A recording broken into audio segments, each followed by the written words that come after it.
নমস্কার। আমাদের প্রোগ্রামের একটু চেঞ্জ আছে। তো আমাদের ইনোগ্রেশন আগে করা উচিত ছিল, তো আমাদের ভাইস চ্যান্সেলর অন্য দুটো প্রোগ্রামে ব্যস্ত আছেন, তো উনি এলে আমাদের ইনোগ্রেশন পার্ট হবে। এবং উনি বলেছেন যে আমরা যেন কন্টিনিউ করি, কারণ টাইম একটু বেশি হলে আপনাদের সাথে বেশি ইন্টারাকশন করা যাবে। সেই জন্যে আমরা ওনার আদেশ অনুযায়ী আমরা প্রোগ্রাম শুরু করছি। ওনারা যখন আসবেন, ভাইস চ্যান্সেলর এবং ডিনরা যখন আসবেন, তখন আমাদের ইনোগ্রেশন শুরু হবে। তো সবাইকে আমাদের বিশ্ববিদ্যালয়ের পক্ষ থেকে সমস্ত কলেজের টিচার এবং রিসার্চ স্কলার, আমাদের সহকর্মী প্রফেসর অজয় কুমার মিশ্র এবং professor Binayak Das from economics department, আমাদের আজকের ঘোষিকা ডক্টর দীপান্বিতা দত্ত, আমাদের আইকিউএসি স্টাফ এবং যারা আমাদের অন্যান্য টেকনিক্যাল স্টাফ আছে, সবাইকে অভিনন্দন জানাচ্ছি এবং স্বাগত জানাচ্ছি। এবং তার সাথে সাথে ধন্যবাদ জানাচ্ছি যে আপনারা সবাই এই অনুষ্ঠানে এসেছেন, অনেক দূর দূর থেকে এসেছেন, সকাল সকাল বেরিয়েছেন ঝড় বৃষ্টির দিনে বেসিক্যালি। তো অ্যাকচুয়ালি এই অনুষ্ঠানের বা এই ধরনের প্রোগ্রাম করার যে one day research orientation program, সেটা কেন আমরা করতে চাইছি, আইকিউসি কেন করতে চাইছি, তো সেটা আপনার বলছি আর কি। তো এখন দেখুন, আমাদের তো এখন প্রায় 11টা রিসার্চ সেন্টার আছে, অলরেডি ক্লাস শুরু হয়ে গেছে তাদের, আবার অনেক কলেজ অ্যাপ্লাই করেছে নিউ রিসার্চ সেন্টার।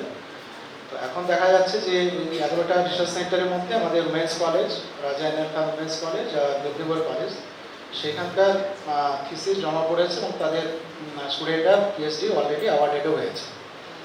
সেই সময় দেখা যাচ্ছে যে যখন থিসিস সাবমিট করছে, তো সেখানে দুটো মেজর ইস্যুস আমরা লক্ষ্য করছি।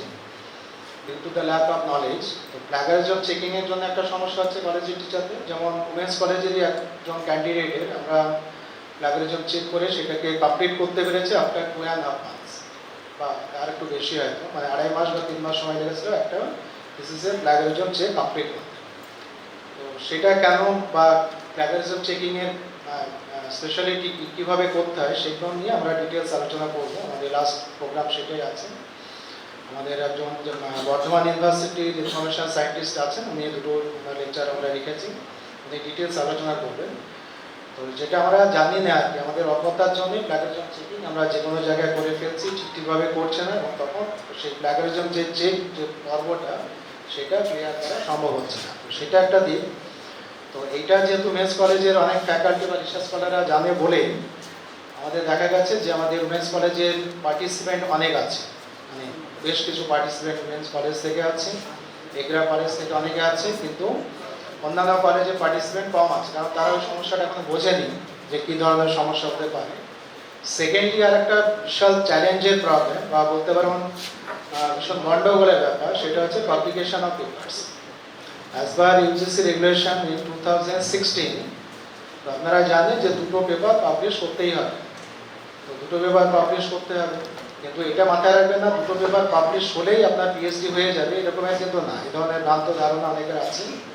দুটো পেপার পাবলিশ করতে হবে, কিন্তু পিএইচডি করতে গেলে একটা সার্টেন অ্যামাউন্ট তার ওয়ার্ক থাকতে হয়, রিসার্চ ওয়ার্ক থাকতে হয়, তাহলে পিএইচডি ডিগ্রি পাওয়া যায়।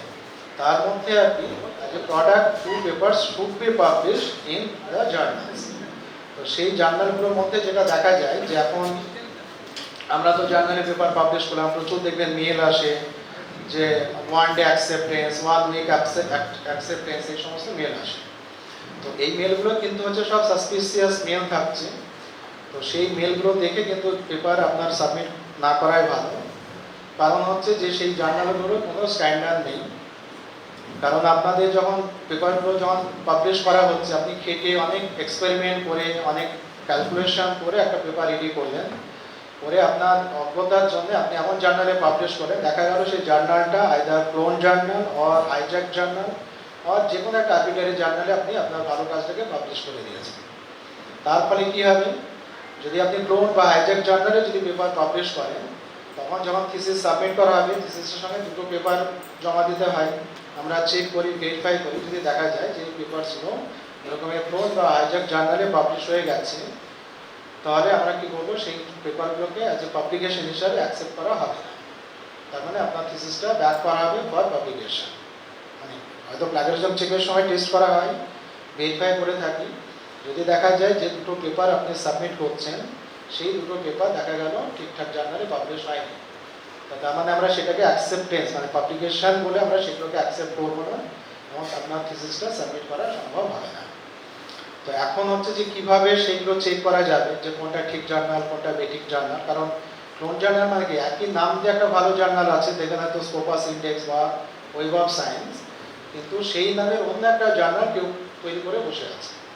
আমার যখন লেকচার আছে সেটা আমি ডিটেলস দেখাবো।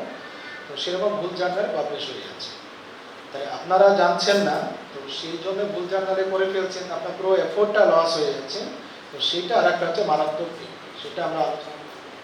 তার সাথেও আমরা একটু হাইলাইট করার চেষ্টা করবো যে আমাদের ইউনিভার্সিটিতে আপনার অনেক ইনস্ট্রুমেন্ট আছে, মানে ফিজিক্যাল সায়েন্সে বায়োলজিক্যাল সায়েন্সে প্রচুর ইনস্ট্রুমেন্ট আছে। আমাদের ইউনিভার্সিটির ডিরেক্টর আছেন, উনিও হাইলাইট করবেন যে কোন কোন ইনস্ট্রুমেন্ট আছে, আপনারা কীভাবে এখানে সেই ইনস্ট্রুমেন্টগুলোকে ব্যবহার করতে পারেন সেটাও হাইলাইট করা হবে। আর কীভাবে পেপার গুড পেপার রাইট করা যায় লেখা যায় তার জন্য আমাদের পিনাকি বাবু আছেন, উনি একটু হাইলাইট করবেন। তো যাক, সবাইকে আর একবার অভিনন্দন জানিয়ে স্বাগত জানিয়ে আমার বক্তব্য শেষ করছি।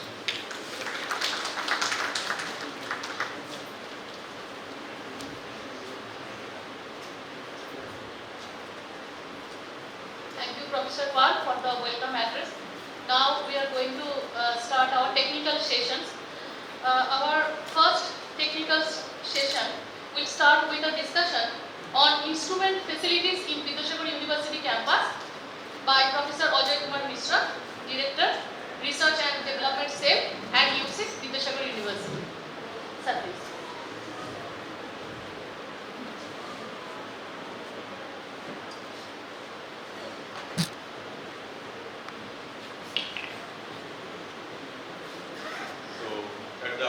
I welcome you all who are going to participate in this one-day orientation program for the research scholars and teachers. Because due to bad weather on the outside, but still we have assembled a large number. So now you know that unlike the PG courses, PhD courses is quite different in the sense the number of enrolled in these PhD courses really very few in numbers. Naturally, all the process involved in the PhD process, like the rules and regulations, and also the other facilities available within the campus, outside the campus, that is very much useful for you people because you have to know all these things. And now, in order to make aware of all these things, our director of IQAC, he was planning that to organize one such program. And fortunately, today we assembled here to discuss all these issues related to your research work. So, from my part actually what he requested to talk about the instrumental facilities available at our institute, that I would like to throw some light on it before you. So, here are no instrumental facilities. Basically, we have one instrumental facilities center at our university that is known as University Science Instrumentation Center, and myself is the director of this center. And there are a number of sophisticated instruments are there, and you can actually we have opened to use that facility for the outsider also. But you know that since there are certain recurring charges are there for running all those instruments, we have to take some very nominal charges while you are going to come to do that experiment. So let us come back to what are the experimental facilities that we have. Now I am going to present before you. This is a very state-of-art instrument, like the 400 NMR instrument. Actually, if I like to say, this kind of instrument is not available much in our state even. Unlike Calcutta, Jadavpur and Kolkata University, and we are the another edition for this type of instruments. 400 megahertz NMR instrument, and this is cost near about 2 crore. And also the recurring cost for this instrument about 10 lakhs per year. And by using this instrument, those people are working in the field of say chemical sciences or material sciences or biological sciences. They can actually identify the structure of the molecule. And there are a lot of experiments that can be done by using this instrument. Like say, and also the charges that it is there, it is given, that for proton 13C and all this study can be done. For proton NMR, the charges is like 350 plus GST for the academic users, and for the R&D labs, they are the 450 per rupees and per sample of this actually, and for industry users, nearly 600 per GST. And you see that for academic user like you, the charge is very nominal for the proton NMR, and if you go outside in some institute, like it may be IIT or it may be other university, as I know that it may be 350, it will be more than 500, more than 500, even 700 or 800 like that. And for 13C, it is 500 plus GST. Here also charge is quite nominal, like say 500 plus GST. So all these charges are there, and also you can see the charge list in the website that we have one website at IQAC, University Science Instrument Center. There all these charges are there. So you can come and you have to give the sample only. For doing NMR, you need some solvent.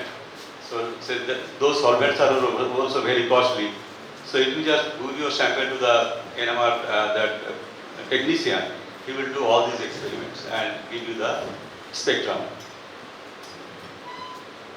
Next, we have the steady state fluorescence spectrophotometer and as well as the time resolved fluorescence spectrophotometer.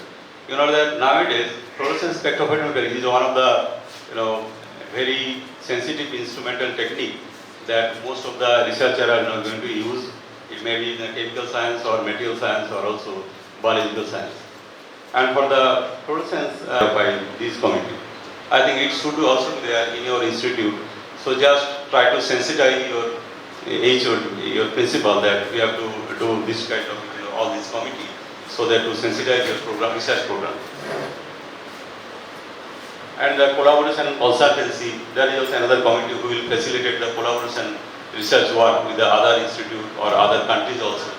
And by using this, they can actually collaborate. Just if you have a collaboration with somebody, you cannot do the actually consultancy or collaboration. You have to go through the institute. So there must be some mechanism. So they will dealing with the collaboration parties. And also they will help for the memorandum of understanding, the signing and all these things. And then the committee for the product development and monitoring and commercialization.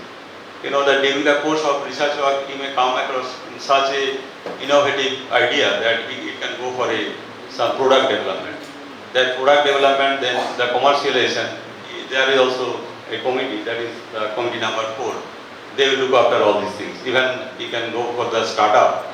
They will provide some seed money and then you can go for some business or startup like that. That is also the provision be there. And in the committee 5, that is the IQAC, legal and ethical matters. All these legal and ethical issues that can be addressed by this committee number 5. And here it is headed by Prof. Chakraborty, Department of Human Physiology. And your research, your institute also, there must be some committee like that. So they will look after all these issues.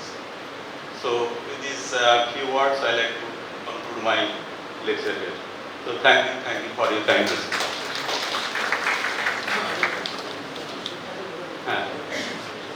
So if you have any questions related to my discussion, that you can ask me. Thank you for your presentation. So my question is that equipment or instrument you have shown, can it be extended to the research center of the affiliated college? Yes, that's why I am actually presenting this one. So can we have the list that the type of equipments are available? It is in the website actually. If you go to the Vidyasagar University website, that is in IQAC, University Science Instrument Center, and there the list of instruments are there, and also the charges that you have to give for the outside area. Outside means outside of the Vidyasagar University. It is there. Thank you.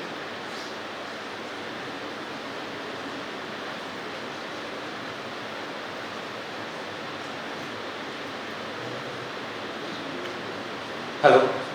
Thank you. How we can book the slot? Yes. Is there any website where you can? Yes. Okay. It's a very good question actually. Actually, we are planning for online booking system, but it is still to be developed. But not for, since the RAS is not yet actually. So what you can do that, you can just, I will give you one number if you like. So you can call him. We have one scientific officer there actually.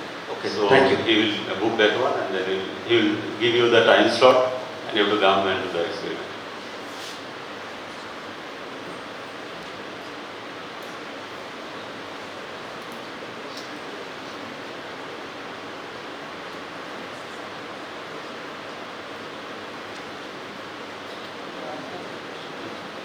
So yeah, I am still present. If you have any question, you can ask me actually. So if there are any no questions, then I am just leaving this podium.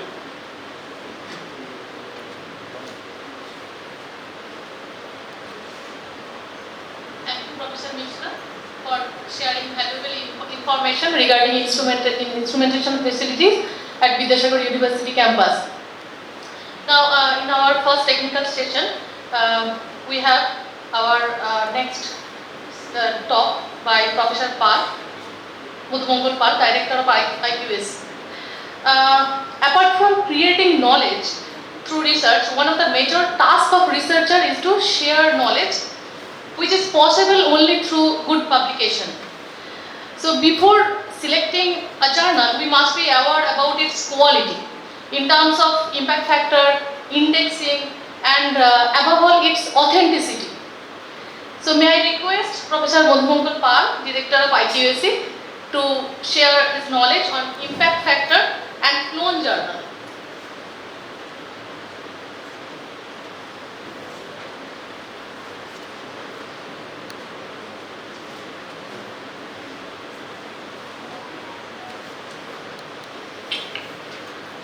So today I will discuss regarding the two issues, how to calculate, how to identify the impact factor of a journal. Other thing is, the title is different here. Another is how to identify the clone journal. So before going to the main discussion, just I am giving some outline regarding some parameter related to journals and related to the researchers. So first one is the parameters related to journal. Okay, so you know the impact factor of the journal is now the very common your parameters. Impact factor of a journal, then H5 index, H5 median, journal rank, site score, and lot of things are associated with a particular journal. Second one is the your parameters associated to any researcher, that is either research scholar or your faculties. So these are citation, total number of citation, H index, item index, and so on. So these parameters are calculated by several your organization, or we can say the databases. So the most important databases overall the country is your Google Scholar. Google Scholar, you know, the very useful and easily accessible databases for the group.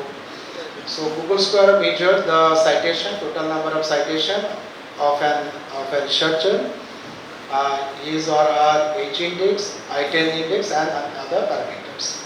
Similarly, ResearchGate determines the other parameters.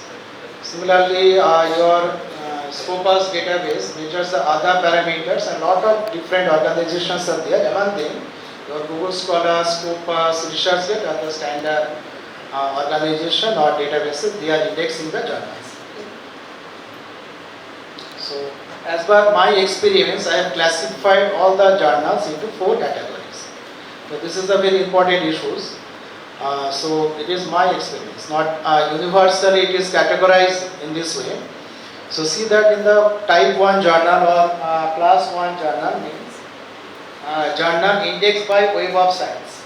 Okay, so that one written here, Web of Science Index Journal. So Web of Science is basically a database, or broadly you can say it is your organization, and it has different databases, sub-databases. One is SCI, Science Citation Index, then SCI, Science Citation Index expanded, then SSCI, Social Science Citation Index, and then AHCI, Arts and Humanities Citation Index, and recently ESCI, Emerging Science Citation Index. So these are the databases associated with Web of Sciences. So Web of Science journal, Web of Science Index journal, they have impact factor. That means if you publish your paper in any journal indexed by Web of Science, then it has impact factor except ESCI. ESCI it does not at presently. They are not calculating your impact factor, but your papers published in the journal which are indexed in SCI, SCIE, SSCI, AACI, all the journals have impact factor. So another database, another big database is Scopus. Scopus is published by your Elsevier. Elsevier is the leading your publishers throughout the world. So you can say this is the largest publisher with respect to number of journals, number of books, and its their monetary side. So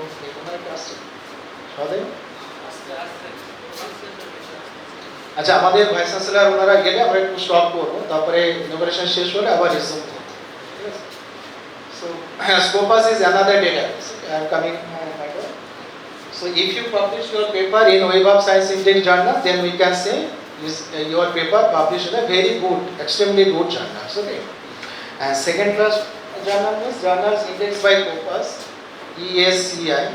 So these journals are also the journal indexed by your Scopus, ESCI, and also PubMed. These are the good journal, but this journal does not give your impact factor. Okay.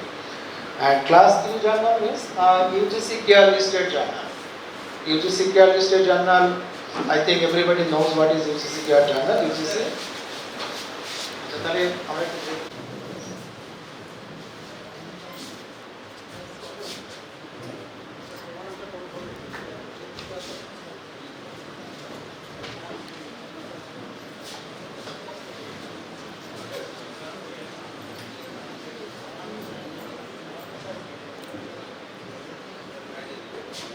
Honorable Vice-Chancellor sir has joined with us.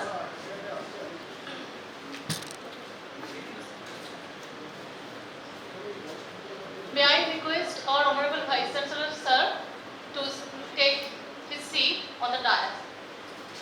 Honorable Vice-Chancellor sir to inaugurate the program through watering the sapling.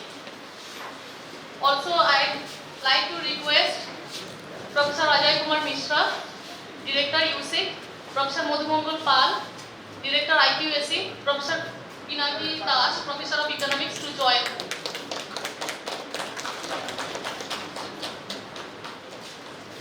Thank you, sir.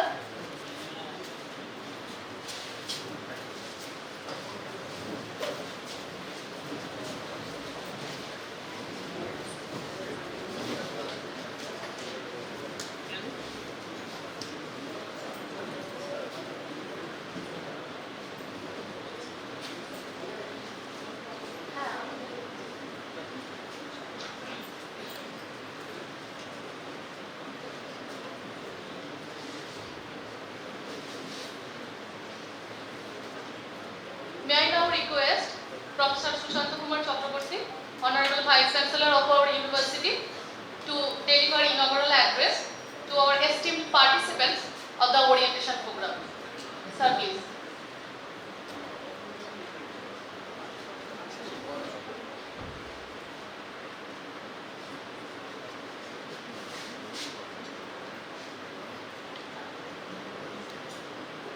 I am indeed delighted to listen that around 150 research scholars representing different parts of this district, Undivided Mendipur, have registered themselves as a participant of this program. Along with them, I am seeing the very presence of so many leading researchers. I should recognize them as the researcher, along with their another identity as the teacher of different undergraduate college, maybe associate professor, assistant professor, and also my some esteemed colleagues in the audience as well as in the dais. I express my heartfelt regards, thanks and everything to you for attending this very important occasion. What I have come to know from the organizer, this is an unique event, you know. We'll have to undertake different kind of new exercise in a very innovative and standardized form through trial and error process. Through trial and error process means I do not know what will be the impact in future, but after seeing its success, we will standardize it in its own way. What are those things? Those things to not only to own, not only to acquire some knowledge, some credit, some achievement, and etc., etc., but also to exhibit all those acquired achievement in such a way so that we can impress the entire global community, not only the national, global community in that own way. What I have understood that different researchers, because in the realm of higher education, we are mostly dependent and solely dependent as a teacher on home. Not the students. We are imparting teaching to the students for their well-being, for giving them the certificate, MSc or MA degree and all those things. But the research scholars, they constitute the backbone of any higher education institute because they relentlessly, untiring efforts, through the relentless and untiring efforts, they have made it the abnormal thing possible. In what way? By publishing good papers, by undertaking the wonderful PhD program, by completing different research projects in a successful manner, by achieving even the patents from so many unknown world of the science and to unearth the unknown world to the known surface to the scientific community. So the thing is that researcher is the main instrument for developing for creating the new and newer thing in the field of the science. One of the great scientists in the world right now, I am very proud to announce, along with others, Ajay Mishra, Satish Shah, everyone is leading scientist. I am proud to say that Tarok is sitting here, who has recently published a paper of more than 12 impact factor from the field of the commerce. Really, it is a credible thing. This kind of motivation, encouragement is required. Each and everyone should strive your best to do, not only in a quantitative manner, but in a qualitative. That is the slogan of the time. You will have to achieve something in a very not only quantitative, in a quality manner. Not only producing a lot of PhDs, but good quality PhDs. Based on the PhDs, all the papers are to be published in a Scopus journal, in a journal with high impact factor. You shall have to do something for undertaking a measure for achieving the patents. You shall have to apply for the different research projects and harvest as maximum as possible money in the form of the supporting fund to your academic institutes. All those things are right now the very important creating block in the developing ourselves as a good citizen, not only good citizen, as a responsible stakeholders of any academic institute. So in this context, I like to remind you, this interaction session in between the well-experienced our IQAC team, as well as you who have developed so many questions within yourself. You do not know the answer. So you will get the chance.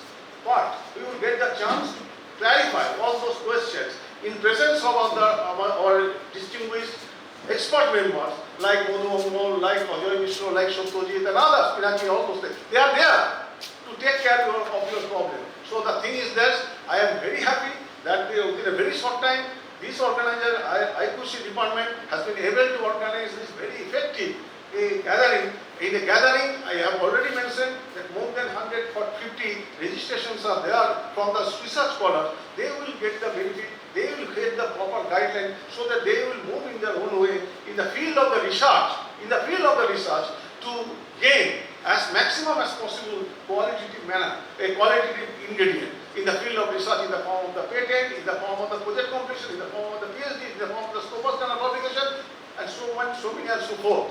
So this thing will I think, if our venture, if our effort in the manner what we have planned today is going to get some success, as a Vice-Chancellor of this university, I will be immensely delighted. Once again. So I do not like to prolong my talk more. I have made a delay in the arrival of this gathering, and I just want to take some of your time to share my feeling for a few minutes with you with regard to the planning, with regard to the execution, with regard to the success of this kind of orientation course. So thank you very much for joining with us, and I shall be glad to listen afterwards that you interact more than our resource person in a lively manner, so that our undivided Mendipur, having lot of academic institutes, like your Pontai College, like your Tomlu College, Egra College, Jharkhand College, so many colleges are there. So they are the repository of so many talents. So all those talents can be consolidated in such a way to gain some more glory for our universities. Okay, thank you very much.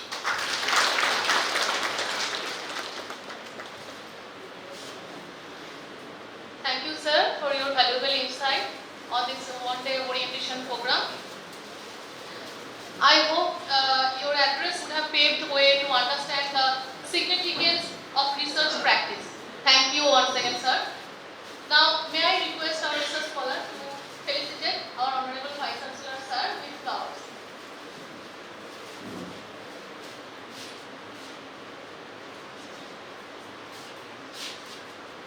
Start the Vice-Chancellor.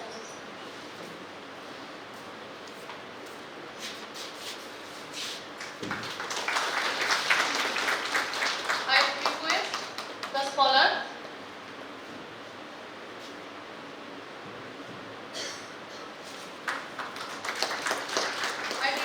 scholars to present flowers to Professor Kumar, Dean, Faculty of Arts and Commerce.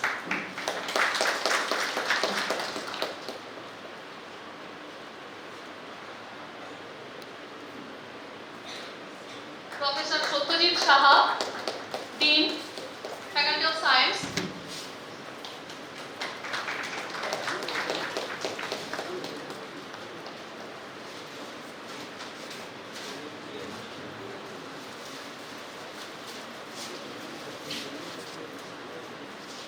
Now I request our scholars to felicitate Professor A.K. Mishra, Director, Research and Development Cell, and IQAC.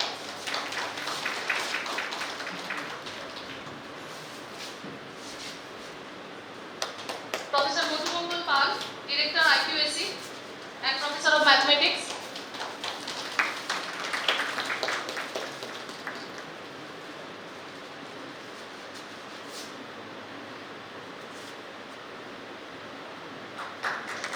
Professor Pinaki Raj,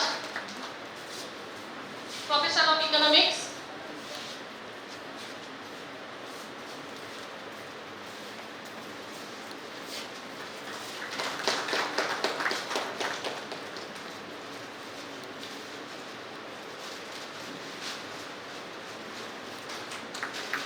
Thank you.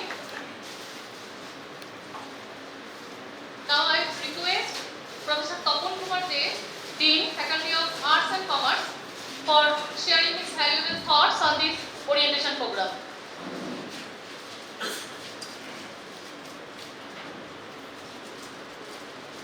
Thank you.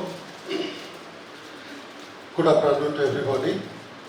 Honorable Vice-Chancellor, Professor Susanta Chakraborty, Dean of Science, Professor Satyajit Saha, Director IQAC, Professor Madhumangal Pal, IQAC Director, Professor A.K. Mishra, Professor Pinaki Das, Department of Economics, and my colleagues, research scholars. Today, we all are here to start our journey, not from the beginning, but from a new kind of orientation. Such point of view will help you to reach your goal. That is how to complete your research journey with good aims and objectives. That will help not only you, but also our institutions to reach at a goal. You know, research work is not just like the study of a PhD students. Research demands so many things from a researcher, such that concentration, dedication, orientation, with aims and objectives. So such types of programs which are organized by IQAC will very much helpful for you to do your research in an effective way. I hope that you will get some clarifications of your questions that arouse in your mind at the time of research work. Why? What is a good research journal? Where should we publish our research articles? how do we can get more benefit in our publications.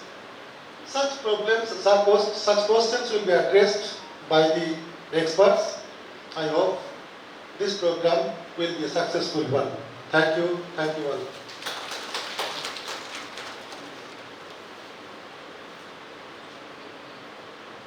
Thank you, Professor Dey, for your words of wisdom. Now, I would like to request Professor Satyajit Saha, Dean, Faculty of Science, to say a few words on this orientation program.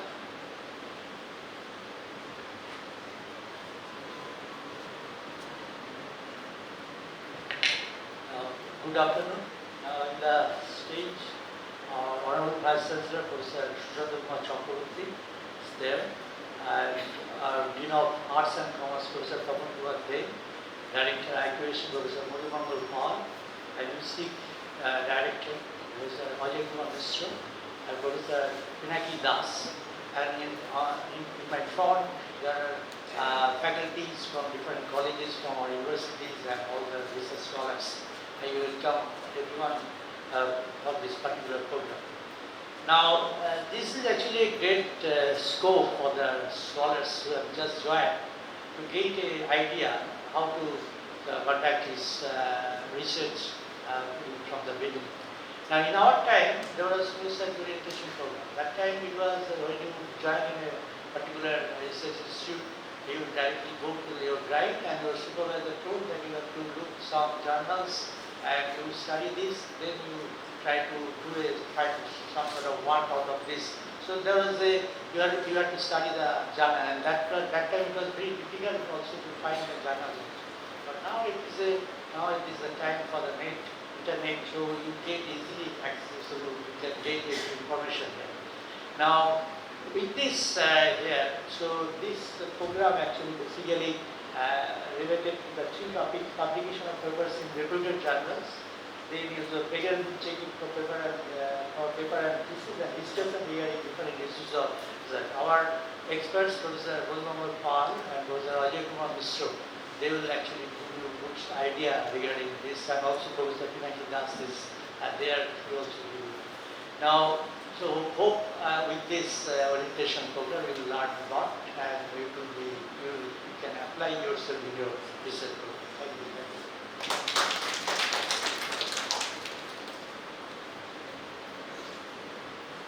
Thank you, Professor Saha, for your valuable insights on this orientation program. Now we are at the end of the inaugural session. Now I request Dr. Taraknath Sahu, member of IQAC and the Associate Professor, Department of MA, to deliver vote of thanks.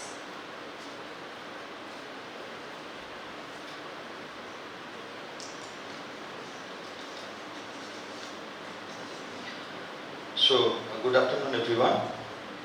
It's a great privilege for me to offer vote of thanks to our honorable resource persons, delegates and dignitaries present here on behalf of the one-day research scholars and teachers orientation program or organizing committee.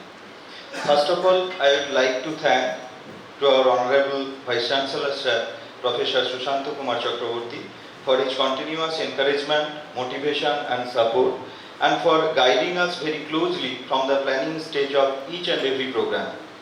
We are very much thankful to him for inaugurating the program and providing the inaugural speech.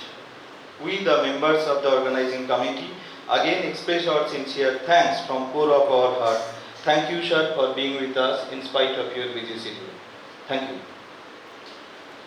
We are very much thankful to Professor Tapan Kumar De, Dean Faculty of Arts and Commerce, and Professor Satyajit Saha, Dean Faculty of Science, for their kind presence to grace the occasion and for their valuable talk.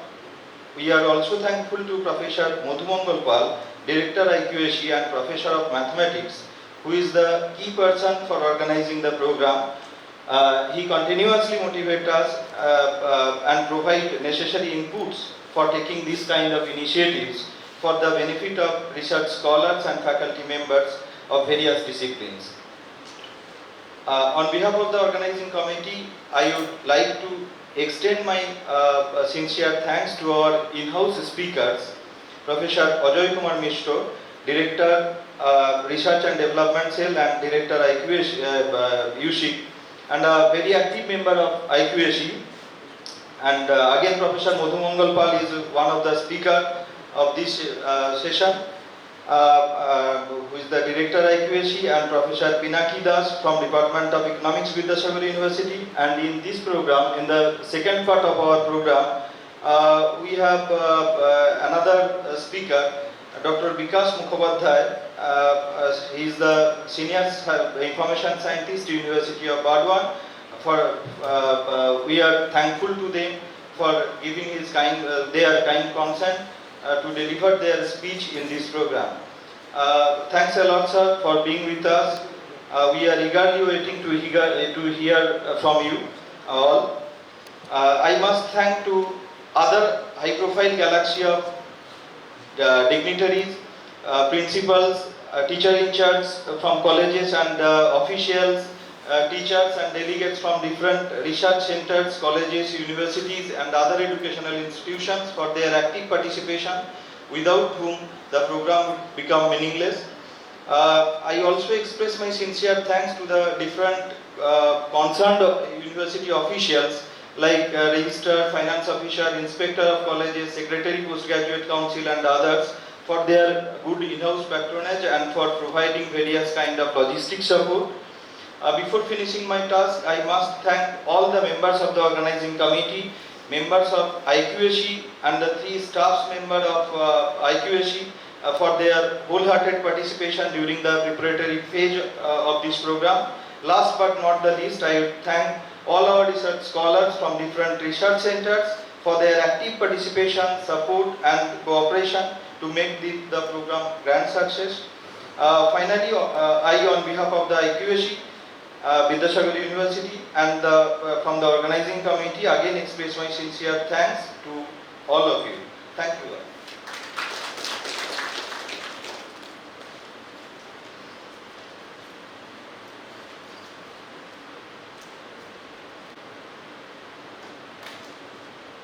We have a short tea break and tea is provided outside. So please have your tea and join after 5 minutes. Technical session that has already been started actually. So those who are outside, please requesting you to come and join with us. So I am requesting Professor Madhumangal Pal, Director of IQAC, to deliver his talk on indexing and clone journals. আমি continue করি আবার। তো এখান থেকে আবার বলছি যে there are 4 types of journal. First one or first class journals are indexed by Web of Science. Second one is indexed by your Scopus or ESCI. Third one is UGC peer listed journal, and fourth one is the journal which are not indexed by the first 3 categories or does not fall in the first 3 categories. তো এখানে একটু আমি নিজের ভাষাতেই বলছি, এটা একটু seriously একটু বুঝবেন আর কি, বোঝা দরকার যে যখন আপনি খেটে খুঁটে একটা পেপার বানাচ্ছেন, বানানোর পরে পেপারটি সাবমিট করবেন আইদার স্কোপাস ইন্ডেক্স জার্নালে কিংবা ওয়েব অফ ইন্ডেক্স জার্নাল। যদি ইউজিসি পেয়ার লিস্টেড জার্নালেও যদি সাবমিট করা হয় তাহলে খুব একটা ক্ষতি নেই, কিন্তু ইনস্টিটিউটে যে কলেজে আপনি কাজ করছেন সেই কলেজে কোনো উপকারে লাগবে না। শুধুমাত্র ক্যাশ যারা টিচার আছেন তাদের প্রমোশনের ক্ষেত্রে এপিআই পাওয়া যাবে ইউজিসি পেয়ার লিস্টেড জার্নালে যদি করেন, মানে ক্যাটাগরি 3-তে। আর স্কোপাস বা ওয়েব অফ সায়েন্স ইন্ডেক্স না হলে ন্যাক বা এনআইআরএ কোনোটাতেই সেই পাবলিকেশনের গুরুত্ব দেয় না। তো সেই জন্যই রিকোয়েস্ট হচ্ছে যে আপনার পেপার প্রথমেই ওয়েব অফ সায়েন্স ইন্ডেক্স জার্নালে যাদের রিপেয়ার ফ্যাক্টর আছে সেই সমস্ত জার্নালে সাবমিট করুন। যদি দেখা যায় যে আপনার পেপারটা হয়তো রিভাইজ করতে বলো, রিভাইজ করে আবার সাবমিট করুন, কিন্তু কয়েকবার পরে যদি দেখা যায় যে পেপারটা অ্যাকসেপ্ট হচ্ছেই না, তখন স্কোপাস ইন্ডেক্স জার্নালে দিন ফর পাবলিকেশন। নিহাত না হলে যাদের প্রমোশনের প্রয়োজন আছে, এপিআই যাদের প্রয়োজন, তখন তারা ইউজিসি কেয়ার লিস্টে দেবেন। ইউজিসি কেয়ার লিস্টে 2 ধরনের আছে, ক্যাটাগরি 1 আর ক্যাটাগরি 2, সেটা আমি পরে বলছি। আর 4th ক্যাটাগরি যেগুলো আছে, other than your web of science, your Scopus, your UGC care, so 4th category journal is a meaningless thing. মানে আপনার পেপারটা করলেন, করে আপনি ডাস্টবিনে ফেলে দিলে যেরকম দাঁড়াবে এক্স্যাক্টলি সেরকম মানে কোনো মূল্য নেই তার। তো সেই জন্য ইউনিভার্সিটি বা সরি নিজের কলেজ বা নিজের কেরিয়ারের জন্য Scopus or web of science intake জার্নালে পেপার পাবলিশ করাটা হচ্ছে ইম্পর্টেন্স। তো এই জন্যই সমস্যাটা দাঁড়াচ্ছে যে স্কোপাস ইন্ডেক্স জার্নালে আমি কীভাবে চুজ করবো, was journal is Scopus index, which one is web of science index, সেটা আমি দেখাচ্ছি ডিটেলস। তো এইটার সুযোগ নিয়ে কিছু লোকজন আছে তারা ফেক ওয়েবসাইট বানিয়ে আমাদের করছে, মানে লোকজনকে ডিমোটিভেটেড করছে। তো এগুলো অলরেডি আমি বললাম ওয়েব অফ সায়েন্স অ্যান্ড স্কোপাসের কথা। এগুলোর মিনিং বা ডিটেলসটা বলছে না, কারণ ডিটেলসটা আপাতত বলার সময় হবে না, কারণ অনেকটাই সময় লাগবে, অন্তত ঘন্টা দুয়েক তো লাগবে। আমি জাস্ট স্কিপ করে যাচ্ছি ডিটেলস এক্সপ্লেনেশন। তো এগুলো ছাড়াও আরও কিছু ইন্ডেক্স আছে, এটাও বেটার আর কি। Journals, citation, reports, Inspec, ACM, digital library, this are also standard, but globally in particular in our country the Scopus Index Journal and Web of Science Index Journal they are considered our NAAC or any other organization. তো সেই জন্য এগুলো খুব নাম করা web of কি বলে indexing site, abstracting site, but this are not useful for our purpose. এবার হচ্ছে আরেকটা টার্মস আমরা শুনে থাকি ইফেক্ট ফ্যাক্টর। তো এটাও আমাদের টিচার যারা আছেন তাদেরও ওরিয়েন্টেশন প্রয়োজন, হাইলি ওরিয়েন্টেশন প্রয়োজন, কারণ প্রমোশনের সময় আমাদের টিচাররা পেপার পাবলিশ করেন। দেখা যাচ্ছে একটা পেপারে টপে লেখা আছে যে ইম্প্যাক্ট ফ্যাক্টর 8.5। তো আমরা তো জানি না অত ডিটেলস, তো আমরা দেখছি যে হ্যাঁ ওই journal impact factor 8.5, so we are submitting the paper for publication.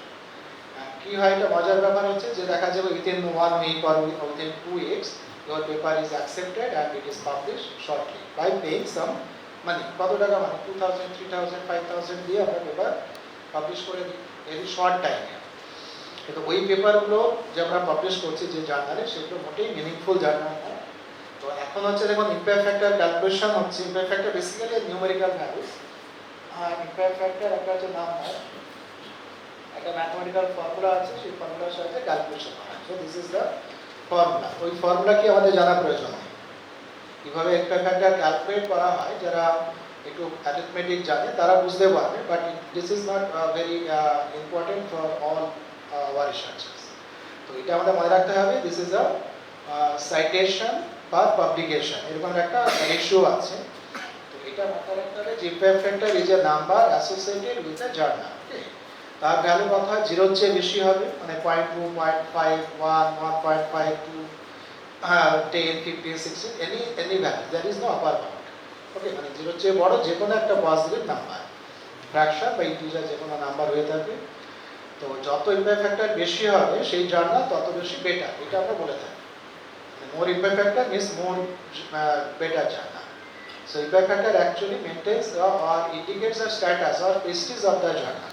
ওকে, কিন্তু ইম্প্যাক্ট ফ্যাক্টর যেহেতু সাইটেশনের উপরে ডিপেন্ড করে, তো সেই জন্য জার্নাল ইম্প্যাক্ট ফ্যাক্টর ইয়ার টু ইয়ার চেঞ্জেস হয়। প্রত্যেক বছর জুন মাসে জার্নালে ইম্প্যাক্ট ফ্যাক্টর ডিক্লেয়ার করে। তো সেটা কিন্তু ভ্যারি করে, তো কোনো জার্নাল ইম্প্যাক্ট ফ্যাক্টর যদি এই বছরে 12 হয় তো নেক্সট ইয়ারে 5 হতে পারে বা 3 হতে পারে বা আরও বেশি হতে পারে, এরকম ব্যাপার আছে। তো এখন হচ্ছে যে এখানেও আমাদের কনফিউশন হচ্ছে, who is calculating the impact factor of A journal, K calculate করে। তো সেই জন্য আগে আমাদের যে অর্গানাইজেশন ছিল তার নাম ছিল Thomson Reuter. Thomson Reuter was the authentic person to calculate the your impact factor. Now it is transferred to Calibrate Analytics. So যেরকম ওদের লোগো আছে, 3 colors logo with name হচ্ছে Calibrate Analytics. They are the only one organization to calculate the impact factor of any journal. ঠিক আছে, তাহলে এটা হচ্ছে important কথা। দেখবেন কোনো জার্নাল হয়তো দেখা গেল যে বেঙ্গলের একটা জার্নাল যার ইম্প্যাক্ট ফ্যাক্টর 8.5, তো যদি আমরা চেক করি তাহলে দেখা যাবে that one is calculate by other non standard organisation. তো ওই যে বললাম ইম্প্যাক্ট ফ্যাক্টর যাদের বেশি হবে সেই জার্নালের ইম্পর্টেন্ট তত বেশি। তো আমরা কি করবো, we are try to submit the papers into high impact factor journal. তো সেই সুযোগ নিয়ে কিছু অসাধু মানে বিজনেসম্যান আছে নাকি এই একাডেমিক্সে, তারা কি করছে, তারা ইম্প্যাক্ট ফ্যাক্টর ক্যালকুলেট করে দিচ্ছে। মনে করুন আপনার কলেজের কোনো জার্নাল আছে, আপনি যদি ইম্প্যাক্ট ফ্যাক্টর বার করতে চান ক্যালিব্রেট অ্যানালিটিক্সের সাহায্যে, তাহলে আপনাকে অনেক স্টেপস এগোতে হবে। তারা স্ট্যান্ডার্ড দেখবে, সার্টেন প্রসিডিউর আছে, সার্টেন রুলস রেগুলেশন আছে, সেগুলো অ্যাপ্লাই করলে ফুলফিল করলে আপনার জার্নালটাকে অ্যাকসেপ্ট করবে ফর ইন্ডেক্স। ওদের যে ক্রাইটেরিয়া সেগুলো হচ্ছে মানে হার্ড ক্রাইটেরিয়া, সেই ক্রাইটেরিয়া ফুলফিল করলে সেই জার্নালকে they will accept for index. After 2 years they will publish your impact. কিন্তু নন স্ট্যান্ডার্ড যারা আছে তারা কি করছে, তাদেরকে আপনি ওদের একটা চার্জেস আছে, সে হয়তো 2000 5000 রুপিস এরকম একটা চার্জেস আছে, বা হয়তো $50 এরকম। তো ইন্ডিয়ান কিছু এরকম অর্গানাইজেশন আছে, কিছু ফরেন অর্গানাইজেশন আছে। তার মধ্যে আমার জানা আছে ইন্ডিয়াতে প্রচুর এই ধরনের অর্গানাইজেশন আছে, চায়নাতে প্রচুর আছে, এবং ডিফারেন্ট কান্ট্রিতে আছে।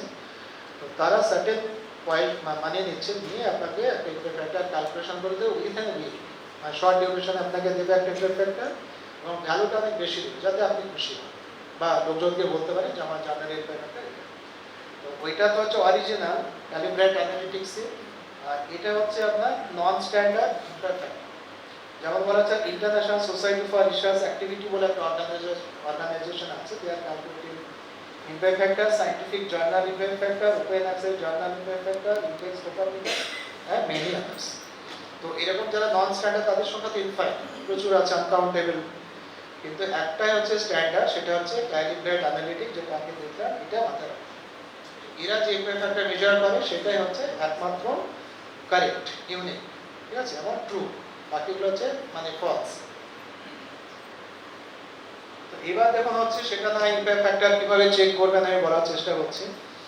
এবার হচ্ছে যে আমরা কিভাবে একটা জার্নাল আমাদের স্কোপাস ইন্ডেক্স বা ওয়েব অফ সায়েন্স কিভাবে আইডেন্টিফাই করব, সেটা হচ্ছে একটা বিগ কোশ্চেন। কারণ হচ্ছে দেখুন যে কিছুদিন আগে আমাদের ইউনিভার্সিটির এক ম্যাডাম একটা জার্নাল খুঁজলেন, গুগলে সার্চ করে দেখা যাচ্ছে সেই নামে তিনটে, একই নাম সেম নাম কিন্তু তিনটে ডিফারেন্ট জার্নালস আছে, মানে তিনটে ডিফারেন্ট পাবলিশার্স, তিনটে ডিফারেন্ট পেজ থেকে পাবলিশ হচ্ছে।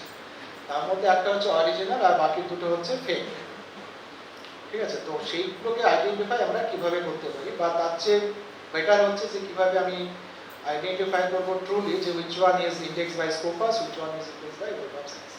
কারণ কি হচ্ছে যে যেগুলো মানে ফেক জার্নাল হয় তাদের দেখবেন ফার্স্ট পেজ জার্নালের সাইট যদি ওপেন করেন তাহলে লেখা থাকে দেখবেন স্কোপাস ইন্ডেক্স, বা স্কোপাসের যে লোগো সেই লোগোটা দেওয়া থাকবে ফ্রন্ট পেজে, ওয়েব অফ সায়েন্সের যে লোগো সেটা দেওয়া থাকবে, ইত্যাদি ইত্যাদি সব দেওয়া থাকবে। ক্লিক করবেন দেখবেন কিছু একটা খুলে যাচ্ছে, ওয়েব অফ সায়েন্সের যে মেন পেজ সেটা খুলে যাবে।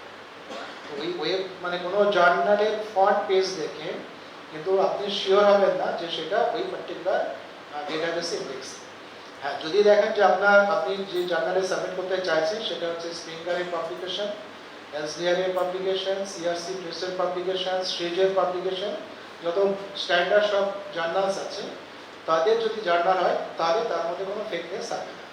দে always give the correct information, means জার্নালে যত parameters, impact factor, cite score etcetera, everything they will give the properly and accurately. কিন্তু যদি আপনার দেখেন যে কোনো ইউনিভার্সিটির হয়তো জার্নাল হয়, তাহলে জেনারেল ইউনিভার্সিটি তো একটা তাদের একটা প্রেস্টিজ থাকে, একটা অনেস্টির ব্যাপার থাকে, সেই ইউনিভার্সিটির জার্নালগুলো জেনারেলি কারেক্ট ইনফরমেশন দিয়ে থাকে। কিন্তু যদি অন্য কোনো নন স্ট্যান্ডার্ড পাবলিশার্স হয় তাদের জার্নাল ইনফরমেশন কিন্তু ইনকারেক্ট থাকে, ঠিক আছে, এই হচ্ছে ব্যাপার। তো এখন দেখুন ওয়েব অফ সায়েন্স আমরা কীভাবে আইডেন্টিফাই করতে পারি।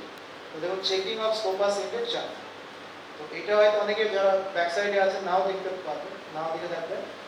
তো দেখুন আছে তাদের ওয়েবসাইট হচ্ছে www.scopus.com/sources.ey, যে www.scopus.com এই ওয়েবসাইটটা হচ্ছে ইউনিক। এর আবার ডুপ্লিকেট আছে, সেটা আমি পরে বলছি আর কি। তাহলে www.scopus.com এটা হচ্ছে unique website for Scopus database, তার সাথে স্ল্যাশ দেওয়া আছে sources.ey। তো এখানে আমরা যদি পৌঁছিয়ে যাই, এখানে সেইটাই আছে, এটা আমি বড় করে লিখেছি, আর এখানে ছোট্ট করে সেই অ্যাড্রেসটা লেখা আছে, এটা এখানে আছে। তো এখানে গিয়ে ক্লিক যদি করেন আপনার এরকম একটা পেজ আছে, স্কোপাসের লোগো এখানে আছে, সোর্সেস এখানে আছে, সাবজেক্ট এরিয়া, তার আন্ডারে আছে আপনার title, publisher and ISS number. তো জার্নালের সাথে কি থাকে, টাইটেল থাকে, আর তার কি থাকছে না, তো আপনার একটা নাম্বার থাকে, ISSN নাম্বার বলা হয়। তো সেটা আপনি এই পেজে গিয়ে খুঁজবেন, মানে এখানে গিয়ে যে scopus.com এই পেজে এসে তখন এখানে আপনি জার্নালের টাইটেল দেবেন। তো ঠিক আছে, তাহলে টাইটেল যদি আমরা দিয়ে থাকি, ISSN নাম্বার যদি দিয়ে থাকি, তাহলে দেখবেন জার্নালটা স্কোপাস ইন্ডেক্স কিনা দেখাবে। তো দেখে নেবেন তাহলে যে আমাদের যে ম্যাডাম দেখেছিলেন দেখা যাচ্ছে যে ওই নামের জার্নাল স্কোপাস ইন্ডেক্সে আছে, ঠিক আছে। তাহলে স্কোপাস ইন্ডেক্সে ওই নামের ওই আইএসএস এর নাম্বারের জার্নাল আছে ঠিকই, সেটাতে আপনি সাবমিট করবেন। এখানে একটা গন্ডগোল আছে, সেটা আবার পরে দেখাচ্ছি।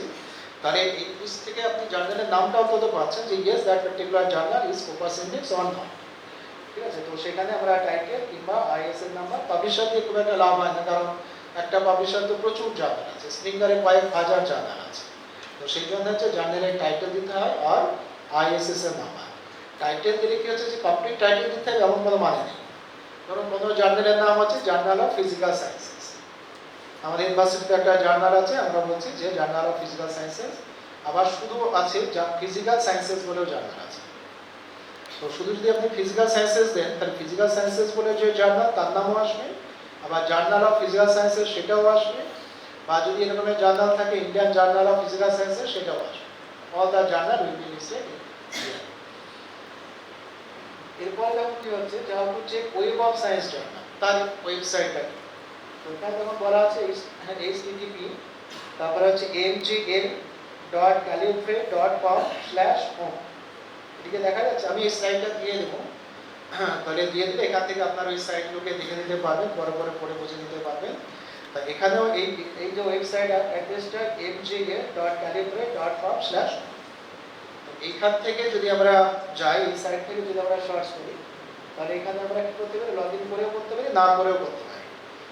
এইটার পরে এখানে লেখা আছে যেমন সার্চ জার্নাল, এখানে একটা বার আসবে টেক্সট বার, এই টেক্সট বারে জার্নালের নাম আমরা যদি দিয়ে থাকি তো সেই জার্নালটা ওয়েব অফ সায়েন্স ইন্ডেক্স কিনা বলে নেবেন। কিন্তু ওয়েব অফ সায়েন্স কিন্তু সেটা হচ্ছে কম্পোজিশন অফ 5 ডেটাবেসেস, তার আবার পাঁচটা সাব সেকশন আছে। ওয়েব অফ সায়েন্স হচ্ছে ব্রড ডেটাবেস, তার আবার 5টা সেকশন আছে। তো সেই সেকশনটা আপনার দেখাবে, সেকশনের মধ্যে এই যেভাবে থাকে মাস্টার লিস্ট বলে একটা আছে, মাস্টার জার্নাল লিস্ট, তারপরে হচ্ছে সার্চেবল ডেটাবেসেস, এইগুলো হচ্ছে আমাদের ওয়েব অফ সায়েন্সের সাথে ইনক্লুডেড। লাস্টে আপনি যদি চান সেই জার্নালটা আপনার এসসিআই কিনা বা এসসিআই কিনা এসএসসিআই কিনা ইত্যাদি, তাহলে আমরা সেই ডেটাবেসটাকে এখান থেকে আমরা সিলেক্ট করব। তো এসসিআই হচ্ছে যারা আমরা সায়েন্সের রিসার্চ করে থাকি তাদের যে জার্নাল সেগুলো হচ্ছে এসসিআই ইন্ডেক্স হয়, এসসিআই ইন্ডেক্স হয়। আর আর্টসে বা হিউম্যানিটিসে যদি হয় তাদের হচ্ছে social science citation index, means এসএসসিআই।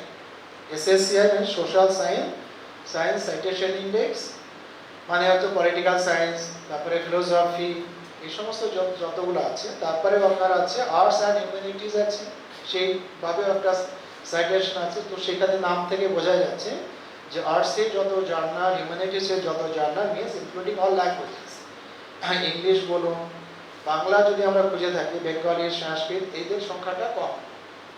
Web of science বা স্কোপাস তাদের সংখ্যা কম, কিন্তু বেঙ্গলি কম থাকলেও, সাঁওতালি কম থাকলেও, সংস্কৃত তো আমাদের ইন্ডিয়ান ল্যাঙ্গুয়েজ, বহু পুরোনো ল্যাঙ্গুয়েজ।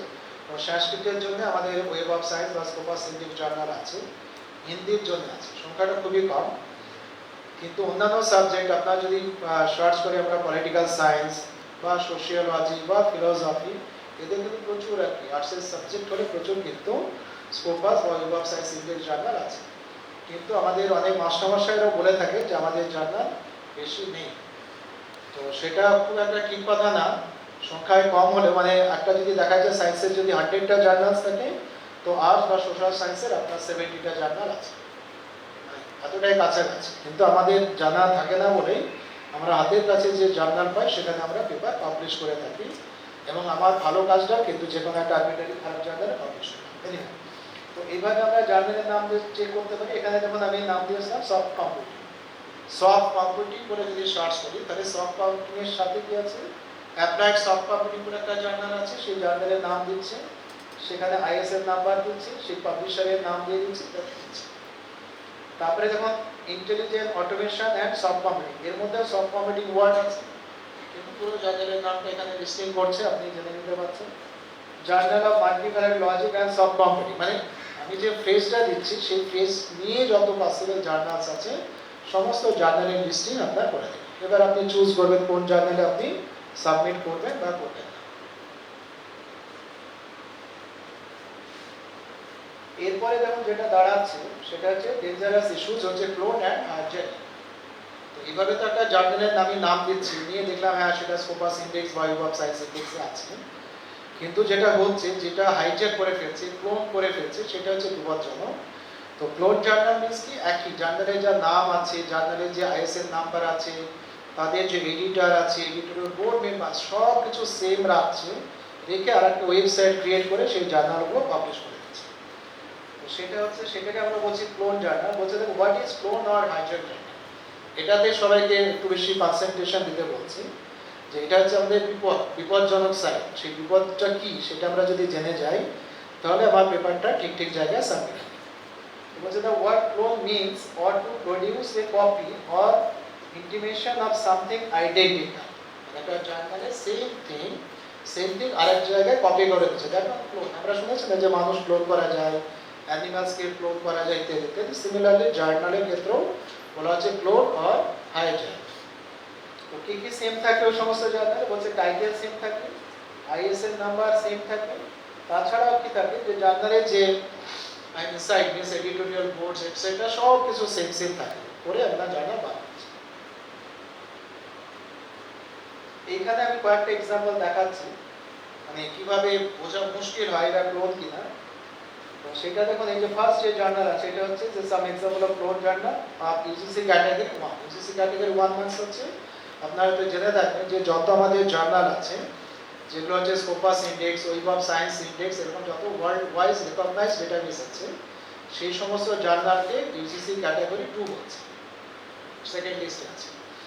আর কিছু জার্নাল আছে যেগুলো আমরা ইউজিসি যে আমাদের অথরিটি আছে পুনে ইউনিভার্সিটিতে, তো সেইখানে আমরা যদি সাবমিট করে থাকি তাহলে তারা চেক করে যে তার কোয়ালিটি কি, তাদের ভ্যালিডিটি কি, তাদের ভ্যালিডেশন কোয়ালিটি ইত্যাদি ইত্যাদি চেক করে সেই ইউজিসি পিয়ার যারা অর্গানাইজেশন তারা আপনার জার্নালটাকে আইদার অ্যাকসেপ্ট করবে অর রিজেক্ট। যদি দেখা যায় যে আমাদের কোনো জার্নাল অ্যাকসেপ্ট করলো, যেমন আমাদের ইউনিভার্সিটি অনেকগুলো জার্নাল আছে ইউজিসি কেয়ার লিস্টে, তো সেই জার্নালটা যদি ওরা অ্যাকসেপ্ট করে তখন ওদের ইউজিসি কেয়ার লিস্ট 1 এ থাকে। তো বোঝা যাচ্ছে যে ইউজিসি কেয়ার লিস্ট বলতে আমরা যেটা বলে থাকি সেটা হচ্ছে some few journals that are accepted by UGC CARE authority. আর ইউজিসি কেয়ার লিস্ট 2 যেটা আছে সেখানে যত স্ট্যান্ডার্ড জার্নাল আছে, Web of science index, Scopus index, এই সমস্ত জার্নালগুলো ইউজিসি কেয়ার 2 তে আছে। তো যদি আপনার স্কোপাস ইন্ডেক্স বা ওয়েব অফ সায়েন্স ইন্ডেক্স হয়ে যায় তাহলে আপনার ইউজিসি কেয়ার লিস্টে আছে কি নেই চেক করার প্রয়োজন নেই। কিন্তু যদি ক্যাটাগরি 1 এর হয়, সেখানে কিছু জার্নাল ইউজিসি কেয়ারের যে অথরিটি তারা সিলেক্ট করে সেটা চেক করতে হয়। তো এবার দেখুন, এই যে প্রথম যে জার্নালটা আছে দেখুন, তার টাইটেল হচ্ছে আলোচনা চক্র, আর এখানে আছে আলোচনা চক্র জার্নাল। তো জার্নাল কথাটা তো আমরা বলেই থাকি, তাই না? তো জার্নালের নাম হচ্ছে আলোচনা চক্র, অ্যাকচুয়াল নেম।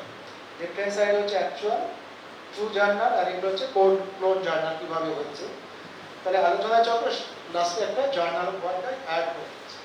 তো এটা কনফিউশন যে জার্নালের নাম আলোচনা চক্র শুধু না আলোচনা চক্র জার্নাল।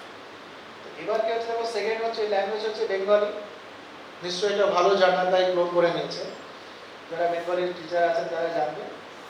এবার এই যে জার্নালটা ক্লোন জার্নাল, তাদের ল্যাঙ্গুয়েজ দেখাচ্ছে ইংলিশ অ্যান্ড হিন্দি। এটাও ইন্ডিয়ান জার্নাল, হিন্দি যেহেতু আছে, অন্য স্টেটে তারা কি করলো, এটাকে হাইজ্যাক করছে, ক্লোন করে সেম নাম রাখছে, সেম কিন্তু বলা যায় একটু চেঞ্জ আছে। এবার দেখুন এখানে পাবলিশারের নাম দেওয়া হচ্ছে চিরঞ্জীব সুর, এখানে হচ্ছে নট অ্যাভেলেবেল, মানে ওরা পাবলিশারের নামটা অমিট করে গেছে। আইএসএন নাম্বার আমি সেম আছে, এক্স্যাক্টলি সেম। এটা হচ্ছে অপরাধ। প্রত্যেকটা জার্নালে একটা ইউনিক নাম্বার থাকে যাকে বলা হচ্ছে আইএসএস এর নাম্বার। আইএসএস এর নাম্বার দেওয়ার একটা আমাদের ইন্ডিয়ান অর্গানাইজেশন আছে, তারাই একমাত্র তাদের কাছে অ্যাপ্লাই করতে হয়। অ্যাপ্লাই করলে পরে তারা প্রত্যেকটা জার্নালের একটি নাম্বার দেবে, আইএসএন নাম্বার ইউনিক হয়। প্রত্যেকটা জার্নালের ইউনিক নাম্বার থাকে। তো যে কোনো দুটো জার্নালের আইএসএন নাম্বার সেম হতে পারে না। তো এই জার্নালটা তাও দেখুন একটুখানি ডিফারেন্স হচ্ছে, আইএসএন নাম্বার সেম, মানে এটা অনলাইন কাজ করছে। টাইটেল একটু চেঞ্জ আছে, এরকম একটু চেঞ্জ হতেই পারে, তারা ক্লেম করতে পারে আমার টাইটেল তো ডিফারেন্ট। তো সেইটা নিয়ে প্রবলেম নাই। এখানে চালাকি করে ওরা দেখুন এনএ করে দিচ্ছে, পাবলিশারের নাম বলে। এর মধ্যে খুব বেশি কিন্তু বোঝা যাচ্ছে যে পাবলিশারের নাম নেই, টাইটেলের শেষে জার্নাল আছে। আমরা যদি থার্ড একটা দেখি, থার্ড যে জার্নালটা আছে যেন দৃষ্টিকোণ বলে আছে, তো এটাও দৃষ্টিকোণ, এটাও দৃষ্টিকোণ, এটাও হিন্দিতে পাবলিশ, এটাও হিন্দিতে পাবলিশ। এখানে যখন পাবলিশারের নাম হচ্ছে দৃষ্টিকোণ প্রকাশন, এটাও দৃষ্টিকোণ পাবলিশার, সেম আছে, এক্স্যাক্টলি সেম। এটা ফুললি ক্লোন করা আছে, ফুললি ক্লোন। তাহলে কোনটা ঠিক কোনটা ভুল কি করবো, সব তো সেম সেম আছে, তাই না, একই আছে। কীভাবে বোঝা যাবে সেটা হচ্ছে ইম্পর্টেন্ট। পরে বলছি কীভাবে আইডেন্টিফাই করা যাবে। পরে দেখুন তারপরেটা আছে সেম টাইপের, এখানে হচ্ছে সংস্কৃতের জার্নাল, এখানে হিন্দিতে করে দিচ্ছে, এখানে পাবলিশারের নাম দেওয়া আছে, এখানে নেই, মানে অন্য কথা বিষয় অ্যান্ড ইন্টারন্যাশনালি রিনাউন্ড পাবলিশার করে দিচ্ছে। তার ভাবে লোকজন যে একটা ইন্টারন্যাশনালি রিনাউন্ড, তার এখানে আমি পেপারটা সাবমিট করি, তাই না, কনফিউশন আছে কিন্তু এটা হচ্ছে clone journal, ISN number same.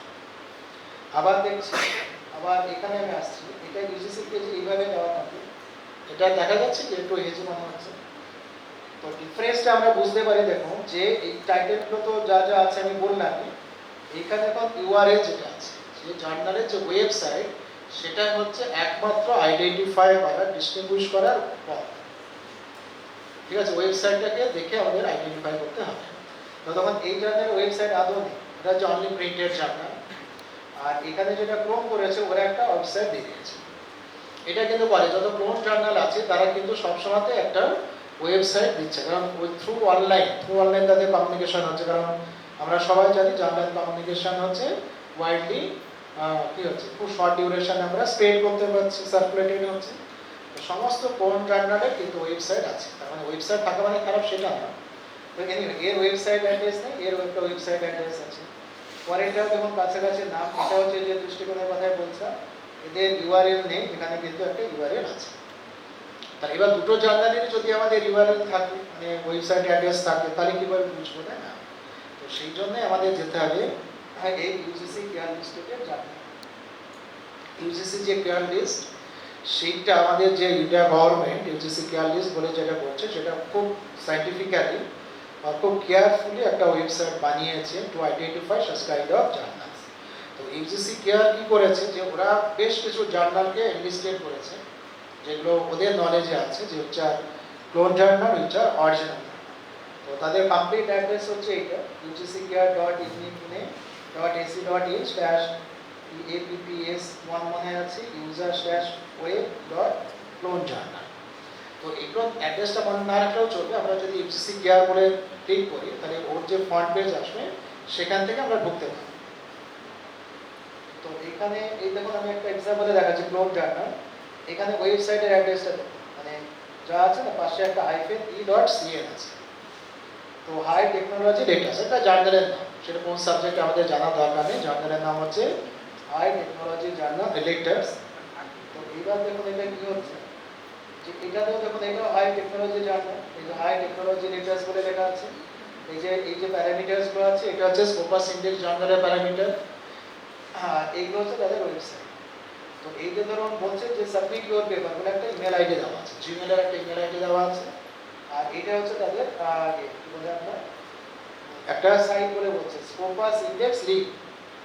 এটাই হচ্ছে পুরোপুরি হচ্ছে মানে ফ্রড একটা, মানে এই যে পেজটা এটা হচ্ছে যে হাই টেকনোলজি লেটার্স যে জার্নাল, তার যে ক্লোন পার্ট সেটা হচ্ছে এই পেজটা। হাই টেকনোলজি জার্নালে যদি যাই তাহলে আমরা এই পেজটাও পাবো, এটা হচ্ছে অরিজিনাল জার্নাল, আর এটা হচ্ছে ক্লোন জার্নালের। তাহলে এখন কিভাবে বোঝা যেতে পারে, তখন এইখানে যে লিঙ্ক আছে https://www.scopus.com আগেই বললাম, তার পাশে দেখুন একটা লিঙ্কে জার্নালের নাম্বারটা দেওয়া আছে। তার মানে অরিজিনাল যে নাম্বার জার্নালটা আছে তার যে স্কোপাসের লিঙ্ক সেইটাকে হাইজ্যাক করে এখানে পুট করা হয়েছে। অরিজিনাল যে জার্নাল আছে সেম নামে সেই জার্নাল স্কোপাস ইন্ডেক্স, তার যে লিঙ্ক সেটা এখানে ক্লিক করেছে। তো আপনি যদি এখানে ক্লিক করেন তাহলে কি হবে, দেখবেন হ্যাঁ স্কোপাস ডেটাবেসে ঢুকে যাচ্ছে, তার মানে আমি জানবো যে হ্যাঁ এটা আমার ঠিক জার্নাল। কিন্তু এইটা হচ্ছে আর একটা ওয়েবসাইট, এটা হচ্ছে মানে অরিজিনাল যে জার্নাল, আমাদের অরিজিনাল যে জার্নাল সেটা লুক হচ্ছে অরিজিনাল জার্নাল। এবার ডিফারেন্সটা কোথায় দেখুন, এই যে জার্নালটা আছে তার যে ওয়েবসাইট অ্যাড্রেস আর ক্লোন যেটা করছে তার যে ওয়েবসাইট অ্যাড্রেস, এটা এই দুটো হচ্ছে আলাদা। তাহলে এখন কোশ্চেন হচ্ছে যে এইভাবে আমরা জার্নালের ওয়েবসাইট অ্যাড্রেস কীভাবে মনে রাখবো, তাই না? সেটা একটা ডিফিকাল্ট। সেই জন্য এবার আমরা ফাইনালি যাচ্ছি ইউজিসি কেয়ারের যে লিস্ট, সেখানে এটা কি বোঝা যাচ্ছে দূর থেকে? তো এখানে দেখেন এটা হচ্ছে ইউজিসি কেয়ারের first page, university grant commission consortium for academic research ethics UGC care, এভাবে নাম দেওয়া আছে, সমস্ত অপশন আছে। এইটা হচ্ছে অ্যাড্রেসটা আমি এখানে বড় করে লিখে রেখেছি যাতে বোঝা যায় সবার। এবার এটা হচ্ছে ফন্ট পেজ, এটা খুললে পরে কি পাচ্ছেন দেখুন, যে এখানে লেখা আছে যে এই যে এটা হচ্ছে লিস্ট অফ কেয়ার জার্নাল, তাই না? আমারই বলতে অসুবিধা হচ্ছে, list of CARE journal group 1, আর পাশেটা লেখা আছে list of CARE journal group 2, মানে ক্যাটাগরি 1 ক্যাটাগরি 2 বা গ্রুপ 1 গ্রুপ। এবার দুটো গ্রুপ আছে। এর তলায় যখন আছে ইউসিসি লিস্ট গ্রুপ 1 সার্চ, এই সার্চের তলায় এখানে যখন আছে যে এখানে ক্লিক করতে পারেন, এখানে ক্লিক করলে একটা পেজ আসবে, সেখানে ইনফরমেশন জার্নালের নাম দিলেন, তাহলে আমরা জার্নালটা কোন স্ট্যাটাস বলতে পারবো। আবার এখানেও দেওয়া যায়, এখানে সার্চ অপশন আছে, সার্চে জার্নাল, এখানে সার্চে যদি আমরা ক্লিক করি তাহলে এরকমের আসবে, সার্চে যদি ক্লিক করি তাহলে আমরা টাইটেল, আইএসএস নাম্বার আর কি আইএসএস এর নাম্বার এইভাবে আমরা পেতে পারি। ঠিক আছে, তো সার্চে ক্লিক করলে এটা আসবে, তাহলে জার্নালের টাইটেল আমরা দিতে পারি বা জার্নালের যে নাম্বার আছে আইএসএস এর নাম্বার সেটা দিয়ে আমরা সার্চ করতে পারি।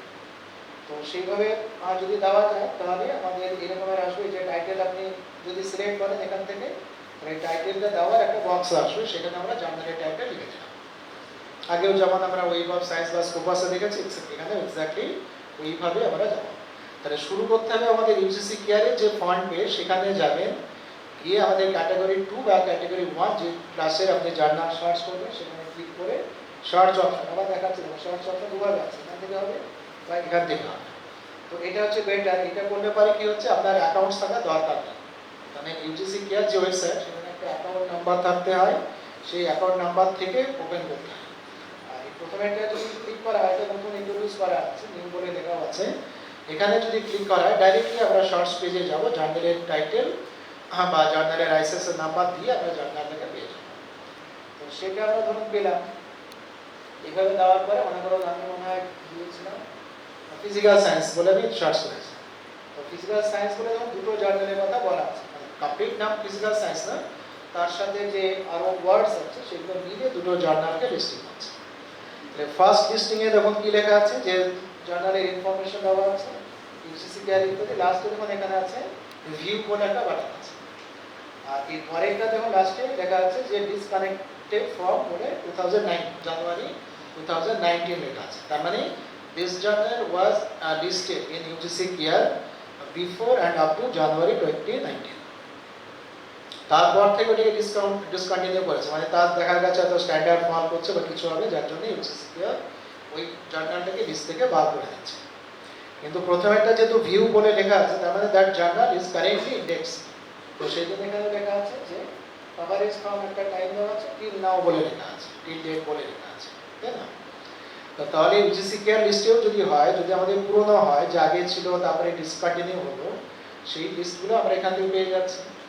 তো সেটা আমাদের অনেক সময় লাগে না ক্যাশের ক্ষেত্রে হয়তো কেউ একটা ইউজিসি কেয়ার লিস্টের জার্নালে পেপার পাবলিশ করা, কিন্তু সেই সময়তে যদি জার্নালটা যদি আমাদের ইউজিসি কেয়ার লিস্টেড হয়ে থাকে তাহলে সেই পেপারটা অ্যাকসেপ্টেড হবে এবং তার প্রমোশনের জন্য যে এপিআই সেটা পাবে।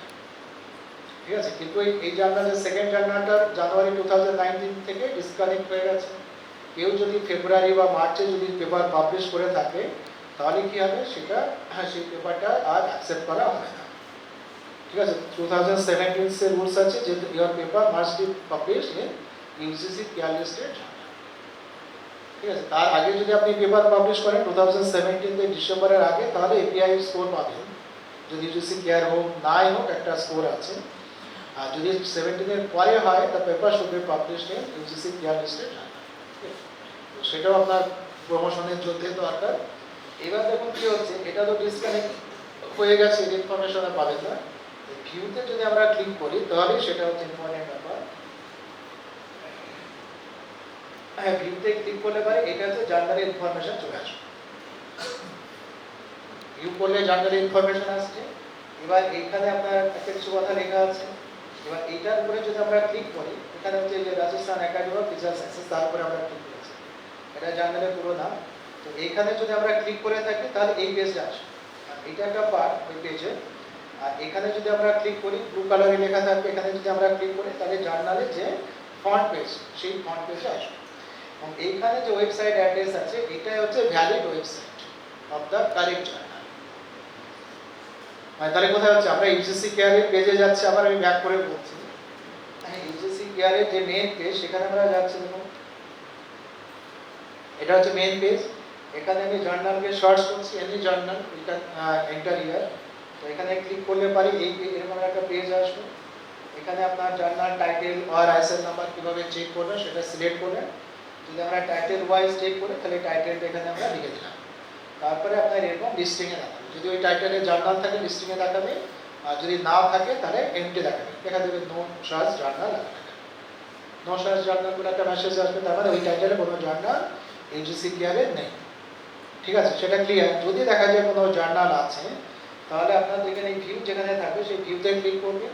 ভিউতে ক্লিক করলে জার্নালের ডিটেলস পাওয়া যাচ্ছে। ফ্রন্ট পেজ জার্নালে একটা ইউজিসি কেয়ার লিস্টে যে ইনফরমেশন আছে, পাবলিশার্স, তাদের ওয়েবসাইট অ্যাড্রেস ইত্যাদি ইত্যাদি আছে। এবং এখানে যদি আপনারা ক্লিক করেন তাহলে এটা জার্নালের পেজটা পেয়েছে। তো এইভাবে যদি জার্নালের পেজ আমরা তুলে থাকি Rajasthan academy of physical sciences, তাহলে এইটা হচ্ছে একদম কারেক্ট ওয়েবসাইট অ্যাড্রেস।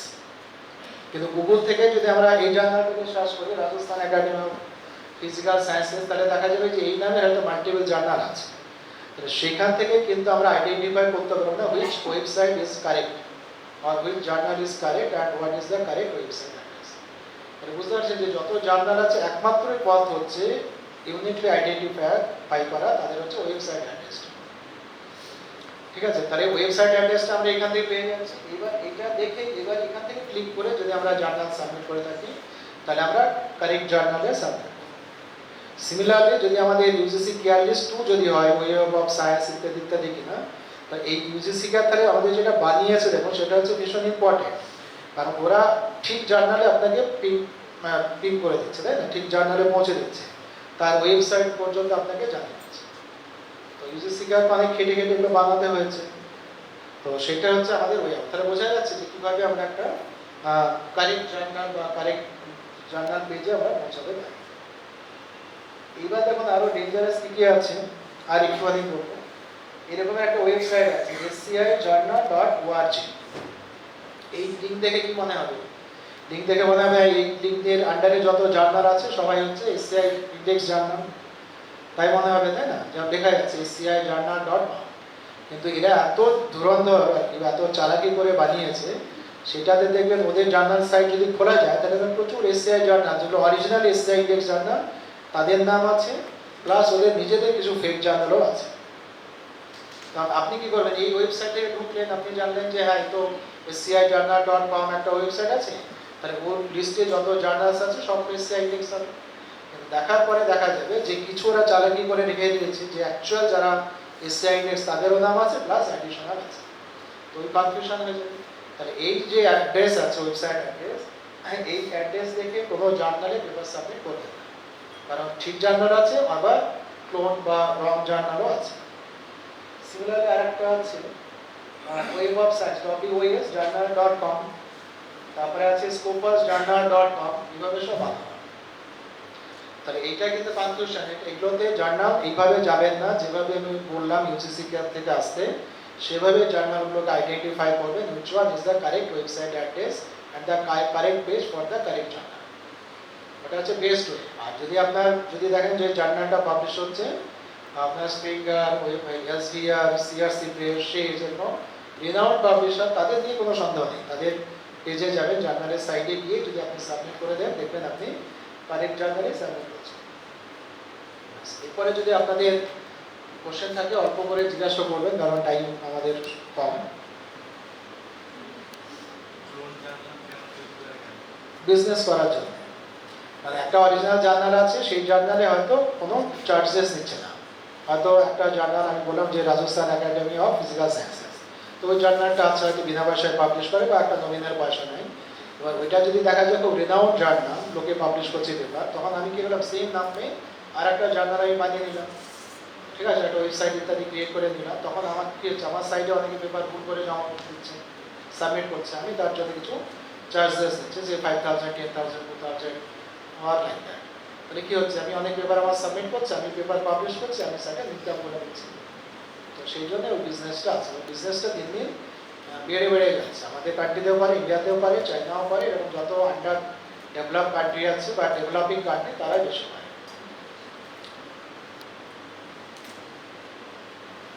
আর যদি থাকে বলুন তাড়াতাড়ি।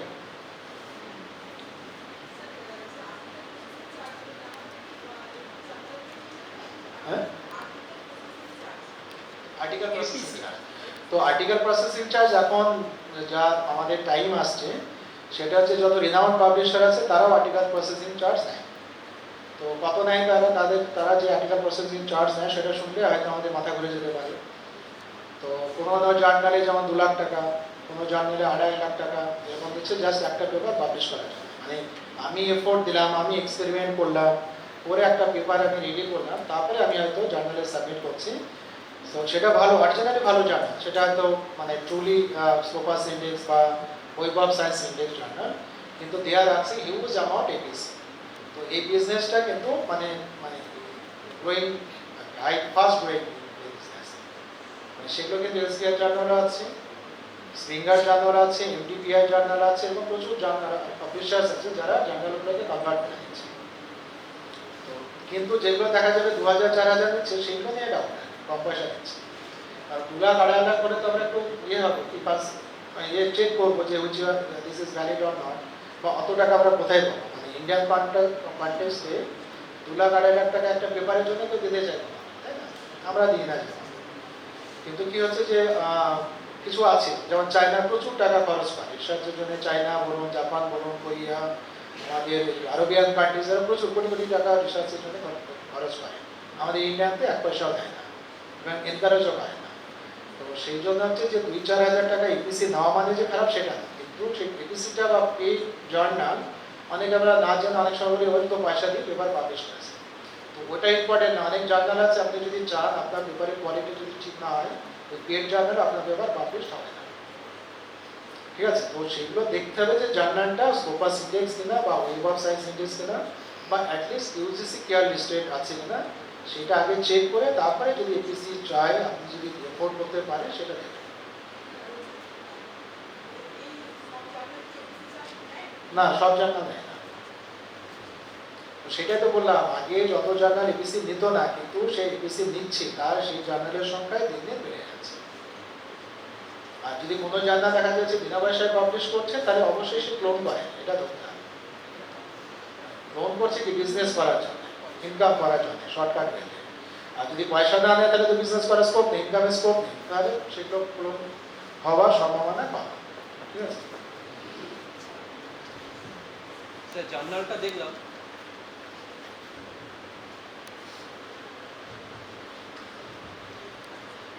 স্যার জার্নালটা দেখতে পেলাম কীভাবে আইডেন্টিফাই করা যাচ্ছে, কিন্তু জার্নাল ছাড়াও আমরা প্রমোশনে দেখেছি বুক চ্যাপ্টারও অ্যাকসেপ্টেড।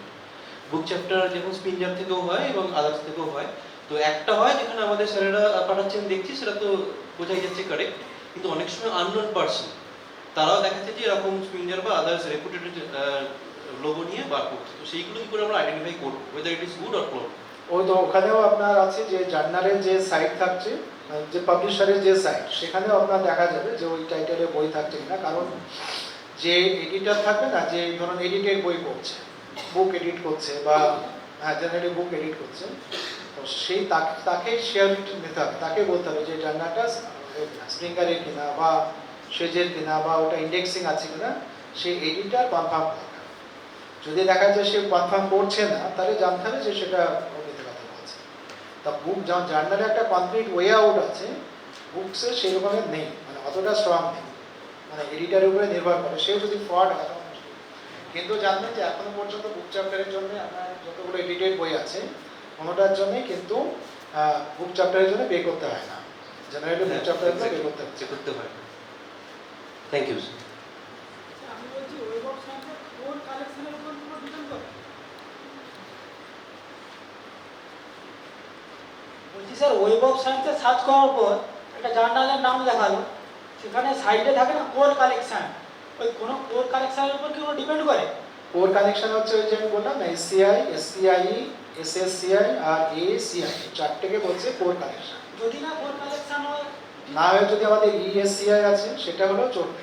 যদি না কিছু থাকে কিন্তু ওয়েব অফ সায়েন্স সার্চ করলে দেখাচ্ছে, তাহলে থাকবে না, ওই কোনোটা ওই পাঁচটার মধ্যে কোনোটাই থাকবে। থাকতে হবে, হ্যাঁ থাকতে হবে, কোনো একটা ডেটাবেসে থাকবে। সার্চ করলে দেখাচ্ছে কিন্তু কোর কালেকশনে নেই, তাহলে তো depends on core collection. Core কালেকশনে থাকবে ব্যাস। আর যদি থাকে তাড়াতাড়ি একটু বলবেন, আমাদের নেক্সট স্পিকার বলবেন, আমাদের লাঞ্চ ব্রেক থাকবে তারপরে, তাড়াতাড়ি। আচ্ছা, তাহলে এখানে আমরা শেষ করছি এই সেশন। হ্যাঁ, পরে যদি আরো কারো কোনো কোশ্চেন থাকে পরে আমরা শেষে সময় থাকলে আমরা ডিসকাস করব। সবাইকে ধন্যবাদ।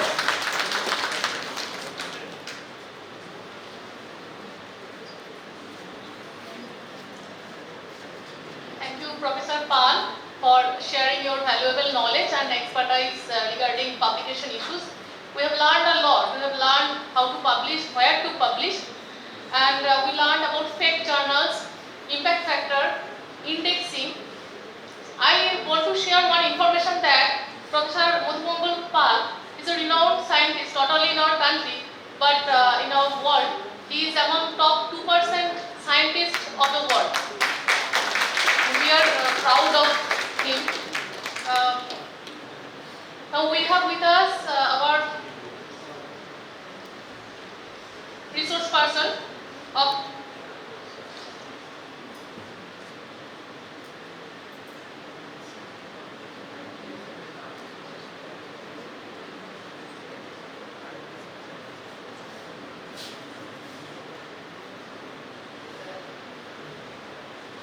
with us Dr. B.N.Sasmal, Senior Information Scientist, University of Bardwan. Now, may I request Professor Pinaki Das, Professor of Department of Economics, for sharing his knowledge and ideas on how to write a good research paper.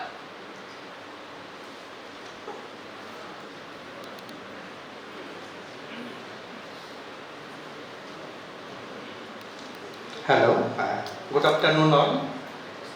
আসলে সেই 11:30 থেকে শুরু হয়েছে, এখন 1:30 আর কি। এতটা সময় দেওয়ার পরে আবার একটা লেকচার শোনার ধৈর্য থাকাটা খুবই ডিফিকাল্ট আর কি। তাই আমি খুব সংক্ষেপে শেষ করব, কথা বলবো কম, গল্প কিছু বলবো আর ছবি কিছু দেখাবো আর কি। আর কিছু কোশ্চেন্স, কিছু পয়েন্ট রেইজ করে দিয়ে যাব, যদি ওগুলো মাথার ভিতর থাকে আর কি। তো একটা গেম কোশ্চেন দিয়ে আমি প্রথমে শুরু করছি আর কি। কোশ্চেনের আনসার বা কোশ্চেনটা অবশ্য আমাদের সঞ্চালিকা উনি বলে দিয়েছেন। তো how to write a good research paper আর কি। তো এখানে যারা অডিয়েন্স যারা আছেন, আপনারা অনেকেই খুব সিনিয়র একাডেমিশিয়ান আছেন, সিনিয়র রিসার্চার আছেন, সিনিয়র ফ্যাকাল্টি মেম্বার্স আছেন, অনেকেই হয়তো good academic research paper produce করেছেন, আবার অনেকেই আছেন নিউ কামার্স আর কি। তো যারা সিনিয়র, যারা already good academic research paper produce করেছেন, তাদের কাছে এটা বলা মানে তো ওই মায়ের কাছে মাসির গল্প করার মতো আর কি। কিন্তু তাও দেখেছি আমি, আমার মা যখন মাসিকে ফোন করে বা ঘন্টার পর ঘন্টা এত সময় ধরে কথা বলতে থাকে, তাদের যে কী কথা কখনো শেষ হয় না আর কি।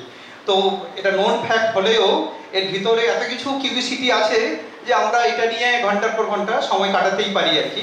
এবং আমি যে ভিউজগুলো বলবো, এটা আমার আদেশ, মানে আপনার কি বলবো, যে এটা আমার শুধু ভিউজ নয়, এই ভিউজটা আমি পেয়েছি আপনাদের কাছ থেকে, বিভিন্ন রিসার্চারের কাছ থেকে, বিভিন্ন একাডেমিশিয়ানদের কাছ থেকে, আর সর্বোপরি পেয়েছি বিভিন্ন জার্নালে যখন আমি রিসার্চ আর্টিকেল সাবমিট করেছি রিভিউয়ারের ভিউ পয়েন্ট থেকে, বা যখন রিভিউ করতে গেছি সেখান থেকে।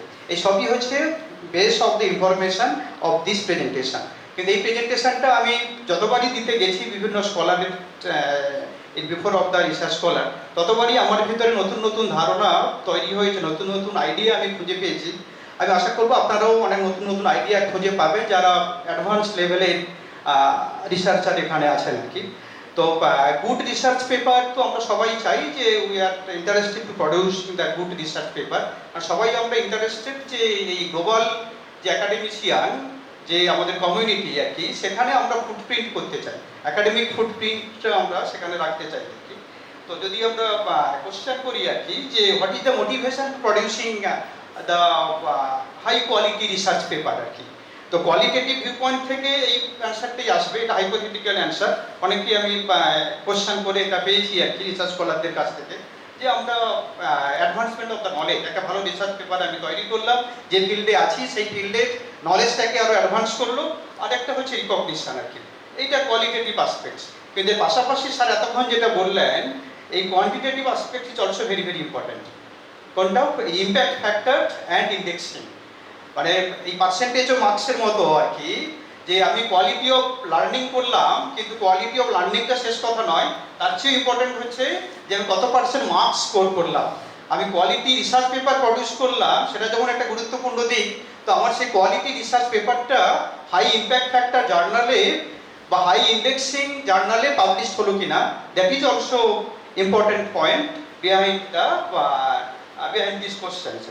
তো এই ইম্প্যাক্ট ফ্যাক্টর কীভাবে ক্যালকুলেশন হয়, বিভিন্ন জার্নাল বিভিন্নভাবে ক্যালকুলেশন করে তার ডিটেলস ডিসকাস করেছেন, আমি সেখানে যাচ্ছি না। তো হাই ইম্প্যাক্ট ফ্যাক্টর মিনস আপনার জার্নালের আপনার যে আর্টিকেল তার সাইটেশনটা রিলেটিভলি হাই। মানে আমি যখন একটা ভালো একাডেমিক জার্নাল প্রডিউস করছি, তাহলে আমার অবজেক্টিভ হবে আমার আর্টিকেলটার বেশি সাইটেশন হোক।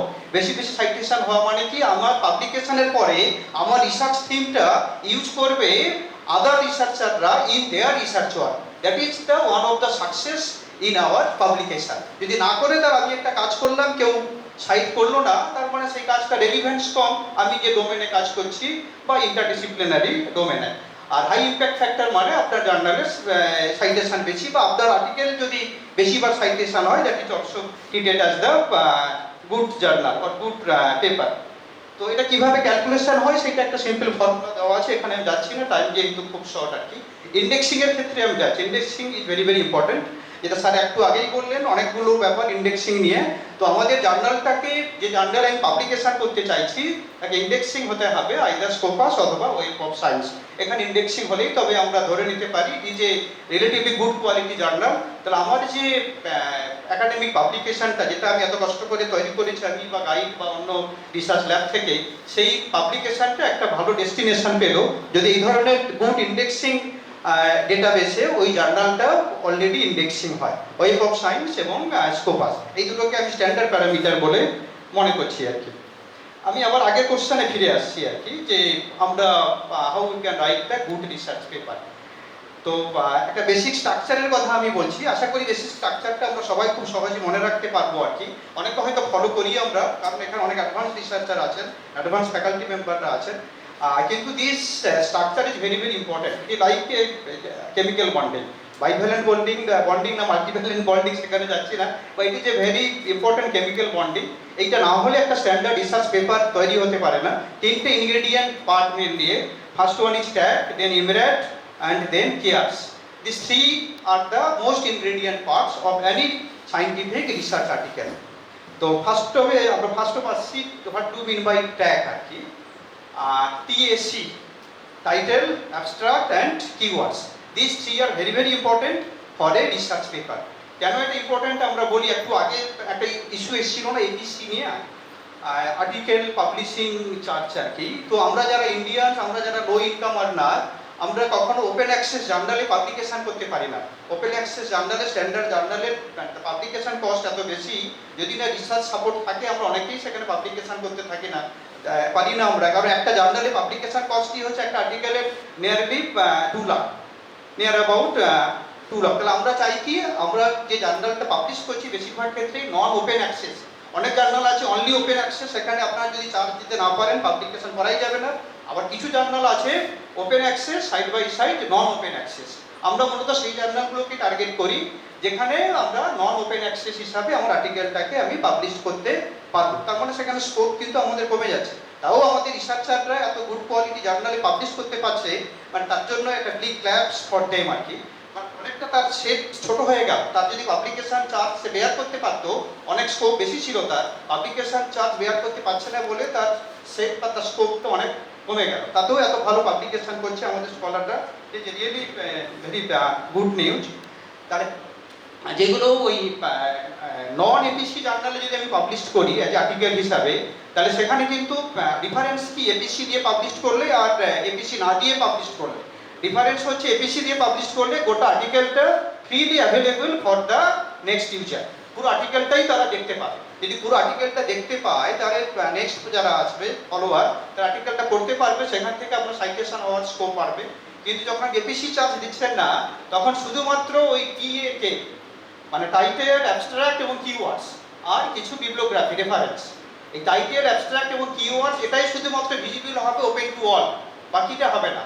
তাহলে এইটা শুধু যেহেতু ভিজিবল হচ্ছে ওপেন টু অল, এই পার্টটা যদি অ্যাট্রাকটিভ করতে পারে টু দ্য রিডার্স, তাহলে যাদের পারচেসিং পাওয়ার আছে, যে যে ইনস্টিটিউটে বা যে যে কান্ট্রিতে, তারা ওই আর্টিকেলটা পারচেস করবে ওই জার্নাল বডি থেকে এবং পারচেস করে সে পড়বে, ওটাই হচ্ছে জার্নালের বিজনেস। তা জার্নাল যখন আপনার আর্টিকেলটাকে পাবলিশ করতে চাইবে, সে দেখবে ওই ডিএ কিটা এতটা ইন্টারেস্টিং বা ইম্পর্টেন্ট হচ্ছে কিনা, যাতে ওটা আপনার অডিয়েন্সকে বা রিডার্সকে অ্যাট্রাক্টিভ করতে পারে to read the whole article. It is a very মানে difficult and important task to publish a journal a article in a reputed journal. তো এই তিনটের মধ্যে আমি প্রথমে আসছি কিওয়ার্ডস নিয়ে আর কি। এই কিওয়ার্ডস এতটাই ইম্পর্টেন্ট আর কি, এমন একটা ইম্পর্টেন্ট ইস্যু এটা। আপনার বাড়ি আছে, পাশে প্রতিবেশীর বাড়ি আছে, অন্যজনের বাড়ি আছে আর কি। তো সঠিক বাড়িতে ঢুকতে গেলে আর কি আপনার সঠিক চাবিটাই দরকার। ওই চাবিটা না হলে আপনি সঠিক রুমে সঠিক ঘরে আপনি ঢুকতে পারবেন না আর কি।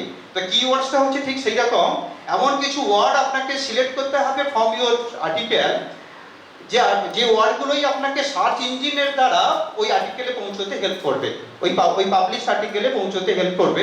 এতটাই ইম্পর্টেন্স হচ্ছে কিওয়ার্ডস। তা how we can define or how we can select or choose the specific keywords. A number to are limited, 4 or 5 keywords maximum, that varies from one journal to another journal. তো এখানে আমরা কিছু প্র্যাকটিসের কথা আমরা বলেছি, এই ধরনের বেসিক টিপসটা আমরা ফলো করতে পারি। ফার্স্ট অফ হচ্ছে আমি যে আর্টিকেলটা কমপ্লিট করেছি আমার পেপারটা, তাকে আমি থরলি পড়বো, পড়ে ইম্পর্টেন্ট পয়েন্টসগুলো, ইম্পর্টেন্ট ওয়ার্ডসগুলো হাইলাইট করবো। এভাবে কিছু ওয়ার্ডস আমি হাইলাইট করলাম, সেই হাইলাইটেড ওয়ার্ডগুলো থেকে আমি আস্তে আস্তে মিনিমাইজ করব which are the most relevant words that represent my article, that represent my paper. তো এইভাবে ন্যারো ডাউন করার পরে ফাইনালি আমি আসবো 4টে বা 5টে ওয়ার্ডে, যে 4টে বা 5টা ওয়ার্ড হচ্ছে most suitable words that can represent my research word. সেই 4টে বা 5টা ওয়ার্ডকে আমি কিওয়ার্ড হিসাবে সিলেক্ট করব। এবং এইটা সিলেক্ট করার সময় আবার একবার নিজেকে কোশ্চেন করতে হবে যে whether this keyword effectively indexing my article online or not. আমি যখন গুগলে সার্চ করব, যদি ওই কিওয়ার্ডগুলো থাকে তবেই কিন্তু আমার আর্টিকেলটা সার্চিং হবে, সার্চ ইঞ্জিনে ধরা পড়বে। মানে যখন আমরা সার্চ করি, দেখুন ভালো জার্নালে সাবমিট করলে সমস্ত কন্টেন্টের পাশাপাশি কিওয়ার্ডটা স্পেশালি চায়। কিওয়ার্ডটাকে ওরা সার্চ ইঞ্জিনে লিঙ্ক করে, ওই কিওয়ার্ডগুলো যখন গুগল বা অন্য কোনো সার্চ ইঞ্জিনে আমি সার্চ করি, তখন অন্য আর্টিকেলের পাশাপাশি আমার আর্টিকেলটাও ভিজিবল হতে পারে। Therefore keyword selection is very important. তারপরে আসছে টাইটেল আর কি। এই title is also very important. যে টাইটেল ছাড়া তো আমার একটা পেপার কখন অ্যাট্রাকটিভ হতে পারে না, এবং টাইটেলটা এতটাই সাইন্টিফিক হতে হবে যে যাতে টাইটেলটাই আপনার আর্টিকেলটাকে পড়ার জন্য ইন্টারেস্ট তৈরি করতে পারে আর কি। এবং এখানে আমরা অনেক সময় অতটা সিরিয়াস হই না রিগার্ডিং দ্য টাইটেল আর কি। একটা ছোট্ট এক্সাম্পল এই মুহূর্তে মনে আসছে আমার। আমি যখন রিসার্চ স্কলার ছিলাম আইনস্টাইন রিসার্চ স্কলার হোস্টেলে, তো বেশিরভাগ রাত্রেই ওই তর্ক বিতর্কে আইনস্টাইনের দফারফা হয়ে যেত আর কি। তো একদিন আমরা পড়লাম বাংলার একজন স্কলারের কাছে, মানে আমি কাউকে করছি না আর কি, যে তোমরা আবার কি রিসার্চ করো আর কি। যারা সায়েন্সের ফিজিক্স, যারা কেমিস্ট্রি, তারা এত কিছু জিনিস বলতে পারছে, বাংলা আবার তারা কি রিসার্চ করবে আর কি, সেটা ঠিক নয়। তো সে বললো সে রিসার্চ করছে রক্তকরবী নাটকটা নিয়ে, নামকরণ, রক্তকরবী নাটককে নামকরণ নিয়ে আর কি। সেখান থেকে আমরা জানলাম রবীন্দ্রনাথ যখন খুব মেচিওর স্টেজে রক্তকরবী নাটকটা লিখেন, সে রক্তকরবী নাটকের নামকরণটা উনি তার আগে 10 বার চেঞ্জ করেছেন। 11th টাইমের ফাইনাল নাম হচ্ছে রক্তকরবী। তার আগের ভার্সনের নাম ছিল নন্দিনী, নন্দিনী হচ্ছে বিপ্লবের দত্তক আর কি। তার আগের ভার্সনের নাম ছিল রঞ্জন, রঞ্জন কোনো ক্যারেক্টার নেই ওখানে, কিন্তু কয়েকবার সেই নামটা এসছে আর কি। তার আগের নাম ছিল যক্ষপুরী আর কি। কিভাবে স্টেজ আফটার স্টেজ এক একটা ইমপ্রুভ হচ্ছে, সেটাই তার আলোচনার মধ্যে, তার গবেষণার মধ্যে এসছে। আমি এই কারণে বললাম, রবীন্দ্রনাথের মতো মানুষ যিনি তখন ইস্টাবলিশড হয়ে গেছেন মেচিওর স্টেজে, একটা নাটকের নাম যদি 10th বার রিভাইজ করে 11th টাইমে ফাইনাল করতে পারেন, তাহলে আমাদেরকেও নিশ্চয়ই তার থেকে বেশিবার ভাবতে হবে যে what is the appropriate title of my research article. এই কারণে এক্সাম্পলটা আমি নিয়ে এলাম। আচ্ছা, এখানে কিছু টিপস দেওয়া আছে, কিছু ইম্পর্টেন্ট পয়েন্টস, যে how we can write the appropriate title. এটা অবশ্য টেকনিক্যাল পয়েন্ট আর কি। টেকনিক্যালিটির পাশাপাশি আপনার মানে কোয়ালিটেটিভ দিকটাও ইম্পর্টেন্ট। এই টেকনিক্যালি এই কারণে বলছি আমি যে আপনার ওই সার্চ ইঞ্জিনে ধরা পড়তে হবে। তাই বেশিরভাগ যারা এডিটর জার্নালে তারা চান আমি যে কিওয়ার্ডগুলো সিলেক্ট করলাম 4টা বা 5টা আর কি, তার মধ্যে যাতে মোস্ট ইম্পর্টেন্ট কিওয়ার্ডগুলো আমার টাইটেলের দ্বারা রিফ্লেক্টেড হয়। শুধু তাই নয়, সেই কিওয়ার্ডসগুলো রিফ্লেক্টেড হতে হবে within first 65 characters, without space. তার কারণ হচ্ছে গুগল সার্চ ইঞ্জিন ফার্স্ট 65 ক্যারেক্টার্সের বেসিসে সার্চিং করে। যদি ফার্স্ট 65 ক্যারেক্টার্সের মধ্যে মোস্ট ইম্পর্টেন্ট কিওয়ার্ডস আসে, তাহলে আমার আর্টিকেলের ভিজিবিলিটি বাড়বে in the Google search engine. আচ্ছা, টাইমটা আমি একটু তাড়াতাড়ি করার চেষ্টা করছি। আরেকটা যেটা সাজেশন হচ্ছে যে শুধু আমার টাইটেলটা এমন হতে হবে শুধু আমি বুঝলে হবে না আর কি, যারা অ্যালাইড ফিল্ড, যেহেতু ওই ফিল্ডে কখনো কাজ করেনি আর কি, অ্যালাইড ফিল্ডের যারা, তারাও আমার টাইটেলটা দেখে ইন্টারেস্ট ফিল করতে পারে to read about the article. আমি এই কারণে বলছি এগুলো, কারণ আমি যেখানে পাবলিশ করতে চাইছি বেটার জার্নালে পাবলিশার ঠিক বা এডিটর ঠিক এই কোয়ালিটিগুলো দেখে আমার আর্টিকেলের মধ্যে আছে কি নেই। যদি এই কোয়ালিটিগুলো থাকে তাহলে আমার আর্টিকেলের অ্যাকসেপ্টেন্সের চান্স বেশি in a good quality journal. একজন এডিটর বলছেন we would expect a strong title, a good title that really expressed what the article was about and make it clear to the reader exactly what the topic was. এখানে jugglery ইত্যাদিকে পছন্দ করছেন না, as simple as the content of the paper, সেটা যাতে আর্টিকেলের মধ্যে reflect হয়। আর অনেকে বলে থাকেন, অনেক এডিটর্স, যে ওই investigation of, study of, more about of, revisited of, এই টার্মিনোলজিগুলো না নিয়ে আসতে, কারণ যে কোনো রিসার্চ মানে ইনভেস্টিগেশন হবে, স্টাডি হবে, মোর অ্যাবাউট হবে, আবার যদি রিভিউ লিটারেচার হয়, রিভিউ পেপার হয়, সেটা অটোমেটিক্যালি রিভিজিটেড হবে। এগুলোকে অ্যাভয়েড করার কথা তারা সাজেস্ট করেন। আচ্ছা, দুটো পার্ট আমি বললাম ট্যাগে, ফার্স্ট কিওয়ার্ড বললাম, টাইটেল বললাম, আর মাঝেটা হচ্ছে দুটো স্যান্ডউইচ হয়ে আছে অ্যাবস্ট্রাক্ট আর কি। এই অ্যাবস্ট্রাক্টের মধ্যে কিন্তু দুটোকেই রিফ্লেক্ট করাতে হবে, যে টাইটেল আমি করলাম এবং যে কিওয়ার্ড করলাম সেই কিওয়ার্ডগুলোকে আমি থরলি ইউজ করব ইন মাই অ্যাবস্ট্রাক্ট, এবং অ্যাবস্ট্রাক্টটা হতে হবে সেলফ কন্টেইনিং। আমি তো শুধু অ্যাবস্ট্রাক্টই করতে পারছি না, কারণ আমরা যেটা পাবলিশ করছি ওই নন এপিসি জার্নালে পুরো আর্টিকেলটা পড়তে পারছে না, রিডার শুধু পড়তে পারছে অ্যাবস্ট্রাক্টটা। তাহলে অ্যাবস্ট্রাক্টটা তার আমাকে সেলফ কন্টেইনিং হতে হবে, যাতে অ্যাবস্ট্রাক্টটা পড়েই মানুষ বুঝতে পারে, রিডারটা বুঝতে পারে এই আর্টিকেলের থিম, এই আর্টিকেলের এই ইনোভেটিভ দিকগুলো আছে।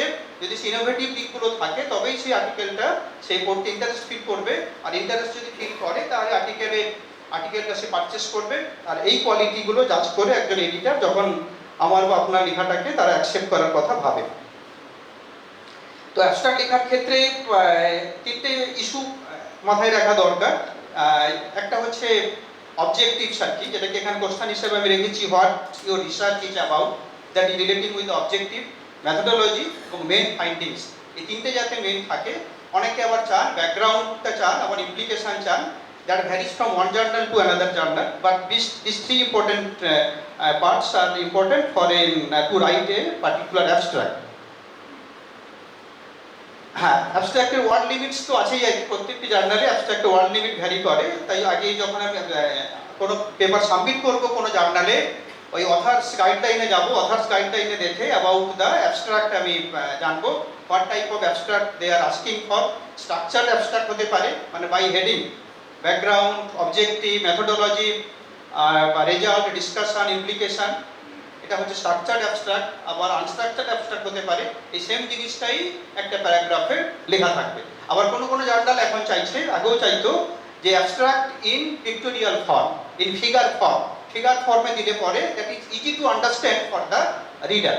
মূলত এলসেভিয়ার বা সায়েন্স ডাইরেক্টের জার্নালগুলো তারা অ্যাবস্ট্রাক্টটা এই ইন ওয়ার্ডসের পাশাপাশি তারা কিন্তু ওই ফিগার ফর্মেও চান। তাহলে আমি ফিগার ফর্ম মানে আমার কাজের যে মূল ইস্যুটা সেটাকে আমি ফিগার দিয়ে রিপ্রেজেন্ট করতে পারি, সেই ধরনের অ্যাবস্ট্রাক্টকে আমরা বলবো অ্যাবস্ট্রাক্ট ইন ফিগার।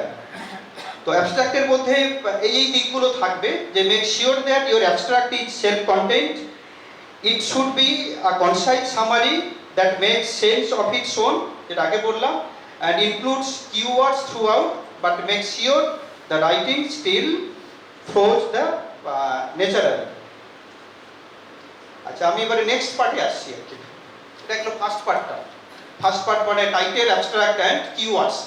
আপনার স্ট্যান্ডার্ড জার্নালে যেখানে পাবলিশ করছেন only this part is visible আর কি, কিন্তু মূল বডিটা হচ্ছে এই ইমরাট স্ট্রাকচারকে ফলো করছে মোস্ট অফ দ্য জার্নাল আর কি। where I stands for introduction, M for methods, R for results, and finally D for discussion. এটা হচ্ছে main body of the article. IMRAD structure আমরা বলছি, ইমরাট স্টাইল বলছি, মানে সায়েন্স ডাইরেক্ট থেকে শুরু করে এলসেভিয়ার থেকে শুরু করে অন্যান্য সমস্ত জার্নাল আপনার এখন এই ইমরাট স্টাইলটাকে ফলো করে হচ্ছে। আমরা যদি এই স্টাইলটাকে ফলো করে লিখি তাহলে আমাদের পেপারে অ্যাকসেপ্টেন্সের চান্স অনেকটা বাড়বে আর কি। তো let us discuss this issue one after one in brief. Time যেহেতু অনেক লিমিটেড, 2টো বাজতে যাচ্ছে আর কি। তো এখন মনে হচ্ছে স্যার এখনই ব্রেক দিয়ে দিলে আমরা লাঞ্চ ব্রেক খেয়ে যেতে পারবো আর কি। তো জাস্ট কয়েক মিনিট আমি সময় নিয়ে নিচ্ছি আর কি। ফার্স্ট অফ ইন্ট্রোডাকশন আর কি। তো ইন্ট্রোডাকশনে এখানে আমাদের বেসিক পারপাসটা হচ্ছে স্কোপ অফ দ্য রিসার্চ। আমি যে রিসার্চটা করছি তার স্কোপটা ডেভেলপ করা, লিটারেচার রিভিউটাকে ওখানে রাখা, গ্যাপস অফ দ্য লিটারেচার বের করা, এবং ওখানে আইডেন্টিফাই করানো যে in which aspects my research is innovative. Innovativeness prove করাটা ভেরি ভেরি ইম্পর্টেন্ট। অনেক ভালো আর্টিকেল দেখি আমরা, স্কলাররা লিখছে, অনেক কিছু আছে ওখানে, কিন্তু ইনোভেটিভনেসটা মানে চোখে আঙ্গুল দিয়ে দেখিয়ে দিচ্ছে না। মানে যে কোনো রিসার্চ কাজে একটা ইনোভেটিভনেস থাকে।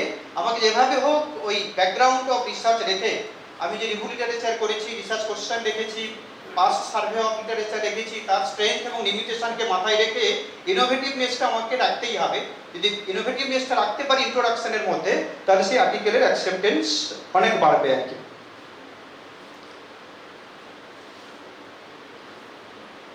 আর ইন্ট্রোডাকশনের মধ্যে তো অবশ্যই এগুলো থাকবে, যে রিসার্চ কোশ্চেন্স এবং হাইপোথেসিস। হাইপোথেসিস এখন আর অনেকেই আমরা লিখি না, বেশিরভাগ ক্ষেত্রে এখন রিসার্চ কোশ্চেন হিসাবে লেখা হয়, চাইলে আমরা হাইপোথেসিস হিসাবে লিখতে পারি, কিন্তু মোস্ট ইম্পর্টেন্ট হচ্ছে ইনোভেটিভনেসটা প্রুভ করা।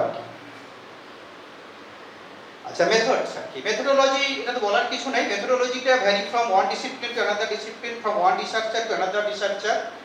অ্যাপ্লিকেড মেথোডোলজি ইউজ করে আমি রিসার্চ করছি, আমার আউটকাম তৈরি হয়েছে, সেই আউটকামটা নিয়ে আমি এখানে রেজাল্ট সেকশনে যাবো আর কি।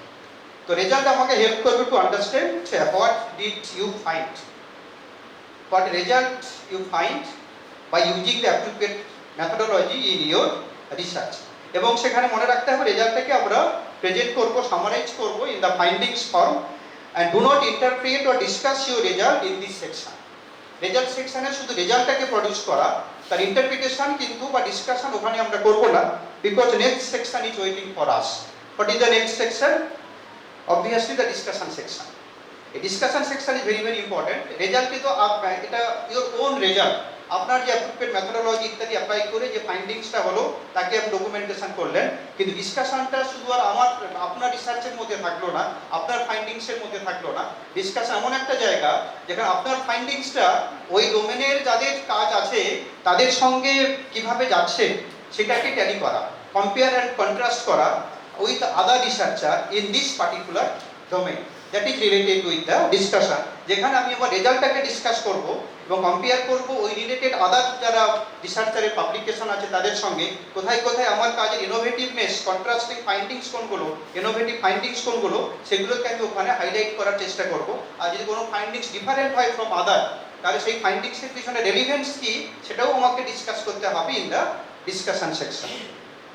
আর যদি এই রেজাল্ট এবং ডিসকাশনটা আমরা ইফেক্টিভলি করে ফেলতে পারি, তাহলে নেক্সট কাজটা খুব ইজি হয়ে যায় আমাদের। নেক্সট স্ট্রাকচারটা হচ্ছে যেটা আমরা কেয়ার্স বলেছিলাম আর কি। ইমর্যাট হলো, মনে থাকলো, প্রথমে tag, title, abstract, keywords, IMRAD, introduction, methodology, result and discussion, আর ফাইনালি হচ্ছে কেয়ার্স আর কি। কেয়ার্স বুঝতে পারছি কি জিনিস আমরা। কেয়ার্সের মধ্যে এখানে সি আর এস হচ্ছে very very important. C means conclusion, acknowledgements, references and supporting material.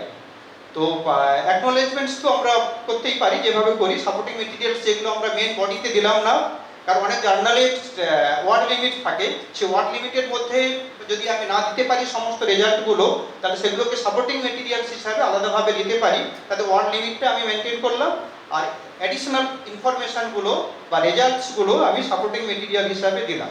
কিন্তু এই লাস্টে যে কেয়ার্স, এর মধ্যে this two are very very important, conclusion and reference. আর এই কনক্লুশনে এসে আমি আমার যে মেন ফাইন্ডিংসটাকে সামারাইজ করছি এবং আমি ওখানে ইস্টাবলিশ করব what is the significance of my research, what is the new contribution of my research article in this particular domain. এটা যদি করতে পারি তাহলে আপনার 100% সাকসেস হলো। তাহলে যে বলটা আপনি খেলছেন সেই বলটাতে আপনি 6 মারতে পারলেন আর কি। মানে এ তো জানা জিনিস আমরা বলছি না, ক্রিকেট খেলা আমরা সবাই দেখি আর কি, এটা নতুন কিছু নয়, কিন্তু আপনাকে ছক্কা মারতে হবে আর কি। তো সেই ছক্কা মারতে গেলে এই কতগুলো টিপস যদি আমরা মাথায় রাখি, আমার মনে হয় কাজটা একটু ইজি হতে পারে আর কি। আর তার পাশাপাশি এটাও ইম্পর্টেন্ট, থার্ড পয়েন্ট আর কি, যে provide some suggestions for future research or practice on your topic.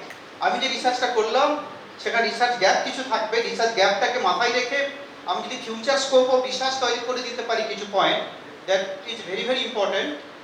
For the next researcher, যেটা জার্নালের এডিটোরিয়ালরা মূলত এক্সপেক্ট করেন।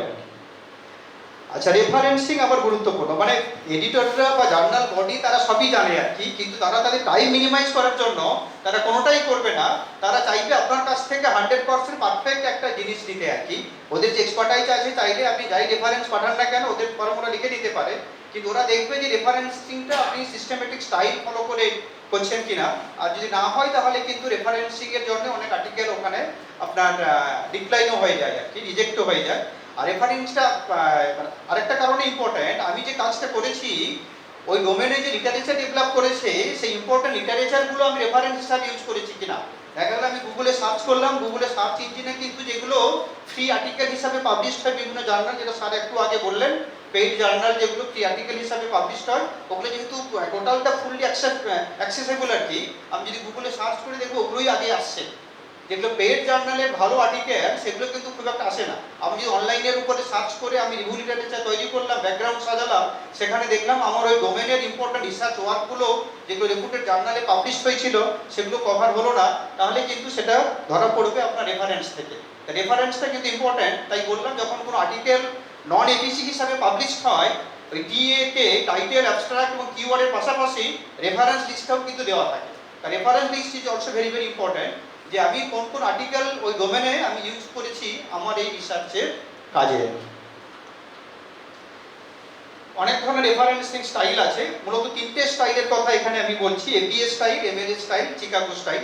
এর বাইরেও আরো কিছু আছে, মোস্ট অফ দ্য জার্নাল এই 3টে কমন স্টাইলকে প্র্যাকটিস করে। তার মধ্যে এপিএ স্টাইলের ইউজটা অনেক বেশি আর কি, যেটাকে আমরা বলছি আমেরিকান সাইকোলজিক্যাল অ্যাসোসিয়েশন স্টাইল। তো এই 3টের মধ্যে লিটল বিট ডিফারেন্স আছে, সেই ডিফারেন্সটাকে এক্সাম্পল দিলে আমরা বুঝতে পারবো। 3টে আগে লিখে নিই এখানে আমি। আচ্ছা, এটা আরেকটা অল্টারনেটিভ মেথডও আছে, যেটা একদম বিগিনার্স যারা এই টেকনিক্সটা এখনো আয়ত্ত হয়নি আর কি, একটা গাইডলাইনের একটা আমি ট্রিক্সের কথা বলবো, যেখানে সহজে আমরা এই স্টাইলটাকে ফলো করতে পারি।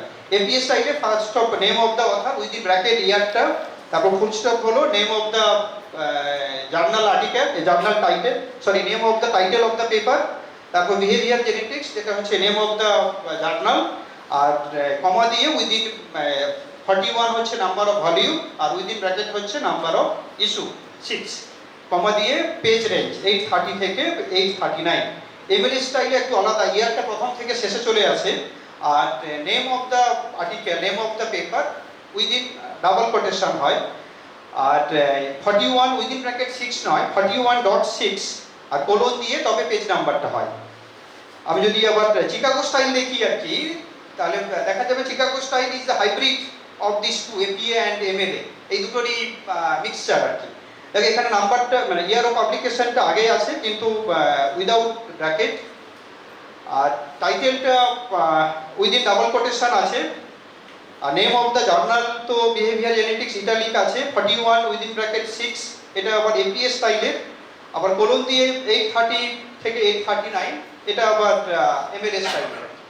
তো এটা গেলে শুধু জার্নাল আর্টিকেল, কিন্তু আমি তো অনেক ধরনের রিসোর্স ইউজ করি, বুকস ইউজ করি, এডিটেড বুকস ইউজ করি, অনলাইন মেটেরিয়ালস ইউজ করতে পারি, ভিডিও ইউজ করতে পারি।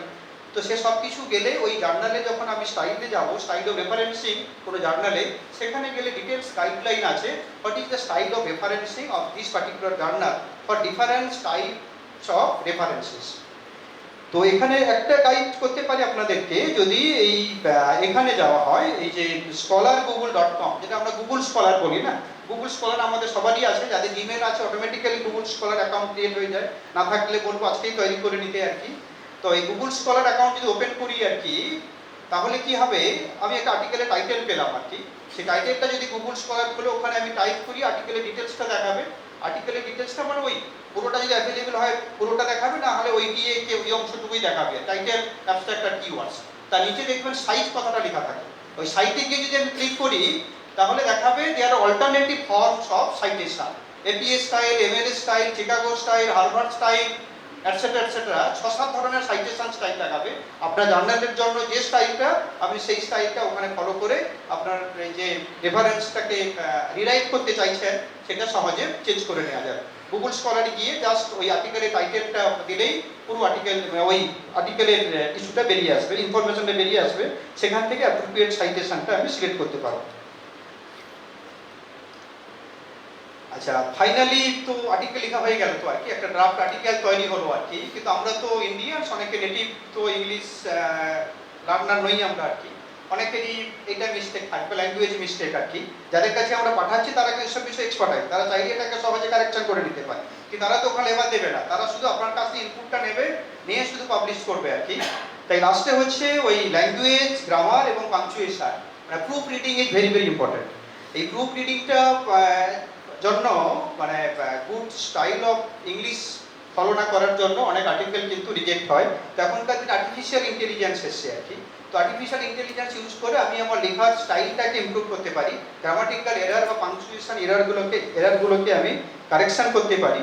আমি দুটো এআই এনেবলড সাইটের কথা বলবো, একটা গ্রামারলি, একটা কুইলবোল্ড। এদের ফ্রি ভার্সানও আছে বা পেইড ভার্সানও আছে, ফ্রি ভার্সান হলেও চলবে আর কি। কিন্তু এই বাদে অনেক এআই আছে, চ্যাট জিপিটি ইত্যাদি ইত্যাদি আছে আর কি। এখন আমি সাম্প্রতিক দেখলাম কিছু আর্টিকেল পাবলিশ করতে গিয়ে ওরা কিন্তু আন্ডারটেকিং চাইছে যে আপনি এই আর্টিকেলটা যে তৈরি করেছেন এটাতে এআই এর হেল্প নিয়েছেন কিনা, এআই এর help permissible up to the language correction, একদম ওখানে আপনাকে আন্ডারটেকিং করিয়ে দিচ্ছে। ল্যাঙ্গুয়েজ কারেকশন ছাড়াও অন্য কোনো জায়গাতে আপনি এআই ইউজ করতে পারবেন না। আপনি মানে এআই হোল্ডারকে বললেন যে আমার আর্টিকেলটা লিখে দিতে ইত্যাদি করে দিতে, ওই এআই আবার ধরিয়ে দেবে যে কতটা ও নিজে জেনারেট করেছে অর্থাৎ, আর কতটা আবার আর্টিফিশিয়াল ইন্টেলিজেন্স এনেবলড হয়ে আপনাকে ওই কন্টেন্টটা, যে কন্টেন্টটা আমি ডেলিভার করছি সেই কন্টেন্টটা তৈরি হয়েছে আর কি। অতএব আমরা এখানে খুব সাবধান থাকতে হবে। কিন্তু ওখানে বলা হয়েছে যে ল্যাঙ্গুয়েজ ইমপ্রুভ করার জন্য, গ্রামাটিক্যাল কারেকশন করার জন্য আমি কিন্তু এআই সফটওয়্যার ইউজ করতে পারি আর কি। তাই আমি এই দুটো সফটওয়্যারের কথা বললাম। এর পাশাপাশি আমাদের তো মোস্ট পপুলার সফটওয়্যার আছে গুগল ট্রান্সলেটর, এটাও অনেকে আমরা ইউজ করে আমাদের লেখাকে আমি ইমপ্রুভ করতে পারি। অনেক সময় হয় না, আমি একটা থিম ভাবছি, সেই থিমটাকে লিখলাম আর কি, এবারে the idea is very good আর কি, কিন্তু সেই আইডিয়াটা মনে হলো ঠিকঠাক মতো প্রডিউস করা হলো না, একটু টেরামাকা হয়ে গেল আর কি। আমি যদি তাকে ফাইনাল টিউনিং করতে পারতাম তাহলে সেই সেন্টেন্সটা একটু বেটার লাগতো, বেটার অ্যাট্রাকটিভ হতো। সেই ধরনের গ্রামাটিক্যাল কারেকশন, ফ্রেজিং বা রিফ্রেজিং আমি এই সফটওয়্যারগুলো দিয়ে করতে পারি। তাহলে আমার যে বক্তব্যটা, সেই বক্তব্যটা আরও স্পেশালি মানুষের কাছে পৌঁছবে, মানে আমি আমার কাজের মধ্যে আনতে পারবো আর কি। আর্টিকেল তো তৈরি হয়ে গেল আর কি। তো এখানেও শেষ নয়, এরপরে হচ্ছে ইম্পর্টেন্ট যে আমি আর্টিকেলটা কোথায় পাবলিশ করব। স্যার তো একটু আগেই বললেন, একটা আর্টিকেল তৈরি করে যেখানে সেখানে পাবলিশ করে দিলাম, পুরো এফোর্টটাই আপনার লস হলো আর কি, ডেড ওয়েট লস্ট। ওই ধরনের কাজের তো কোনো দরকারই নেই। যে আর্টিকেলটা প্রপার জায়গাতে পাবলিশ হবে না, সেই এফোর্টটা দেওয়া দরকারটাই বা কি আর কি। তাই আমাকে আর্টিকেল তৈরি হওয়ার পরে সার্চ করতে হবে আমি কোথায় কোথায় ওটাকে পাবলিশ করতে পারি, কোন কোন পাবলিকেশন হাউসে ওটাকে আমি সিলেক্ট করতে পারি পাবলিকেশনের জন্য। আমি কয়েকটা রেখেছি, এখানে বাইরে আর অনেক কিছু আছে। Nature, Elsevier, Springer Nature, Oxford University Press, Wiley, Cambridge University Press, Taylor and Francis, University of Chicago Press, Sage etcetera আর কি। মানে এরা হচ্ছে পাবলিশার্স। এদের আবার অনেক ধরনের জার্নাল আছে। তো দেখতে হবে আমার আর্টিকেলটা কোন জার্নালে ফিট করছে, সেটা কীভাবে আমি পাবো। আমি যে লিস্ট অফ রেফারেন্স ইউজ করেছি তখন তো আমি দেখেছি কোন কোন রেফারেন্সগুলো ইউজ করে আমি আর্টিকেলটা ডেভেলপ করেছি। আর সেই রেফারেন্সগুলো যে জার্নালে পাবলিশ হয়েছে সেই জার্নালগুলো আমি কনসিডার করব for the publication of my journal. ওই 10টা বা 12টা জার্নাল আগে ভেবে নিয়ে আমি দেখবো কোনটা আমার বেস্ট ফিটেড হচ্ছে, কোন জার্নালটা ফর মাই আর্টিকেল, সেই জার্নালটা আমি সিলেক্ট করলাম। কিন্তু জার্নালটাকে আমি বলছি যাতে পাবলিশড হয় ফ্রম দিস রেপুটেড পাবলিকেশন। এবং এই রেপুটেড পাবলিকেশনের উদ্দেশ্য হলো এগুলো সবই ইন্ডেক্সড জার্নাল পাবলিশ করে এবং এটা সবই ইম্প্যাক্ট ফ্যাক্টর জার্নাল পাবলিশ করে। আচ্ছা, এরপরেও কিন্তু শেষ নয়, আর্টিকেলটা পাবলিশ হয়ে গেল আর কি, হ্যাঁ আমার শেষ আর কি। কিন্তু এরপরেও আমাদের অথারদের কাজ শেষ নয়, আর্টিকেলটা পাবলিশ হয়ে গেল আর কি। আপনাদের উদ্দেশ্য ছিল যে একটা গুড কোয়ালিটি রিসার্চ আর্টিকেল তৈরি করা, আর ভালো আর্টিকেল পাবলিশ করলেন, ভালো আর্টিকেল ভালো জায়গাতে পাবলিশ হয়ে গেল, কিন্তু তারপরেও যাচাই হবে ওটা গুড আর্টিকেল কিনা। যদি ওই আর্টিকেলের সাইটেশন স্কোর আপনার বেশি হয় তবেই রিকগনাইজ হবে যে ওটা একটা গুড আর্টিকেল। তা সাইটেশন করতে গেলে আমাকে কিন্তু কয়েকটা জায়গাতে অ্যাকাউন্ট খুলে আমার আর্টিকেলটাকে সেখানে পোস্টিং করতে হবে। এক নম্বর হচ্ছে গুগল স্কলার, এটা অটোমেটিক্যালি হয়ে যায় জিমেল অ্যাকাউন্ট যদি থাকে। আরেকটা হচ্ছে Scopus, ORCID, ResearchGate, PubMed, scientific জার্নালগুলোর জন্য ইন্টারন্যাশনাল সায়েন্টিফিক ইন্ডেক্সিং, মানে এই অ্যাকাউন্টগুলো আমাকে ওপেন করতে হবে এবং আমার আর্টিকেলটাকে এই অ্যাকাউন্টিংয়ে ইন্ডেক্সিং করে দিতে হবে। তাহলে কি হবে, আমার আর্টিকেলের ভিজিবিলিটি বাড়লো অডিয়েন্সের কাছে, মানে রিসার্চ গেটে যাদের অ্যাকাউন্ট আছে যখন আপনি কোনো নতুন আর্টিকেল আসবে আপনার কাছে মেসেজ চলে যাবে। আবার গুগল স্কলারে যদি কোনো আর্টিকেল আমি লিঙ্ক করে দিই, আমি যদি ওই রিলেটেড কোনো পাবলিকেশন করে থাকি আগে, যখন নতুন একটা আর্টিকেল ওখানে অ্যাড হলো অটোমেটিক্যালি ওই পার্সনের কাছে মেল চলে যাবে ফ্রম দ্য গুগল স্কলারে। দেখবে জিমেলে আমরা অনেকেই মেল পাই যাদের গুগল স্কলার অ্যাকাউন্ট আছে, আমি হয়তো পভার্টি নিয়ে কাজ করেছি, পভার্টি নিয়ে নতুন কোনো পাবলিকেশন হলো, অটোমেটিক আমার কাছে মেল চলে আসছে এই রিলেটেড নতুন পাবলিকেশন হলো। বা আমার যদি আর্টিকেল কোথাও সাইটেশন হয় সেটাও কিন্তু আমি মেলে পাচ্ছি আর কি। আর এই সমস্ত জায়গায় যদি আমি আমার অ্যাকাউন্ট ওপেন করে রাখতে পারি তাহলে আমার আর্টিকেলের সাইটেশনের স্কোপ বাড়বে। আর যখন একটা আর্টিকেল সাইটেশন হবে তখন সেই ইম্পালসটা আমি ফিল করবো আর কি। মোবাইলে মেসেজ আসবে, ফোনে মেসেজ আসবে, এই আর্টিকেলটা 2বার সাইটেশন হলো, 3বার সাইটেশন হলো, 5 টাইম সাইটেশন হলো। আর সাইটেশন স্কোরের দিকে উপরে বেশ করে আমাদের তো স্যার ওখানে ওয়ার্ল্ড টপ 2% সায়েন্টিস্টের মধ্যে আর কি। তো এই জন্য এই ইস্যুগুলো বলা আর কি। আমি আশা করি এই সমস্ত ইস্যুগুলো ফলো করে অলরেডি অনেকে গুড পেপার পাবলিশ করে ফেলেছেন আর কি। তো যারা পাবলিশ করে ফেলেছেন তাদের জন্য আমার একটা মানে কি বলবো, একটা সারপ্রাইজ আছে যেটা পরে আসছি। তার আগে এই স্পিচটা ইম্পর্টেন্ট আর কি। বেশ কিছু কথা আমরা বললাম, নতুন কথা মনে হলো, আবার মনে হলো যে ভেরি নন ইস্যু আর কি। কিন্তু এটাই শেষ নয় আর কি। এটা কোয়ালিটি রিসার্চ পেপার তৈরি করতে গেলে এর পাশাপাশি আরও অনেক জিনিস আমাকে জানতে হবে। না জানলে পরে আমি একটা বেটার কোয়ালিটি রিসার্চ পেপার আপনার যে ডোমেনে, আপনার যে স্পেসিফিক রিসার্চ এরিয়া সেখানে তৈরি করা সম্ভব নয়। সেখানে আমার মনে হয় যে this speech is very very important আর কি। যে the more realise how much I don't know. কিছুটা আমি জানলাম, এখনো কতটা আমার জানতে বাকি থাকলো to publish a good research paper in a particular journal for my research outcome. এই জানাটাও ইম্পর্টেন্ট, তো সেটা আমি জানবো আর কি। আর যেটা আমি আসছিলাম, যারা already good research paper publish করে ফেলেছেন তাদের জন্য congratulation from us, big claps for them, not me আর কি। আর যারা এখন চেষ্টা করছেন পাবলিকেশন করার জন্য আর কি, তাদের জন্য কংগ্রাচুলেশন। আর যারা ইন ফিউচারে চেষ্টা করবেন গুড রিসার্চ পেপার পাবলিকেশন করার জন্য তাদের জন্য আগাম কংগ্রাচুলেশন থাকলো আর কি। Finally thank you. এবার যদি কিছু কোয়েরি থাকে আপনাদের খুব সংক্ষেপে, একটা দুটো কোয়েরি আমরা নিয়ে নিতে পারি। হ্যাঁ বলুন। হ্যাঁ, মানে এখানে সুবিধা হয়েছে আমি যেটা বললাম তো আমাদের সবার ওপিনিয়ন বললাম, আমার টাস্কটা কম, আপনার কোশ্চেন অ্যান্সার দেখা যাবে বাকি অডিয়েন্সরা স্যারেরা দিচ্ছেন আর কি। স্যার প্রথমে আপনাকে ধন্যবাদ, আন্তরিক ধন্যবাদ, এত সুন্দরভাবে আমাদের সামনে বিষয়টা উপস্থাপনা করলেন, আমরা মন্ত্রমুগ্ধের মতো শুনলাম। Thank you. স্যার একটা প্রশ্ন আছে, ধরুন কোনো আর্টিকেল লিখলাম, তার যে টাইটেল, ধরুন নেতাজি সুভাষকে নিয়ে আর্টিকেল, টাইটেলের মধ্যে সুভাষ বোস কথাটা আছে, এবার কিওয়ার্ডসেও কি সুভাষ বোস শব্দটা রাখতে পারি নাকি ওটা খুব দৃষ্টিকটু হবে? না না না, কিওয়ার্ডসে রাখতেই হবে আপনাকে। ওই যে বললাম 5 বা 6 কিওয়ার্ডস, 5 বা 6 কিওয়ার্ডসের মধ্যে মোস্ট ইম্পর্টেন্ট কিওয়ার্ডসে অ্যাটলিস্ট 2 কিওয়ার্ডস টেকনিক্যালি যাতে টাইটেলের মধ্যে আসে, কিওয়ার্ডসেও সুভাষ বোসকে রাখতেই হবে আপনাকে। কারণ ওই আর্টিকেলে প্রচুরবার সুভাষ বোস এই শব্দটা থাকবে। থাকবে অবশ্যই রাখবে, ওটা তো মেন কিওয়ার্ড, ওটা মেন চাবি। মেন হচ্ছে মেন কিওয়ার্ডস, মেন কিও বলা যেতে পারে, ওটা রাখতেই হবে। এবং ওটা রাখতে বলছে ওরা, এবং বলছে ওই যে মোস্ট ইম্পর্টেন্ট কিওয়ার্ডস গুলো ফার্স্ট 65 ক্যারেক্টারসের মধ্যে রাখতে।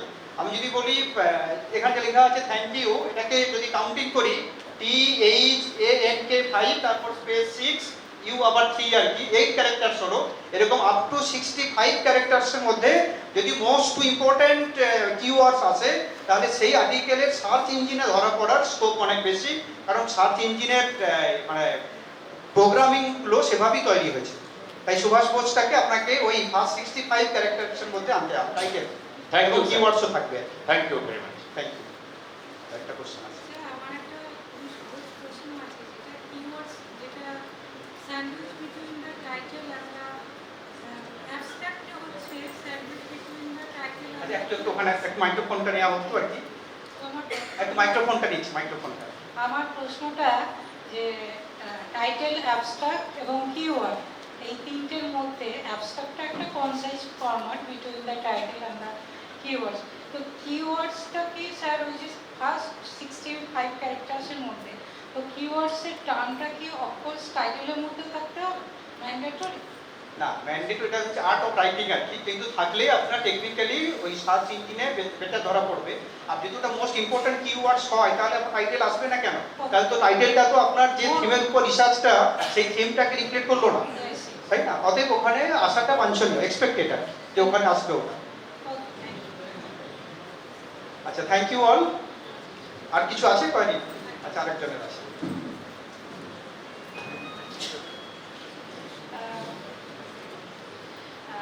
স্যার আমার দুটো কোশ্চেন আছে। এক নম্বর যেটা হচ্ছে যে সমস্ত যে রিসার্চ আর্টিকেলগুলো আমাদের গুগল স্কলার বা সব জায়গাতে অ্যাভেলেবেল থাকে না। তো আমরা কিছু সময় দেখতে পাই যে কিছুটা মানে পিডিএফ থাকে যেটা আমরা সহজে ডাউনলোড করতে পারি। কিছু কিছু যেগুলো আমরা সায়েন্স হাব বা পাবমেড ইত্যাদি কিছু জায়গা আছে সেখান থেকে করতে পারি, কিন্তু আর তাছাড়াও কিছু কিছু এরকম পাবলিকেশন থাকে যেগুলো আমরা কিন্তু অ্যাক্সেস করতে পারছি না। তো সেটার ক্ষেত্রে আমরা কী করতে পারি? অল্টারনেটিভ ওয়েজ যদি আপনি কিছু বলতে পারেন। না, যদি আপনার ওই ডেটাবেস কিনা না থাকে, যেমন আমাদের ইউনিভার্সিটি এখন ডেটাবেস কিনছে এই স্কোপাস, এলসেভিয়ারের, তাদের যে পাবলিকেশনগুলো আমরা ইউনিভার্সিটি থেকে ওপেন করতে পারি, বাড়িতে গিয়ে এবার পারবো না। ইউনিভার্সিটি এখানে আইপি পোর্টাল ধরে ওপেন করতে পারি। যদি আপনার ইনস্টিটিউট ওটা অ্যাক্সেস না করে, ওটা তো অ্যাক্সেস করা যায়। আপনাকে হেল্প নিতে হবে কি আপনার যে বন্ধু বা যারা বা টিচার যারা ওই ধরনের ইনস্টিটিউটে আছেন যেখানে ওটা সাবস্ক্রাইব করা হয়, তাদেরকে বলতে হবে এই আর্টিকেলের লিঙ্কটা আপনি পাঠালেন, এই লিঙ্কটা ডাউনলোড করে আমাকে দেন। আমরা সেভাবে করে থাকি। আমাদের ইউনিভার্সিটিতেও অনেক ডেটাবেসে অ্যাক্সেস নেই আর কি। আমরা তখন তাদেরকে বলি, আইআইটিতে যে বন্ধুরা আছে, যে আমাকে এটা পাঠিয়ে দাও, তো লিঙ্কটা পাঠালাম, সে ডাউনলোড করে আমাকে পাঠিয়ে দিল। কিন্তু এখন কিছু ভালো দিক যেমন আছে, আবার তো চুরিবিদ্যাও আছে আর কি। তো কিছু সফটওয়্যার আবার ডেভেলপ হয়েছে ওয়েবসাইট আর কি, যারা আবার লাস্ট ইয়ারের আর্টিকেলটা বাদ দিয়ে তার আগের ইয়ার অবধি আর্টিকেলগুলোকে আপনাকে ডাউনলোড করতে দিয়ে দিচ্ছে। ওটা অবৈধ আর কি। ওটা আমি না প্র্যাকটিস করার কথাই বলবো আর কি, কিন্তু অনেকে ওটা করেন আমাদের ইন্ডিয়াতে কিন্তু ওটা আবার অ্যাক্সেসেবল আর কি। মানে ইন্ডিয়াতে লাস্ট ইয়ার বাদ দিয়ে তার আগের ইয়ার অবধি আর্টিকেলগুলো আমরা প্রিন্টে ডাউনলোড করতে পারি। ওটা আবার অবৈধ বলে এখন অনেকে বলছেন না। তো সেরকম কিছু ওয়েবসাইট আছে, সেখান থেকে করা যেতে পারে। স্যার আপনি যেটা বলছেন ইনস্টিটিউশনাল সাপোর্ট নিয়ে আমি ওটা যদি ইনস্টিটিউট সাবস্ক্রাইব করে, অনেক টাকা লাগে তো ওগুলোর জন্য, আবার ইউজিসি অনেক সময় ফান্ডিং দেয়, সেটা বলতে পারবেন ওই সাবস্ক্রিপশনের জন্য। যদি না থাকে তাহলে ওটা আপনি পাবেন না। ওটা আপনাকে হেল্প করতে হবে আদার্সের উপরে, যারা ওটা আপনাকে করে দেবে। Okay, thank you sir. Second question যেটা ছিল আমার, মানে হ্যাঁ, ইমপ্লিমেন্টের থ্রি দিয়ে ওটাকে সাবস্ক্রাইব করা যাবে। হ্যাঁ, আচ্ছা, আরেকটা যেটা এমনি আর্টিকেল যেগুলো মানে কাজ হচ্ছে এবং অনেকগুলো আমরা দেখি যে রিভিউ পেপার, তো আমি দুটোর মধ্যে মানে কোনটা থেকে বেশি ইম্পর্টেন্স দেখতে পারি। যেমন একটা মানে আমি কাজ করছিলাম, তো রিভিউ পেপারে দেখলাম যেটা রিভিউ পেপারটা অনেকগুলো আর্টিকেলকে নিয়ে লেখা রয়েছে, কিন্তু সেখানে আমি একটা জায়গাতে দেখলেই আমি অনেকগুলো আইডিয়াস পাচ্ছি বা কোথায় কোথায় আরও কী কী কাজ হয়েছে সেগুলো সমস্ত কিছু তার রেজাল্ট অ্যান্ড ডিসকাশন পাচ্ছি। কিন্তু যখন আমি এক একটা করে আর্টিকেল দেখছি তখন তো যে কোনো একটা জায়গার উপর ফোকাস করে সেই একটা কাজ হচ্ছে। বুঝতে পেরেছি এটা, যে আমি একটা রিসার্চ করতে চাইছি, আমাকে তো রিভিউ লিটারেচার এক্সটেন্সিভলি করতে হবে। আমি যদি ওই ফিল্ডে কোনো রিভিউ আর্টিকেল পেয়ে যাই, এটা তো আমার কাছে মানে সোনায় সোহাগা হলো আর কি। আমি খুব কম সময়ে ওই ডোমেনের ইম্পর্টেন্ট ওয়ার্কগুলো পেয়ে গেলাম। আমি ওই ওয়ার্কগুলো দেখে তার মেন সোর্সে গিয়ে আবার ফার্দার স্টাডি করতে পারি। কিন্তু অনেক ডোমেনে অনেক সময় কী হয়, রিভিউ ওয়ার্ক পাওয়া সম্ভব হয় না আর কি। যদি না হয় সেখানে রিসার্চারকে ওই কিওয়ার্ডস ধরে, সে যে ডোমেনে কাজ করছে ওই কিওয়ার্ডস ধরে ধরে তাকে রেলিভেন্ট আর্টিকেল বা বুকস চ্যাপ্টার বা বুকস তাকে স্টাডি করতে হবে, দিয়ে রিভিউ লিটারেচারটা ডেভেলপ করতে হবে। তাহলে স্যার আমি রিভিউ লেটার মানে রিভিউ পেপার বা রিভিউ লিটারেচারকে ইম্পর্টেন্স দিতে পারি? দিতে পারি, অবশ্যই পারি। ওটাই তো আগে রিসার্চাররা আপনার জন্য কাজ করে গেছে, আর তারও ইনোভেটিভনেসটা আছে বলেই সেটা পাবলিশ হয়েছে, যেটা পরবর্তী রিসার্চাররা যার বেনিফিট পাচ্ছে। Thank you. আমার একটা question sir, thank you for excellent presentation. Sir আমার কোশ্চেন রয়েছে, যারা এই ইউনিভার্সিটিতে পড়ছে না কলেজে পড়ছে, তো তারা কি ইউনিভার্সিটির লাইব্রেরি অ্যাক্সেস করতে পারবে, ডেটাবেস অ্যাক্সেস করতে পারবে? না না, লাইব্রেরি অ্যাক্সেসনের ইস্যুটা নেই আর কি।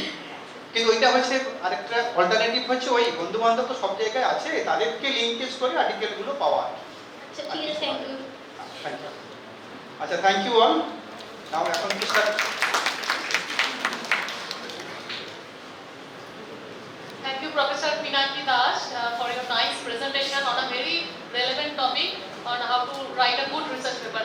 Yes, we all publish research paper, but really writing a good research manuscript, it's very crucial, because unless and until you are writing a good manuscript, you can't publish it in a very good journal.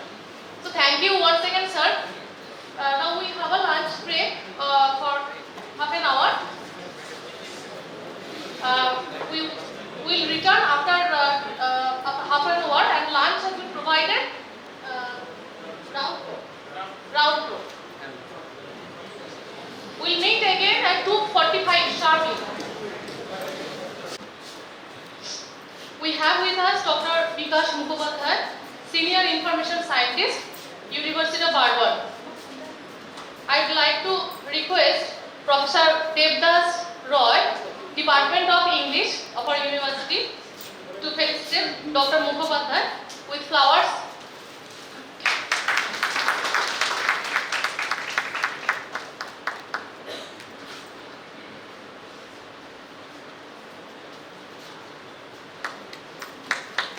Thank you, sir.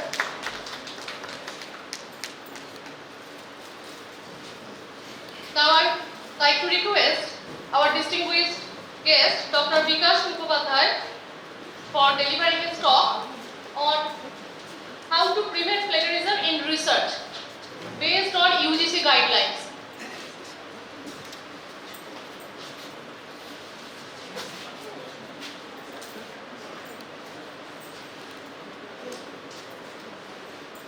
I'll start with mic টা কোথায়?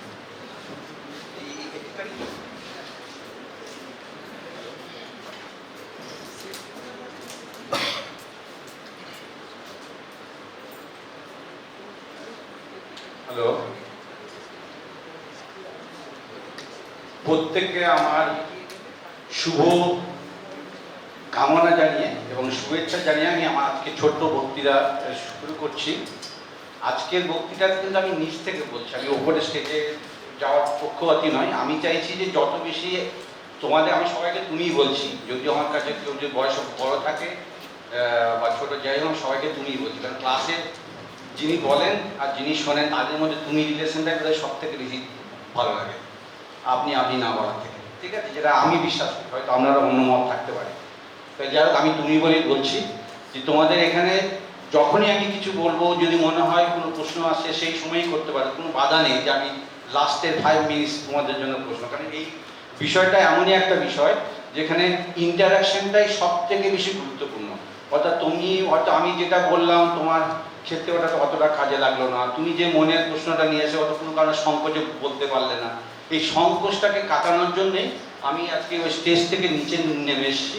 তোমাদের মনের যেটুকুই প্রশ্ন থাকবে plagiarism নিয়ে, আমি আমার জ্ঞান সম্মত দিয়ে যতটা সম্ভব চেষ্টা করব যে এটা কি হয় বা কি হতে পারে তার সম্ভাবনা, আর যেটা জানি না সেটা বলবো আমি জানি না, ঠিক আছে?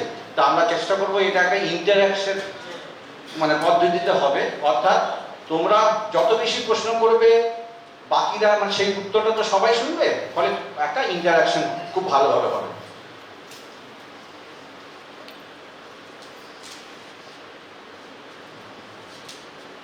প্রথমে বলে রাখি যে আজকের আমার এই মানে ইন্টারাকশন প্রোগ্রামটা সবার প্রতি আমি মানে উৎসর্গ করতে পারছি না, যারা অনেস্ট রিসার্চার ওদের জন্যই এটা উৎসর্গিত, কোনো ব্যক্তি নয়, কোনো গোষ্ঠী নয়, কোনো ধর্ম নয়, বর্ণ নয়, যারা সত্যি করে সৎ গবেষকদের উদ্দেশ্যেই আমার এই আজকের আমার ছোট্ট ইন্টারাকশন। এবং প্রথমেই প্রশ্ন আসবে, যদিও আমি এটা গত বোধহয় 2 মাস আগে এখানেই আমি বলে গিয়েছিলাম, আমি আবার রিপিট করছি, অনেকে আছেন, ম্যাডামরা আছেন, ম্যাডামরা হয়তো খারাপ লাগতে পারে একই কথা বারবার বলছি, কেন কিছু করার নেই, কিন্তু আমাকে তো ওই যে কিছু প্লেগারিজমের ডেফিনেশনটা তো বলতেই হবে, সেটা গতবারও বলেছিলাম, এবারও বলতে হবে, কারণ ওটা নতুন নতুন কিছু টার্ম আমার পক্ষে সম্ভব নয় দেখার। তা যাই হোক, তা আমি তোমাদের কাছ থেকে একটা প্রশ্নই জানতে চাই যে প্লেগারিজমের ডেফিনেশন কি? তোমরা যদি কেউ বলো, মানে আমি চাইছি ইন্টারাকশনটা হোক, তবে প্লেগারিজম কাকে বলে এবং এর বাংলা মানে কি জানো? এর বাংলায় একটা বাংলা শব্দ আছে, প্লেগারিজম মানে নিশ্চয় বাংলা নয়, এটা বুঝতে পেরেছো তোমরা? তো প্লেগারিজমের বাংলা শব্দ কি আছে? হ্যাঁ বলো। তথ্য তাহলে ইনফরমেশন হলো তথ্য।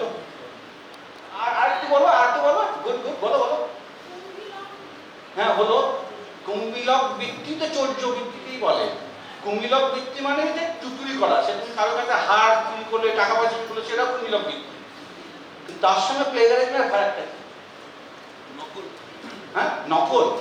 হ্যাঁ বলো নকল করে ডুপ্লিকেট করা। কেউ ভালো অ্যাক্টিং করে, আমি নকল করে দেখালাম। অনেকে থাকে না খুব ভালো অ্যাক্টিং করে, তাহলে আমি অ্যাক্টিংটা নকল করে দেখালাম। নকল কিন্তু প্লেগারিজম নয়। প্লেগারিজমের বাংলা আছে খুব সুন্দর, কে বলো না একটু চেষ্টা করো তাহলে ভালো লাগবে। সেটা হচ্ছে মেধা সত্ত্বের চৌর্যবৃত্তি। এটা হচ্ছে বাংলা হচ্ছে মেধা সত্ত্বের চৌর্যবৃত্তি। কথাটা বুঝতে পারলেন? তাহলে প্লেগারিজমের বাংলা হচ্ছে মেধা সত্ত্বের চৌর্যবৃত্তি। এবার ইংরেজিতে মানেটা কি? যে অপরের কাজকে নিজের বলে চালানো। খুব সহজ ভাষায় বললে অপরের কাজকে নিজের বলে চালানো, এটাকে হচ্ছে সহজ। কি লেখা আছে প্লেগারিজম মানে? এটাও কিন্তু আমি গুগল থেকে পেয়েছি। আমি এটাও নাই, এটা তোমরা বলতে পারবে না যে কেউ যে এটা কি আপনি বানিয়েছেন, আমি বানাইনি, সরি এটা আমি কিন্তু বানাইনি, এটা গুগল থেকে কপি পেস্ট করেছি। The plagiarism means an act of academic dishonesty and a breach of ethics. It involves using someone else's work as one's own. তার মানে অপরের কাজকে খুব গোদা বাংলায় সহজভাবে বললে যেটা মানে দাঁড়ায় যে অপরের কাজকে নিজের বলে চালানোকে বলে প্লেগারিজম।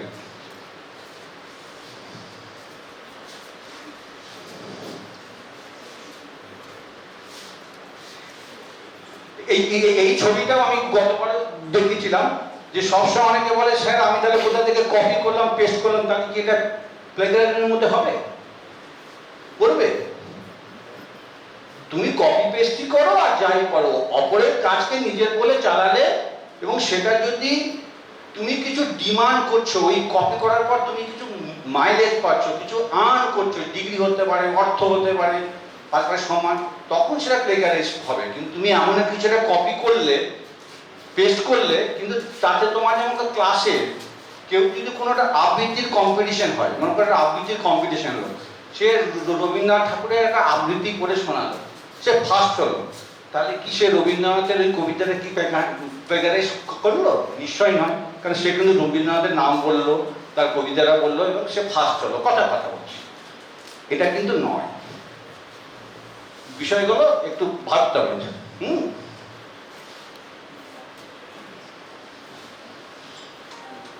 এরপর নেক্সট আসছে যেটা ভারতবর্ষেতেই হয়তো আছে, বিদেশে কোন দেশে আছে আমি জানি না, তা সেটা হচ্ছে সেলফ প্লেগারিজম। সেলফ প্লেগারিজম একটা কন্ট্রাডিক্টরি ওয়ার্ড। অর্থাৎ এর আগে আমি কি বললাম যে প্লেগারিজমের বাংলা হচ্ছে মেধা সত্ত্বের চৌর্যবৃত্তি এবং এটা হচ্ছে অপরের কাজকে নিজের বলে চালানো। কিন্তু এবার নতুন একটা শব্দ নিয়ে এসেছে ইংলিশে, সেটা সেলফ প্লেগারিজম, অর্থাৎ নিজের লেখা নিজেই চুরি করতে পারবে না। ঠিক আছে, নিজের লেখা নিজে, তুমি বলে এটা আবার কি করে হয়, এটা সম্ভব নাকি? আমার লেখা আমি 10 বার নেবো, 20 বার নেবো, আমি লিখেছি আমি 100 বার নেবো, আমার জমি কেনার মতো, গাড়ি কেনার মতো আমি আমার যা খুশি করতে পারি, তা নয়। কেন বলা হয়েছে যে সেলফ প্লেগারিজম হচ্ছে সেটা হলো আমার কাছে এই যে মানে তুমি হচ্ছে রিসার্চ পেপারটাকে বা অ্যাবস্ট্রাক্টটাকে তুমি জাস্ট অল্প কিছু চেঞ্জ করে বারবার মানে কুমির ছানার মতো বারবার শো করছো। অর্থাৎ তোমার এখন বয়স কম, তুমি একটা রিসার্চ করছো, খুব অ্যাক্টিভলি রিসার্চ করছো, সেই রিসার্চে তোমার ভালো পাবলিকেশন হয়েছে, একটা বয়স হতেই পারে তোমার, একটা সময় তোমার আর রিসার্চ করতে ভালো লাগছে না, কিন্তু তোমার সামনে কোনো প্রমোশন আছে, বড় পদে যাওয়া আছে, সেটা ইন্ডিয়াতেই জানি না বাকি কোনো দেশে আছে কিনা, এটা কিন্তু ইউজিসি অ্যাক্ট করে বন্ধ করেছে। অর্থাৎ তোমার ওই কম বয়সে তুমি যখন ভালো কাজ করতে, সেই সময় কোনো কাজকে এখন কাজ করতে পারছো না, এনি হোক যে কোনো কারণে, তুমি ওই পুরোনো দিনের কাজগুলোকে অল্প কিছু লাইন চেঞ্জ করে, অ্যাবস্ট্রাক্টটাকে একটু চেঞ্জ করে মাল্টিপল পেপার করছো, তোমার এপিআই বাড়াচ্ছো। এপিআই হিসেবে তোমরা সবাই জানো যারা কলেজ থেকে এসছো যে এপিআই মানে কি, তাই এই একাডেমিক পারফরমেন্স ইন্ডেক্স বাড়াচ্ছ, বারবার বাড়িয়ে যাচ্ছে। অর্থাৎ তোমার বেসিক কাজ হয়তো 4টে, কথা বলা, ওই 4টেকে তুমি 40 করছো। এই প্রবণতাটাকে বন্ধ করার জন্য সেলফ প্লেগারিজম একটা নেওয়া হচ্ছে। অর্থাৎ তোমার কোনো পেপারের সঙ্গে অন্য পেপার, তোমারই কোনো পেপার 10% অ্যাবাভ কোনো রকম মিল রাখা যাবে না। এটা কিন্তু self plagiarism is also a crime as per UGC rule.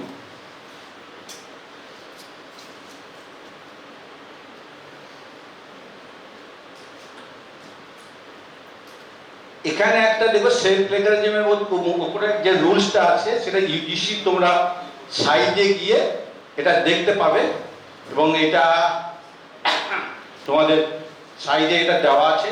আমি জাস্ট তোমাদেরকে দেখানোর জন্য করলাম। এটা তোমরা ইউজিসিদের যে ওয়েবসাইট সেখানে গেলে পাবে। আচ্ছা, নেক্সট তোমাদের মধ্যে এই যে বললো না সেলফ প্লেজারিজমের মধ্যে তোমাদের কেয়ার লিস্ট সম্বন্ধে ধারণা আছে? CARE list, what is CARE list? হ্যাঁ, না না, অনেকে নাম শুনে থাকবে। কেয়ার লিস্ট নাম শুনেছ তো? CARE list, CARE, CARE list, CARE list journal, মানে ইউজিসি থেকে কতগুলো জার্নালকে বলে দিয়েছে যে এইগুলো হচ্ছে কেয়ার লিস্টে আছে। তো এই কেয়ার লিস্টের, কেয়ারের ফুল ফর্ম কেউ জানো? What is CARE? CARE list নাম জানো তো? কেয়ার লিস্ট হচ্ছে এমন একটা লিস্ট অফ জার্নাল ইউজিসি, সেটা নিয়ে অনেক তর্ক বিতর্ক আছে। খুব অনেকে দাবি করে খুব স্ট্যান্ডার্ড জার্নালও বাদ দিতে হয়েছে, কোনো বিলো স্ট্যান্ডার্ড ইনক্লুড করা হয়েছে। হ্যালো, কেয়ার লিস্ট জার্নাল দেখবে অনেক জায়গায় যখন অ্যাড হয় শিক্ষকদের নিয়োগ তখন বলে দেয় at least 1 paper or 2 paper in CARE list journal, published in CARE list journal. CARE list journal হচ্ছে ইউজিসি রেকগনাইজড একটা লিস্ট অফ জার্নাল যেখানে তোমার পাবলিকেশনগুলো দরকার। সেই কেয়ারের কোনো ফুল ফর্ম জানো না, ঠিক আছে? ওটা হচ্ছে consortium for academic research and ethics, ঠিক আছে? তা ওটা তোমরা দেখে নেবে। আচ্ছা, নেক্সট একটা প্রশ্ন আমি তোমাদের করতে চাই। তোমরা যারা পিএইচডি করবে তারা পিএইচডি করার পর তোমাদের যেটা পিএইচডি থিসিসটা যে সার্ভারে জমা হয় তার নাম কি জানো? ঠিক করে বললো? Thank you. ঠিক আছে। আচ্ছা, নেক্সট হচ্ছে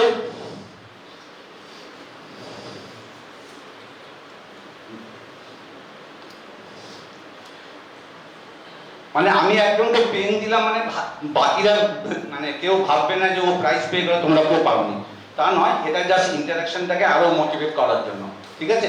এটা এই নয়, পেনের দামটা খুব বেশি নয়, মাত্র 9 টাকা, এটাও জানিয়ে রাখা ভালো, ঠিক আছে? Just motivation. মানে আমার লক্ষ্য হচ্ছে যে ম্যাডামকে কিছু আগে বলছিলাম যে আমার লক্ষ্য হচ্ছে লাস্ট বেঞ্চে কেউ যেন না ঘুমিয়ে থাকে, শুনতে ভালো লাগুক না লাগুক, ঠিক আছে?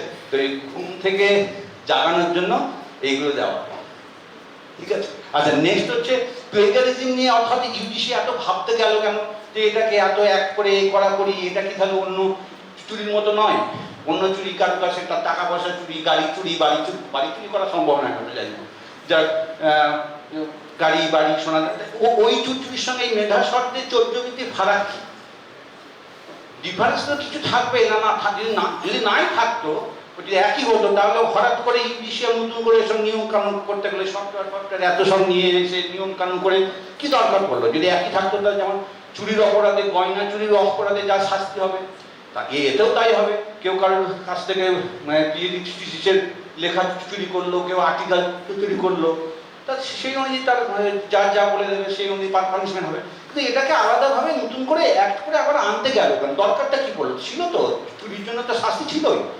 এটা এই কারণেই আনলো, এটা জেনে রাখা ভালো যে প্লেজারিজম এমন একটা চুরি যে চুরিটা কিন্তু অন্য চুরির মতো নয়।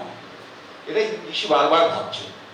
কেন ভাবছে? তার কারণ এটাই, যদি ইউজিসি বলে দেয় না আমি এটাকে টাইট দিয়ে দিলাম, মানে 0 টলারেন্স, কেউ কারো কাছ থেকে কোনো কপি করতে পারবে না, আমি একদম অ্যালাউ করবো না, পিএইচডি ডিগ্রি হোক, তাহলে তার একটা নেগেটিভ ইম্প্যাক্ট আছে। আবার যদি পুরোপুরি খুলে দেয় দরজা তাহলে কিন্তু তারও একটা নেগেটিভ ইম্প্যাক্ট আছে। তুমি বুঝতেই পারছো। এবার বলো তো যে পিএইচডি যদি খুব মানে কোনো রকম প্লেজারিজমের কোনো বার না থাকে, অর্থাৎ যে যা খুশি যে যার খুশি থেকে টুকে নিতে পারে বা কপি করতে পারে, তাহলে সমাজে তার ব্যাড কি হতে পারে? বলো বলো বলো বলো। হ্যাঁ, তাতে সমাজের কি যায় আসে? দেশ তো কোনো ইন্ডিভিজুয়াল ব্যক্তির স্বার্থটা ভাববে না। তুমি কথা ঠিকই বলেছো যে যিনি অরিজিনালি কাজটা করেছেন সে মোটিভেটলি, সে অত মন খারাপ হবে, তার আর্থিক কিছু লস হতে পারে, আমি এত খেতে করে একটা জিনিস করলাম অন্যকে কপি করে নিল। কিন্তু ওটার জন্য কি দেশ ভাববে, সোসাইটি ভাববে যে একজনের যাক বাবা ও ওর গেলে দেশের কি একজনের আমি বলছি সামাজিকভাবে যদি দেখো আরো বৃহত্তর অর্থে, তাহলে কি ক্ষতি হবে? মনে করো সবাইকে বলে দেওয়া হলো প্লেগারিজম তুমি যে যা খুশি থেকে লিখে নিতে পারো, সরকার ইংলিশি কেউ কিছু বারণ করবে না, তাহলে তার খারাপ কি ইফেক্ট হতে পারে? হ্যাঁ,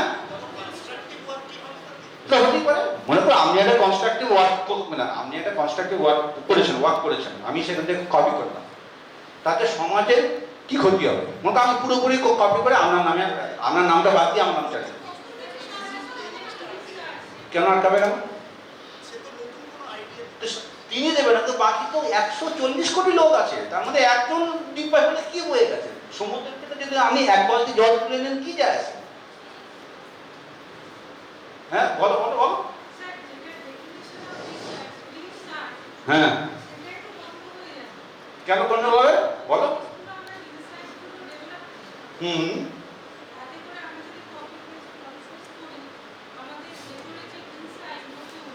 হুম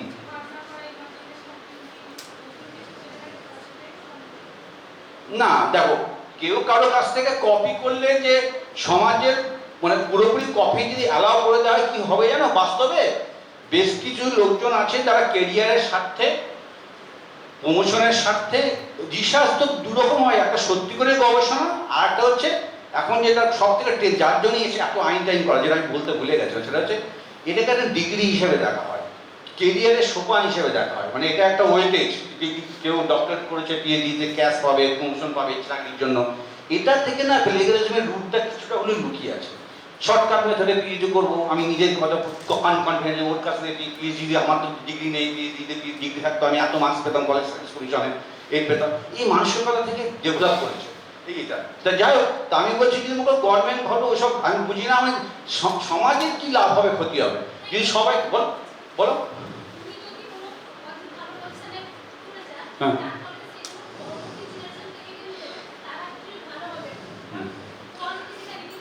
তুমি ঠিকই বলেছো, কিন্তু আমার প্রশ্নটা ছেড়ে দেবো যে সমাজের কি ক্ষতি হবে? আমার বক্তব্য হচ্ছে তুমি যেটা বলছো সব ঠিক, সেটা ইন্ডিভিজুয়াল একটা ব্যাপার, সমাজ মনে করো সেটা তো জানবেই না কেউ, উনি কার কাছ থেকে ঢুকে পড়েছেন, জানবেন, জানতেই পারবে না।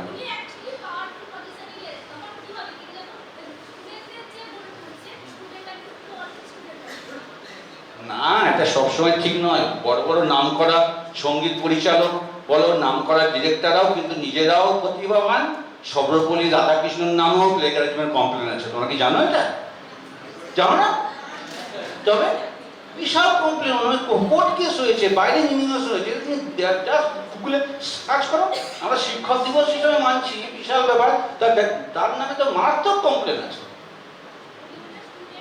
হ্যাঁ তুমি দেখো, গুগল সার্চ করে দেখো, বা যেগুলো যা খবর নিয়ে দেখো, এটা আমি মিথ্যা কথা বলছি না, সত্যি কথা বলছি। যাই হোক, এনিওয়ে বলো বলো বলো, আমি চাই বলো। হ্যাঁ হ্যাঁ হ্যাঁ হ্যাঁ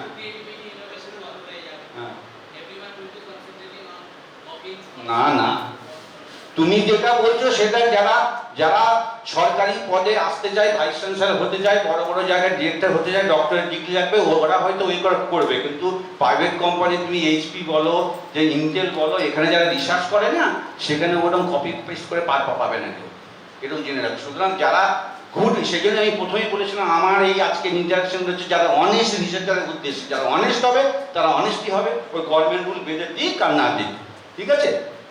যাক, তুমি অনেক বলেছ, তোমার জন্য একটা। আচ্ছা নেক্সট হচ্ছে, ওটা তো বললাম, হ্যাঁ এটা তো আপনি শেষ হলো না। আচ্ছা যদি মনে করে এটা যদি বলে দেন, আচ্ছা এটা যদি খুব টাইট করে দেয় তাহলে কি সমস্যা হবে?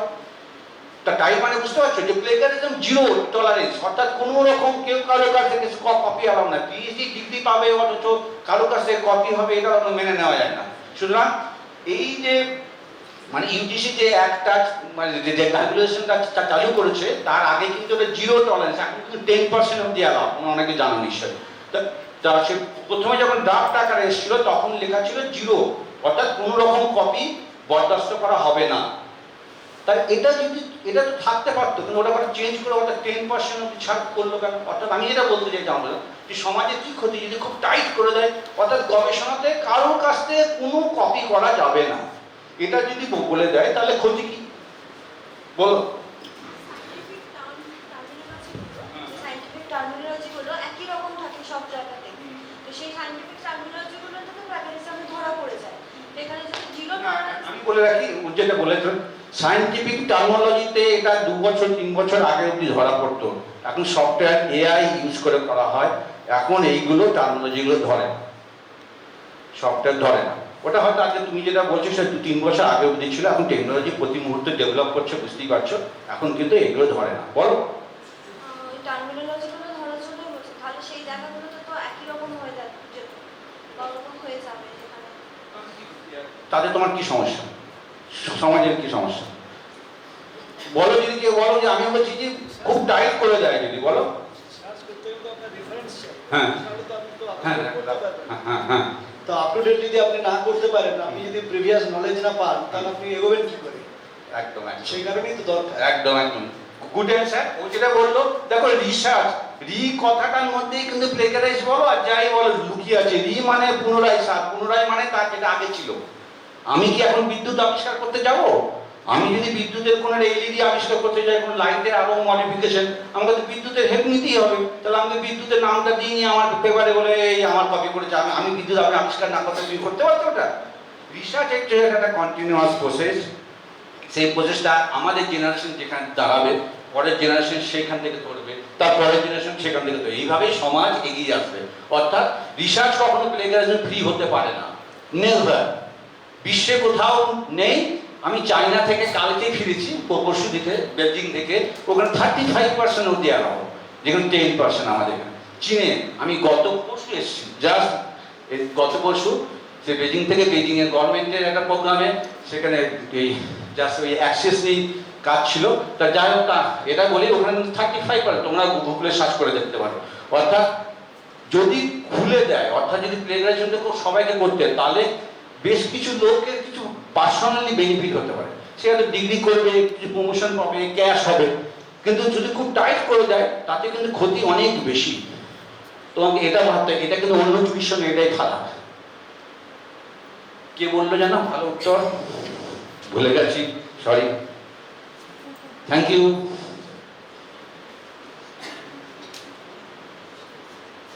আচ্ছা, এরপরে কিন্তু একটা জিনিস আমি প্রায় বলি যে প্লেগারিজমের বিপরীত শব্দ কি হবে বলতো? সেটা কিন্তু অলসো ক্রাইম। প্লেগারিজম মানে অপরের কাজকে নিজের বলে চালানো। তাহলে তার বিপরীত শব্দ কি হবে? তার অপোজিট। হ্যাঁ বলো বলো।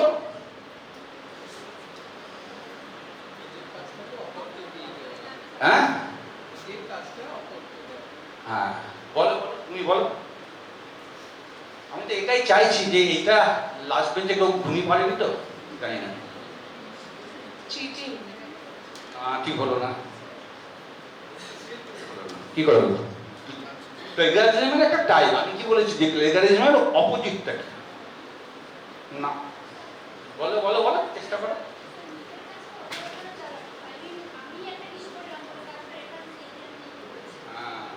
তোমাদের জয়েন্টলি খুব ভালো উত্তর দিয়েছে দুজন। দেখো, প্লেগারিজম মানে হচ্ছে নিজের কাজকে অপরে বলে চালানো, আর প্লেগারিজম উল্টো হচ্ছে যে, সরি আমি বলবো, মানে প্লেগারিজম মানে হচ্ছে অপরের কাজকে নিজের বলে চালানো, তাহলে তার উল্টো হবে নিজের কাজকে অপরে বলে চালানো। খুব পরিষ্কার কথা। এটা কে বলেছেন এখানে থেকে? Thank you. তার মানে এটা হচ্ছে যে দাঁড়ালো, আটজন বলেছে এখান থেকে, কে বলেছে? এক সেকেন্ড, আমার পেন শর্ট পড়ে গেল। Thank you. 5টা নিয়ে এসেছিলাম, এখন অনেক বাকি আছে। তেমনি আমি এটা উদাহরণ দিচ্ছি, দিস ইজ অলসো ক্রাইম। দেখবে নেটে অনেক কিছু ইনফরমেশন পাওয়া যায় যেগুলোতে আদৌ বলেনি, নেলসন ম্যান্ডেলা কিন্তু এই কথাগুলো বলেনি। এটা দেখবে তোমার ফেসবুকে বা সোশ্যাল মিডিয়াতে, এবং তোমাদের আমি গতবারও বলেছিলাম, দেখবে এই মেদিনীপুরের তোমাদের নিশ্চয় অনেকের খুব ভালো লাগার একজন নায়কের নাম নিশ্চয় তোমাদের এখানে বর্ন অ্যান্ড বট আপ, ভূমিপুর পুত্র, যাই বলো, তার অনির্বাণ ভট্টাচার্য দেখবে অনেক ইউটিউবে অনেক কিছু আছে যেগুলো খুব ভাইরাল হয়েছে। সেই ভাইরালের সময় দেখবে অনেক কিছু ওর মুখ দিয়ে বলে দেওয়া হচ্ছে, অত উনি বলেই নি আগে।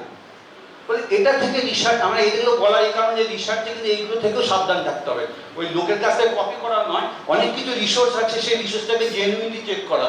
এবং আজকে তুমি জানো সিঙ্গাপুরে একটা কোর্স হয়েছে এমটেক বা এমবিএ দুটোই, সেখানে হচ্ছে ওই তুমি কি করে মানে নেট থেকে যে তথ্যগুলো পাবে সেই তথ্যগুলো জেনুইনলি চেক করার জন্য একটা 2 ইয়ার্স কোর্স চালু হয়ে গেছে। ভাবা যায় কোন জায়গায় ওরা এগিয়ে গেছে। 2 ইয়ার্স এমটেকে দিয়েছে যে ইনফরমেশনের যে অথেন্টিসিটিটা কি, কিভাবে চেক করব কোনটা জেনুইন কোনটা জেনুইন নয়, এটার উপরে একটা কোর্স চালু হয়ে গেছে।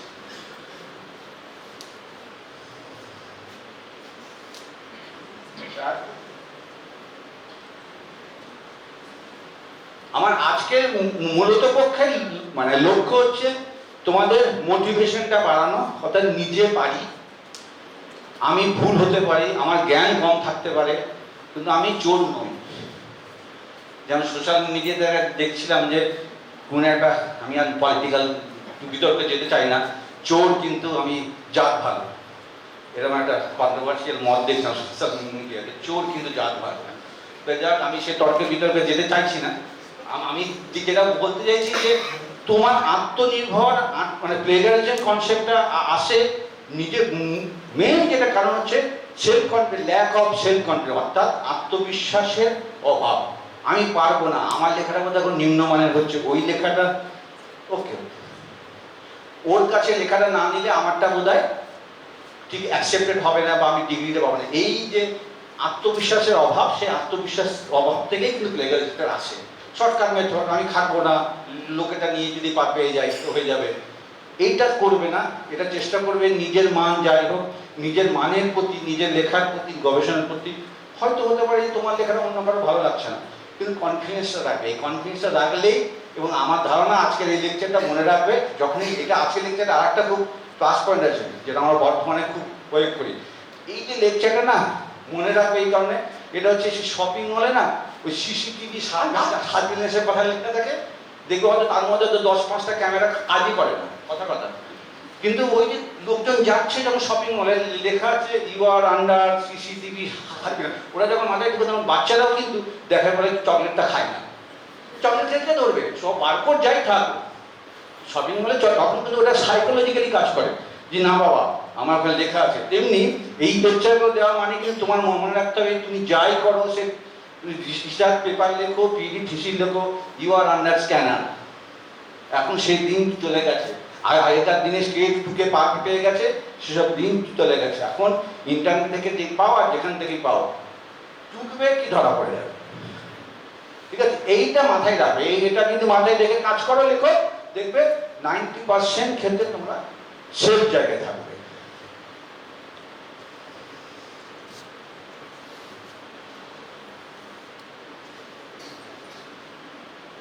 আচ্ছা,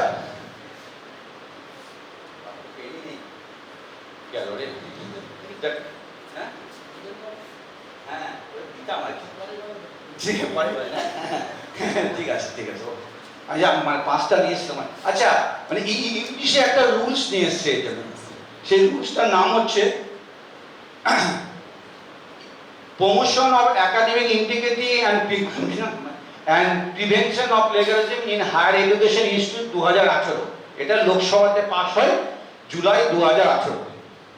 এটা কিন্তু একটা রেগুলেশন অ্যাক্ট করে ইউজিসি নিয়ে এসছে যে হায়ার এডুকেশনে প্লেগারিজমটাকে বন্ধ করতে হবে, এটা মেনে নেওয়া যাবে না। এটার যে ডিটেলসটা, এটা তোমার কি বলবেন? এইটার বেসিসে বলতে চাই, ইউজিসির বজ্র আটুরির ফসকাগেরোর মতো রিসেন্ট যে অর্ডারটা দিল, সেখানে বলছে পিএইচডি করতে গেলে কোনো পাবলিকেশন দরকার নেই। তাহলে আমার যদি পাবলিকেশনের না প্রয়োজন হয়, তাহলে আমি আমার কাজের, আমার প্লেগারিজমের প্রয়োজন নেই। আমার তো আমি রিসার্চ করতে এসেছি, আমার ফার্স্ট ক্রাইটেরিয়া হচ্ছে আমি আগে ডিগ্রিটা পাবো। আমার কোয়ালিটি কোয়ান্টিটি সে অনেক পরে, আগে আমি ডিগ্রিটাকে পাই, আমার ডিগ্রিটাকে আমি অ্যাপ্লাই করে আমি এস্টাবলিশড হই, তবেই তো হবে। তাহলে যেখানে ইউজিসি বলছে প্লাগারিজম করতে হবে, আবার সেলফ প্লাগারিজমে বলা হচ্ছে 10% এর বেশি অ্যালাউ নেই। আর 2023 ফেব্রুয়ারিতে যে অর্ডারটা বেরোলো, সেখানে বলা হচ্ছে যে মিনিমাম আমি বলি, মানে এটা নিয়ে পলিটিক্যাল অনেক এজেন্ডা হচ্ছে, বিষয়টা খুব ভালোভাবে জানি। সেটা হচ্ছে এর আগে তোমরা সবাই শুনে থাকবে যারা ইউজিসি থেকে একটা নিয়ম ছিল, ভালো আমি এটাই চাইছি যে ইন্টারাকশনটা, না হলে তো ওই বিষয়টা আমি বাদ চলে যেত। ইউজিসি নিয়ম ছিল, কারণ ইউজিসি একটা সব থেকে মানে খুব গ্রামীণ ভাষায় বললে একটা কি বলবো অস্থির মস্তিষ্ক একটা বডি। আজকে এই বলে তো কালকে ওই বলে, কালকে তাই বলে, কালকে উল্টো বলে, কালকে এই বলে, এটা কোনো এটা নিয়ে কোনো সন্দেহ নেই। মানে ইউজিসির কোনো পলিসির কোনো ওদের কোনো স্থিরতা নেই, চঞ্চল বাচ্চার মধ্যে ছুটে বেড়ায় সবসময়। তো যাই হোক, তা এবার যেটা হলো, যেটা আসি ওনার প্রসঙ্গে, যে এর আগে একটা নিয়ম ছিল যে পিএইচডি থিসিস জমা দেওয়ার আগে অ্যাটলিস্ট 1 পাবলিকেশন থাকতে হবে। এবং তারপরে দেখা গেল ওইটা 2016 অ্যাক্টে ছিল, 2018 দুটো করলো। প্রথমে ছিল 2009 এর অ্যাক্টে হচ্ছে 9 তো 16, 9 2009 ছিল 2 থেকে কমিয়ে হলো 1, এখন 1 থেকে 0। অর্থাৎ পাবলিকেশনের আগে কোনো রকম মাস নাই। কেন এটার ব্যাখ্যা আছে, আমি যেটা বলছি সেটাও একটা দৃষ্টিভঙ্গি পাবে। রিসার্চে সেলফ প্লেগারিজম, ভালো উনি কতবার আমাকে প্রশ্ন করেছেন, আমার এখন মনে আছে, যে থিসিস তুমি স্ক্যান করছো, তুমি 4 বছর ধরে পিএইচডি করছো, আমার প্রত্যেকটা কোশ্চেন 4 বছর ধরে কথা বলছো, 4 বছর ধরে পিএইচডি করছো, থিসিস জমা দেওয়ার আগে তোমাকে স্ক্যান করছো এই বিদ্যাসাগর বিশ্ববিদ্যালয়ের যে সফটওয়্যার নিয়ে, দেখা গেল তোমার পাবলিশ পেপারের সঙ্গে মিল দেখাচ্ছে। কারণ তুমি তাই করবে, কারণ তুমি 4 বছর ধরে কাজ করছো, 2-3টে পেপার তো করবে, না হলে তো জমা নেবে। দেখা গেল ওর সঙ্গে মিল, তখন বললো করতে বলে এই তুমি সেলফে থাকে আইনা জার্নি করেছো, তোমার লেখা থেকে তুমি নিয়ে তোমার ছাড় দেওয়া হবে না। ও তো বলবে তখন, স্যার আমি 4 বছর কাজ করেছি, 4টে পাবলিকেশন করেছি, সেই পাবলিকেশন কাজটা তো আমি অ্যাসেম্বল করে তো লিখেছি, সে জমা দেবো, তাহলে এটা আমাদের সেলফ কন্ট্রাডিক্টরি হচ্ছে না। আমি একদিকে বলছেন যে আপনার 1টা বা 2টো, আগে 2টা ছিল, এখন 1টা পাবলিকেশন ছাড়ানো হবে না, আবার আপনি বলছেন সেলফে থাকেন, কী করে হয়? আর রিসার্চ ওয়ার্ক আমি বলে রাখি, রিসার্চ এটা আমার ব্যক্তিগত অভিমত, হয়তো আমার সঙ্গে এক হবে না। রিসার্চ যদি হয়ে থাকে, ডিগ্রি কথা বাদ দিয়ে এপিআই পেপার সবগুলো গুলি ফেললে হবে সব। রিসার্চটা করতে গেলে আগে পাবলিকেশন বাধ্যতামূলক নয়, না হওয়াটাই ঠিক, এটাই ঠিক। এই কারণে বলছি কোয়ান্টিটি কোয়ালিটির মধ্যে ফারাক বুঝতে হবে। শুনুন, পিথাগোরাসের সূত্র যিনি পিথাগোরাস, তার পিএইচডি থিসিস 2 পাতা। আপনি কখনো বলে দিতে পারেন না যে জুলজি বা বাংলার এই থিসিস 300 পাতার হতে হবে, মিনিমাম 200 পাতার হতে হবে, এই ফন্টের হতে হবে, এই হতে হবে। রিসার্চ হচ্ছে স্বাধীন গবেষণার ক্ষেত্র, সে বাংলায় বলুন, পল সায়েন্স বলুন, হিস্ট্রি বলুন, যে কোনো সাবজেক্ট, সেখানে যদি স্কলারকে মিনিমাম স্বাধীনতা না দেয়, কাজ করবে ওইভাবে আইনের গণ্ডি বেঁধে, রিসার্চ হয় না। তার মানে কি এই 5 বছরের মধ্যে পিএইচডি করতে হবে, না ইনক্রিমেন্ট পাওয়া যাবে না, পিএইচডি করে ঢুকলে 4 বছরে নেক্সট স্কেলে যাওয়া যাবে, তারপর পিএইচডি ছাড়া করা যাবে না, এইগুলো হওয়াতে না প্লেগারিজমের মানে প্রবণতাটা বেড়েছে। এপিআই করতে হবে, এপিআই এত কোর্স না হলে ওই অ্যাসিস্ট্যান্ট থেকে অ্যাসোসিয়েট হওয়া যাবে না, অ্যাসোসিয়েট থেকে প্রফেসর হতে গেলে এত মিনিমাম এপিআই লাগবে, এই মাথার উপর ফোর্স। তখন সে ভাবছে আমার তো করার ক্ষমতা নেই, যেখান থেকে পারো না, যেখান থেকে পারো না, নাম্বার অফ পেপার দেওয়া, এইটাকে প্রবণতা থেকে গুড রিসার্চার এভাবে হতে পারে না, নেভার। আর কোয়ালিটি পেপার বলছেন, আপনি নোবেল লরিয়েটের যতজন নোবেলের, আমাকে আমি দায়িত্ব নিয়ে বলতে পারি, যে কোনো সাবজেক্ট নোবেল লরিয়েট, যদিও ইকোনমিক্সের নোবেল হয় না, এখনো ভূগোলে রাখি, এটা নিয়ে অনেক বিতর্ক হয়েছে। ম্যাথমেটিক্সেও নেই নোবেল, নোবেল আর ইকুয়াল যাই তা সেখানে আমরা খবর করে দেখবেন তাদের নাম্বার অফ পেপার কত, পাবলিকেশন, তাদের এপিআইটা একবার দেখবেন তো ক্যালকুলেশন করে, কার কত এপিআই দিয়ে কোয়ালিটি হয়, কি মনে হয় আপনার? তাহলে তো আপনি বলেছেন, আবার ওনাকে দেখলেও কথা মনে করে যাচ্ছে, কেন উনি বেদের মেয়ে যশা কত লোক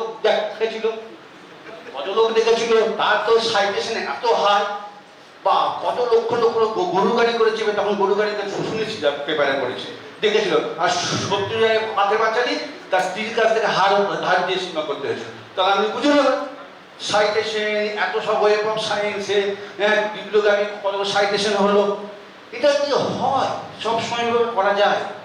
আপনাকে রিসার্চটা যখনই বলুন না, পাইয়ে দেওয়ার ডিগ্রি প্রমোশনের ক্ষেত্রে যখন একটা প্যারামিটার হয়ে যাচ্ছে, তখন এই প্লেগারিজমের প্রবণতা বলুন, টেন্ডেন্সি বলুন, যাই বলুন বাড়ছে। আর স্বাধীনতা, গবেষকদের স্বাধীনতা দিতে হবে, তাদের 10% 5% বলুন, যাই বলুন, তারা একটু ঢুকবে, লিখবে, নামের আগে ডক্টর হওয়ার জন্য ছটপট করবে, শ্বশুরবাড়িতে একটু কদর পাবে, জামাই আমার ডক্টরেট, নাথিং, তার থেকে বেশি কিছু নেই ক্ষতি। কিন্তু আপনি যদি খুব টাইট করে দেন, টাইটে কিন্তু অনেক বেশি ক্ষতি। কারণ আপনার বিজ্ঞানের রিসার্চের মূল লক্ষ্য হচ্ছে আপনি আপনার গবেষণালব্ধ ফলটা যেন রুট লেভেলে পৌঁছে যেতে পারে। আমি যেটা আনরিচ, রিচ টু আনরিচ, মানে প্রান্তিক যেখানে, সেই প্রান্তিক লোকের কাছে যেন তার গবেষণালব্ধ ফল, রিসার্চের রেজাল্টটা যেন বেনিফিট দিতে। আজকে মোবাইল বলুন না, আজকে মোবাইলটা আজ থেকে 15-20 বছর ঠিক আছে, তখন বড় লোকদের জিনিস ছিল, কি টাকা চার্জ ছিল। আজকে যে মোবাইল জিও বলুন, যে কোনো কম্পিটিশন বলুন, আনলিমিটেড কল, তাতে কি কি ক্ষতি হয়েছে না লাভ হয়েছে? আপনি দেখুন এখন আমরা বাড়িতে যে কাজের মানে আছে, লোক আছে, মেয়ে যায় হোক, ডোমেস্টিক হেল্প বলি এখন। আবার কেউ খবরদার এটা বলবেন না, মেড সার্ভেন্ট কথাটা কিন্তু মানবে না, এটা কিন্তু ইলিগাল টার্ম, ডোমেস্টিক হেল্প বলবেন, ঠিক আছে? আর হাউস ওয়াইফ বলবেন না কাউকে, কি বলবেন? হোম মেকার, ঠিক আছে? তার মধ্যে এইসব চেঞ্জ হচ্ছে কিন্তু, এগুলো খেয়াল রাখবেন। তা যাই হোক, তা আমি কি যেন বলছিলাম, মোবাইল আজকে মানুষ নিজের স্বার্থে তার যে মানে কি বলবো, হোম মেকারকে নয়, হোম মেকার তো দেয়, যে আমাদের ডোমেস্টিক হেল্পকে আজকে পুরো মোবাইল দিচ্ছে, পুরো মোবাইলের দামটাও দিয়ে দিচ্ছে, সে যেন ঠিক সময় আমার বাড়িতে আসতে পারে, কাজটা করতে পারে। অর্থাৎ তার মানে শুধু তার তো না, এটা একটা বিজ্ঞানের গবেষণালব্ধ ফল যে এখন যে ডেটার যে কস্ট কতটা কমে গেছে, তা সেটা যদি আমি অতটা রিজিড করি না, তাহলে হবে না, কোথাও গিয়ে আটকে যাবে। অর্থাৎ আমি যেটা বলছি যে রিসার্চে অতটা রিজিডিটি চলে না বলেই কিন্তু 10%, ডেভেলপ কান্ট্রিগুলোতে আরও খেয়াল থেকে দেখবেন 10 থেকে আরও বেশি ছাড় দেওয়া আছে। কেন জানেন? ছাড় দিলে কি ক্ষতি, আবার খুব টাইট দিলে কি ক্ষতি, এটাকে দুটোকে ব্যালেন্স করতে হবে। কিন্তু আমি কিন্তু এত কথা বলার পরেও বলবো যে তোমরা যারা ভাবি স্কলার বা পিএইচডি, তোমরা কিন্তু এই আমার কথায় বেশি উৎফুল্ল হয়ে কপি করতে যেও না। আমার লক্ষ্য কিন্তু তোমাদেরকে কপি করার জন্য এনকারেজ করার নয়।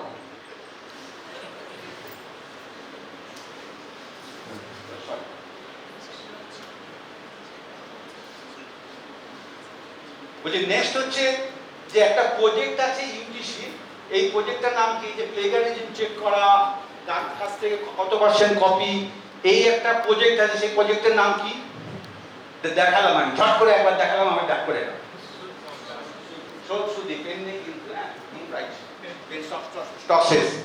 ঠিক আছে, গুড অ্যান্সার। এটা শোধ শুদ্ধি, অর্থাৎ ইউজিসির একটা প্রজেক্ট শোধ শুদ্ধি, তোমরা দেখে নেবে ইনক্লুডেড প্রোগ্রাম, এই শোধ শুদ্ধি প্রজেক্টের মধ্যে এটা পড়ে, ঠিক আছে?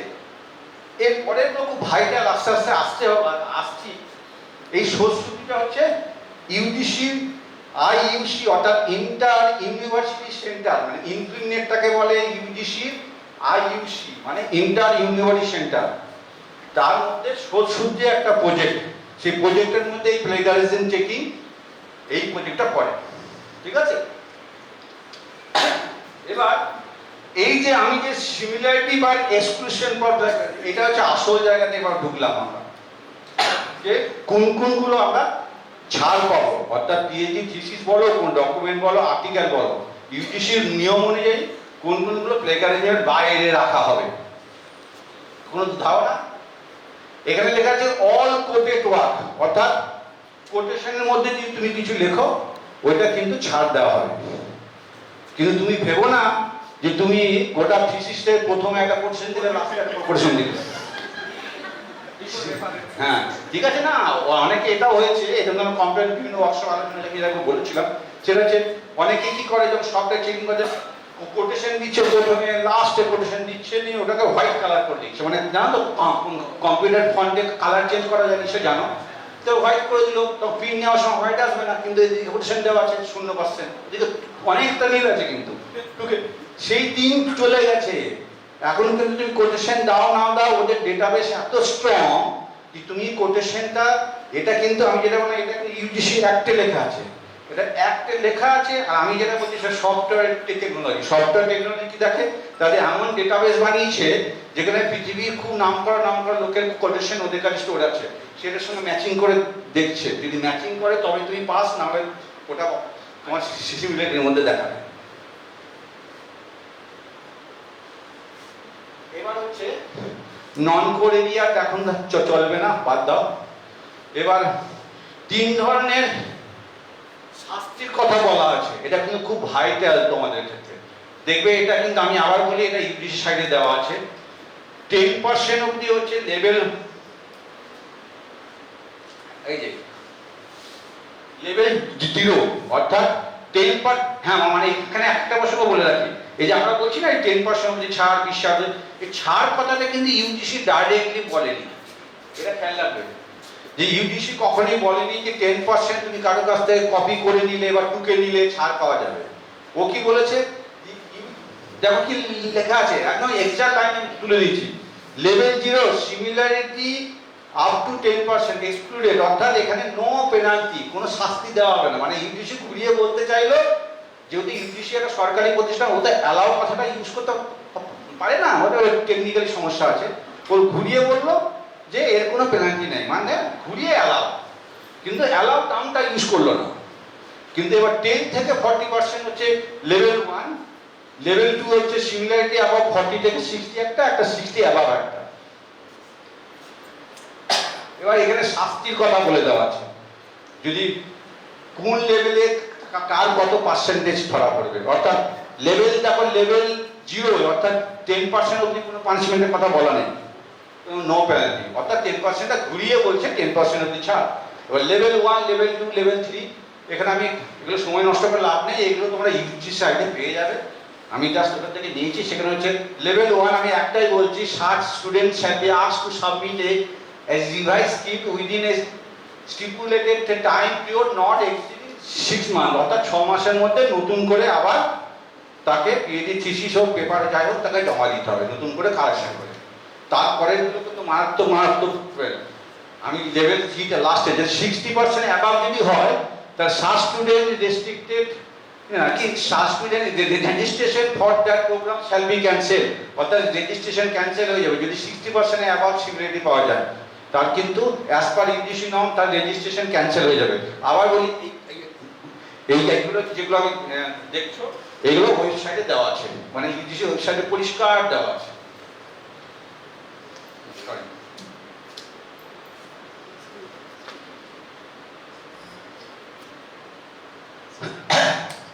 এখানে একটা খুব কন্ট্রোভার্সি দেওয়া আছে, এটা পরিষ্কার নয়, আমরা অনেকবার মেল করেছেন, বলছে কি লিখছে দেখো, যে penalty in case where the degree বা credit has already been obtain, অর্থাৎ দিয়ে দেওয়া হয়ে গেছে। তুমি কি জানো যে মনে করো কারোর নামে কোনো কমপ্লেন এলো প্লেগারিজমের জন্য, তার কি কি স্টেপ আছে যেগুলো তোমাকে জেনে রাখা দরকার। তুমি যেমন চুরি করেছো বা করনি যাই হোক, এই শাস্তি দেওয়ারও পদ্ধতি কি কি আছে, সে পদ্ধতি কিন্তু এই রেগুলেশনে পরিষ্কার বলে দেওয়া আছে। আমি বর্ধমান বিশ্ববিদ্যালয়ে এমনও জানি যেখানে একজন মাস্টারমশাইয়ের বিরুদ্ধে আরেকজন মাস্টারমশাই কমপ্লেন করেছেন, সে আবার তারই ছাত্র, আমি নাম বলছি না, ডিপার্টমেন্ট বলছি না, মাস্টার গাইড হচ্ছে বর্ধমান বিশ্ববিদ্যালয়, তার স্টুডেন্ট হচ্ছেন যাদবপুর বিশ্ববিদ্যালয়, ডিপার্টমেন্ট অফ জিওলজি, আর আমাকে জিজ্ঞেস করো না, ঠিক আছে? তাই তাদের কি কমপ্লেন, কারণ সেই কমিটিতে আমি একজন আছি, এগুলো এক্সাম্পল দিয়ে না বোঝালে বুঝতে পারবে না। সেই ছাত্রটির কমপ্লেন যে স্যার আমার পিএইচডি থিসিস থেকে অনেক কপি করেছে, অনেক পাবলিশ করেছে, তার বিরুদ্ধে ব্যবস্থা নেওয়া হোক। যথারীতি তিনি খুব ইনফ্লুয়েন্সিয়াল, যাদবপুরে যিনি আছেন, তিনি তার স্কলার, তিনি খুব ইনফ্লুয়েন্সিয়াল, তিনি পিসিকে রেজিস্ট্রারকে প্রায় বলেন স্যার আমারটা দেখুন, আমি কমপ্লেন করলাম, কিছু হলো না হলো না। যথারীতি বর্ধমান বিশ্ববিদ্যালয় ইসি থেকে একটা কমিটি গঠন করলেন, কমিটিতে কি রাখলেন, একটা লয়ারকে রাখলেন, ভালো করে শুনবে এগুলো, তোমার যারা টিচার তাদের এগুলো জানা দরকার। কি করলেন, 5 জনের একটা কমিটি ফর্ম করলেন, কমিটিতে কাকে কাকে রাখলেন, ডিপার্টমেন্ট অফ জুলজি 2 জনকে রাখলেন, ডিপার্টমেন্ট অফ জুলজি হেডকে রাখলেন, একজন লয়ারকে রাখলেন, আর ডিন সায়েন্সকে রাখলেন, 5 জন হয়ে গেল।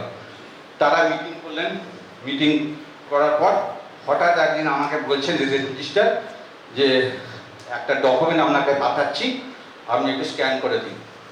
ভালো করে শুনবে, আমি বললাম আপনি বললেও তো আমি স্ক্যান করে দেবো না, আপনি আমাকে রিটিন অর্ডার দিন, আমি তো ভার্বালি কথা শুনবো না। বলে কেন, মানে সামান্যভাবে স্ক্যান করে দিন। তখন উনি আমার বিষয়টা বলে আমি তো দেবোই না, তারপরে আমি দেবোই না, আপনি আমার প্রতি যা ব্যবস্থা নিন আমি স্ক্যান করে দেবোই না। বলে কেন দেবেন, বলে আমরা তো জানলে, তখন বললাম আমরা জানি না। আমি তখন ওনাকে প্রশ্ন করলাম যে বর্ধমান বিশ্ববিদ্যালয়ে কি প্লেগারিজম নিয়ে পানিশমেন্ট দেওয়া বা কাউকে কোনো কমপ্লেনকে এন্টারটেইন করার জন্য কি কোনো রুলস তৈরি করেছে? না তৈরি হয়নি। তাহলে আপনারা কারটা মানবেন? বর্তমান বিশ্ববিদ্যালয় তৈরি করে হয় আপনাকে ইংলিশটা মানতে হবে, না আপনাদের যদি নিজস্ব কিছু করে থাকেন সেটা মানতে হবে। যে ওই যে আমাদের নিজস্ব, তাহলে কি করতে হবে? আমাদের বিশ্ববিদ্যালয় মঞ্জুরি কমিশন নিয়মটা মানতে হবে। সেখানে কি বলে দেওয়া আছে? সেখানে লয়ারের কথাও বলে দেওয়া নেই, সাবজেক্ট এক্সপার্ট কথা বলে দেওয়া আছে। সেখানে কি বলে দেওয়া আছে? যে দুটো কমিটি হবে, একটা যে ডিপার্টমেন্টাল কমিটি প্রথম স্টেজে, সেখানে হচ্ছে যিনি সাবজেক্ট এক্সপার্ট থাকবেন একজন থাকবেন ডিপার্টমেন্টের হেড, আর একজন থাকবেন যিনি এই সফটওয়্যারটা নিয়ে হ্যান্ডেল করেন। 3 জনের কমিটি। প্রথম তারা যদি কোনো ফাইন্ডিংস পান, তাদের হায়ারার্কি হচ্ছে institutional academic integrity committee, higher authority. সেখানে চেয়ারম্যান থাকবেন ভাইস চ্যান্সেলর বা কো ভাইস চ্যান্সেলর, একজন থাকবেন সাবজেক্ট এক্সপার্ট, দুজন থাকবে সাবজেক্ট এক্সপার্ট। এটা লেখা আছে, কিন্তু আমি যেগুলো বলছি সেগুলো কিন্তু ইউজিসি ওই যে যেখানে পানিশমেন্টের কথা লেখা আছে ওখানে কিন্তু কীভাবে পানিশমেন্ট দেওয়া লেখা আছে, আমি হচ্ছে মনে করার জন্য বলছি। এবং সফটওয়্যারটা যিনি স্ক্যান করেছেন তা আমি তখন রেজিস্ট্রারকে বললাম যে এবার যে সফটওয়্যারে স্ক্যান করে দেখা গেল ওটা 40% কথা হতেই পারে, হামেশাই হচ্ছে, তখন পানিশমেন্ট হবে। পানিশমেন্ট হলে তখন ও হাইকোর্ট করবে, হাইকোর্ট করে টানবে আমাকে যে আপনি স্ক্যান করে যান, স্ক্যানের রিপোর্টে পানিশমেন্ট হবে। তাহলে আমাকে যখন টানবে তখন আমাকে প্রশ্ন করবে যে আপনি কার নির্দেশে করলেন? তখন তো আপনি বলে দেবেন আমি তো কিছুই জানি না, আমি তো রেজিস্ট্রার আমার কিছু বলেনি, নির্দেশ দেয়নি, রিটেন তো কিছু বলেননি। অর্থাৎ আমার ওই স্ক্যানের রিপোর্টের বেসিসে একজন সিনিয়র প্রফেসরের পানিশমেন্ট ডিপেন্ড করছে। ওই আমি রিটেন না পেলে, আমি তখন বললাম যে আপনারা যে কমিটি ফর্ম করেছেন সেই কমিটিতে তো অ্যাজ পার ইংলিশি নর্ম নয়, ওটা তো পাল্টাচ্ছে, চালিয়ে যাবেন। টিল ডেট আজ অবধি আমি বলছি ওইটা কিছুই হয়। ওই যে আমি একটা বলেছিলাম যে ইউজিসি নিয়ম মেনে করুন, কিচ্ছু হয়নি। সুতরাং এটাও কিন্তু আবার বলি, এটা মানে কিন্তু আমি আপনাদের কাউকে চুরি করতে বলছি না। আমি বলতে চাইছি কাউকে কোনো প্লেগারিজম মানে ইস্যুতে কাউকে ছাড় দিতে গেলে কমপ্লেন করার লোকের অভাব নেই, তাকে তো ঠিক পদ্ধতিগতভাবে তাকে তো মানে করতে হবে, ছাড় দিতে হবে। পানিশমেন্ট দিতে গেলেও নিয়ম মানতে হবে, পানিশমেন্ট থেকে তাকে ওয়েভ করে দিলেও নিয়ম মানতে হবে, নিয়মের বাইরে কেউ নয়। সুতরাং এটা মনে রাখবে যে পানিশমেন্ট দেওয়া এবং কাউকে ছেড়ে দেওয়াটা টোটালি কিন্তু আইনে বলে দেওয়া আছে, আইনের বাইরে কেউ নয়।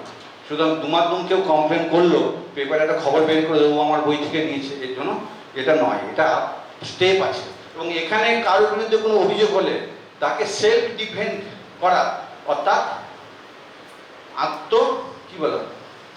আত্মরক্ষা মানে আত্মরক্ষা করা, তাকে সুযোগ দিতে হবে।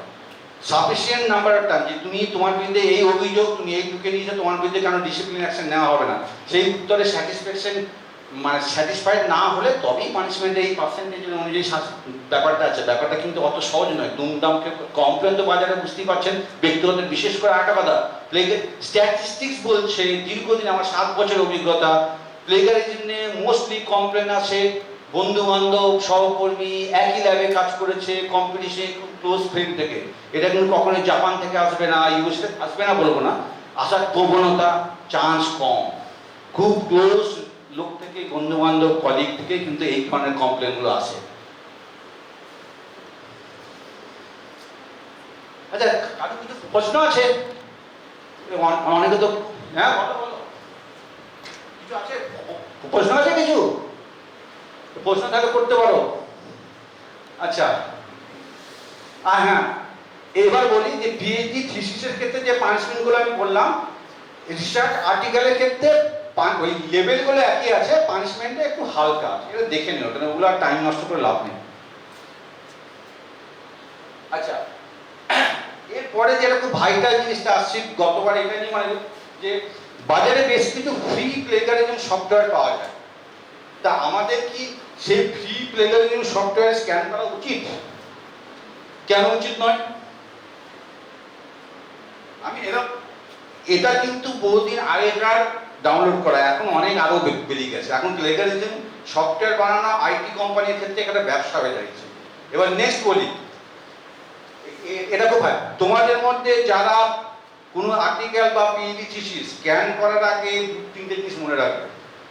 যেখানেই করো, বন্ধু বান্ধব, আইআইটি, আইআইএম, যেখান থেকেই করো, সেখানে যেন ডিলিট করা যায় তবেই সেখান থেকে স্ক্যান করবে, নাহলে কিন্তু ওটা আর্কাইভে থেকে যাবে। নেক্সট টাইম যখন স্ক্যান করবে তখন পুরোনোটার সঙ্গে মিল দেখাবে। আমি অন্য কোনো জায়গায় স্ক্যান করতে বারণ করছি না, কিন্তু একটাই খেয়াল রাখবে, যদি ডিলিট করা যায় সে অপশনটা থাকে তবেই স্ক্যান করবে, নাহলে কিন্তু নিজের বিপদ নিজে ডেকে আনবে। তুমি হয়তো বেশিরভাগ ক্ষেত্রে কী করে যে নিজের নামটা দেয় না, টেস্ট পারপাসে, কিন্তু কত পার্সেন্ট সিমিলারিটি নিয়ে আবার স্ক্যান করতে আপলোড করে দেবে, কিছুক্ষণ পর রিপোর্ট এলো। তুমি তো নাম দাওনি প্রথমে, কারণ তুমি এটা টেস্ট করতে দেখলে মনের মধ্যে কী কাজ করে যে প্রথমে স্ক্যান করাতে দিচ্ছি, প্রথমে যে নামটা দিয়ে দিই বেশি পার্সেন্ট হয়ে যায় তাহলে খারাপ লাগে, তার থেকে নাম ছাড়া দিই। তুমি নাম ছাড়া স্ক্যান করলে ওটা আর্কাইভে থেকে গেল, ডিলিট করা গেল। নেক্সট টাইম যখন কারেকশন করবো আবার স্ক্যান করতে দিলে তখন ওই প্রথমটার সঙ্গে তোমার মিল দেখিয়ে দিল, কিন্তু তুমি আর ক্লেম করতে পারলে না, যেহেতু প্রথমটা তোমার নাম নেই, তুমি কিন্তু কিছুতে আর ক্লেম করতে পারলে না যে ওই প্রথমটা তোমার ছিল। ফলে আমি যেটা বলতে চাইছি, যেখানেই স্ক্যান করো, ফ্রি পেড যাই হোক, মনে রাখবে ফাইনাল স্ক্যান করার আগে ওখানে যদি ডিলিট না করা যায় তাহলে কিন্তু স্ক্যান করবে না, তাতে ফাইনাল স্ক্যান করার জন্য ওয়েট করবে, তাও আচ্ছা। যেখানে ডিলিট করা যায় সেখানে একবারের জায়গায় 4 বার 5 বার স্ক্যান করো। প্রথম স্ক্যান করলে আবার কারেকশন করলে আবার স্ক্যান করলে কিন্তু তখন ওই প্রথমটা ডিলিট করে দেবে। আমরা কি করি, বর্ধমান ইউনিভার্সিটিতে পিএইচডি থিসিসের ক্ষেত্রে 10% অব্দি অ্যালাউ, যদি দেখা যায় প্রথম স্ক্যানে কেউ অ্যাবাভ 10 এলো, আমরা বলি তোমাকে সার্টিফিকেট দেওয়া হবে না, তুমি আবার কারেকশন করে নিয়ে এসো, মিল ফিল্টার কারেকশন করে নিয়ে এসে এখন আবার যখন সেকেন্ড টাইম স্ক্যান করতে আসে তখন প্রথম টাইমে যে স্ক্যান করে ওর আগে ডিলিট করে আবার স্ক্যান করি, এবং আনটিল অ্যান্ড আনলেস 10% বিলো না আসে ততক্ষণ পর্যন্ত একটা এই সুযোগটা দেওয়া হয়। কিন্তু কেউ যদি প্রথমেই বিলো 10 এসে যায়, বা 9%, কেউ বলে স্যার 9%, স্যার আর একটু চান্স দিন আমাকে, একটু ওটা 4% স্যার গাইড বলছে, ওটা 9%টা একটু বেশি হয়ে গেল, আর 4% হলে ভালো হতো, বাকিদের সব 4 এসছে, কারো 3 এসছে। আমরা না, নট অ্যালাউড। কেন আপনারা জেনে রাখবেন যে ইউজিসি যে সফটওয়্যারটা দিয়েছে এখন চলছে, সেই প্রসঙ্গে আসবো, সেটা নিয়ে বড় ইতিহাস আছে। তা সেটা হচ্ছে এই সফটওয়্যারটা এখন যেটা তার ভ্যালু হচ্ছে 44 কোটি টাকা, 44 কোটি টাকা দাম। সেটা আমি পরে আসছি, এটা টেন্ডারিং কীভাবে হয় জেনে রাখা দরকার কলেজের। তা যা আমরা বলেছি না, 10%-এর বিলে একবার এসে গেলে ওটা কিন্তু আমরা ডিলিট করবো না। এই কারণেই করি না, দেখুন এখানে কোয়ালিটি চেকার নয়, এটা সিমিলারিটি চেকার। আগে এই সফটওয়্যারটা প্লেজারিজম চেকিং করতে, এত পার্সেন্ট প্লেজার, এখন সফটওয়্যারটা বলছে যারা বানিয়েছে তারা বলছে না আমরা সিমিলারিটি পাচ্ছি, শুধু সিমিলারিটি দিয়ে তার প্লেজারিজম কলেজের সেন্টার যখন এনবি বলে লেখা থাকে, similarity does not automatically means it is plagiarised, এটা কিন্তু এই রিপোর্টে লেখা থাকে। সফটওয়্যারের যেটা হেল্পিং টুলস, অর্থাৎ ডিসিশন নিতে গেলে সফটওয়্যারে হেল্প নিতে হবে, কিন্তু এই নয় যে সফটওয়্যার সবসময় বলে দিচ্ছে এত সিমিলারিটি মানে এর কাছ থেকে প্লেজারাইজ করে। কেননা একটা ল্যাবে মনে করি ম্যাথ স্যারের আন্ডারে একটা প্রজেক্ট মতো 5 জন স্কলার আছে একটা ল্যাবে, একই কাজ করছে, গ্রুপ ওয়ার্ক। তাহলে আজকে যে স্ক্যান করলো তারটা থেকে গেলো আর্কাইভে, নেক্সট ডে যে স্ক্যান করতে আসছে একই গ্রুপে কাজ করছিল, সবাই তো একই দিনে স্ক্যান করবে না, বা কিছুটা রাখা হবে 1 মিনিট।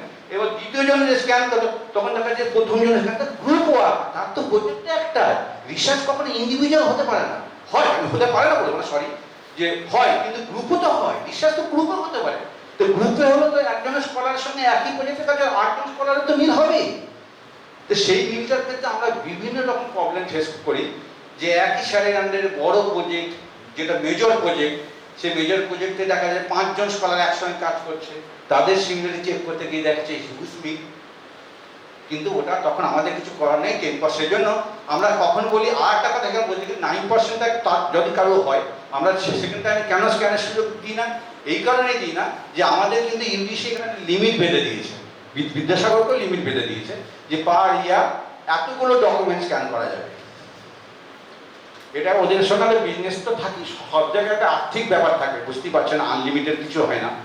তা ওখানে যদি মনে করো আমি 9% যার মিল হলো, সে যদি বলে স্যার আমি আবার আসবো, আমাকে 4% আমার ছাড়বে না, দেখালে একজন স্কলারকে আমি 4 বার চান্স দিলাম, অথচ দেখলাম যে জেনুইন তাকে আমার যে 500 টাকা আছে বছরের কোকোটা, সেটা দেখলাম অনেকটা কমে গেল, তখন যে নিউ যে স্কলার আছে সেই চান্সটা পাচ্ছে না।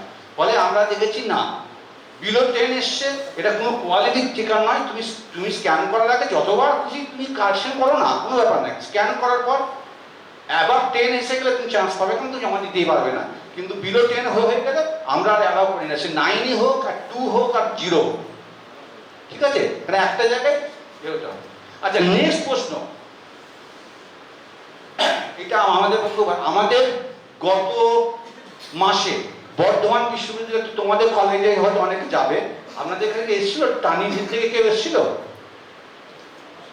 দেখাবে টার্নিটিন আমরা যে সফটওয়্যারটা ইউজ করি তার নাম হচ্ছে, আগে ছিল উরকুন, তারপর নাম চেঞ্জ হয়েছে আওয়ারজিনাল, এখন এই আওয়ারজিনালটাকে টার্নিটিন কিনে নিয়েছে, এখন দেখবেন আওয়ারজিনাল বাই টার্নিটিন লেখা থাকে। এবার দেখবে যে গত 2 মাস অন্তর ওরা প্রত্যেক জায়গায় টার্নিটিনের যারা মার্কেটিং আছে তারা কলেজে যাচ্ছে, বিশ্ববিদ্যালয়ে যাচ্ছে, স্যার আমাদের প্রোডাক্ট কিনুন, আমাদের প্রোডাক্ট কিনুন। এবার আমাদের কিছু মাস্টারমশাইদের ওরা একটা কনভিন্স করিয়েছে এবং তারা বলেছে স্যার আমরা যে আওয়ারজিনাল যেটা এখন দিচ্ছি ওটা আমরা ডিসকন্টিনিউ করে দেবো, সুতরাং আমরা একটা প্রোডাক্ট বের করছি, আমরা একটা প্রোডাক্টটা কিনুন। যথারীতি প্রথমে দেখা করে আমার সঙ্গে ওরা, আমি কিন্তু ওদের পত্রপাঠ বিদায় করি। কেন বিদায় করি তার একটা ব্যাখ্যা আছে একবার করে। এবং ওই টার্নিটিনের যখন সেলসম্যানরা যখন একটা মাস্টারমশাইদের মিটিং করেছিলেন, সেখানে কিন্তু অনেক মাস্টাররা দাবি করেছিলেন যে আওয়ারজিনালের পারফরমেন্স ভালো নয়, এর থেকে আইআইটি খড়গপুর বলুন, কানপুর, টার্নিটিন ইউজ, এই আওয়ারজিনালটা কিন্তু টার্নিটিনের প্রোডাক্ট, ভালো করে বুঝবেন, এই আওয়ারজিনাল টার্নিটিন প্রোডাক্ট, কিন্তু টার্নিটিন প্রোডাক্টটা খুব ভালো, ওদের পারফরমেন্স অনেক বেটার, সুতরাং ওটা নিলে কেমন হয়। তখন আমি ওদের বলেছিলাম কতগুলো কথা।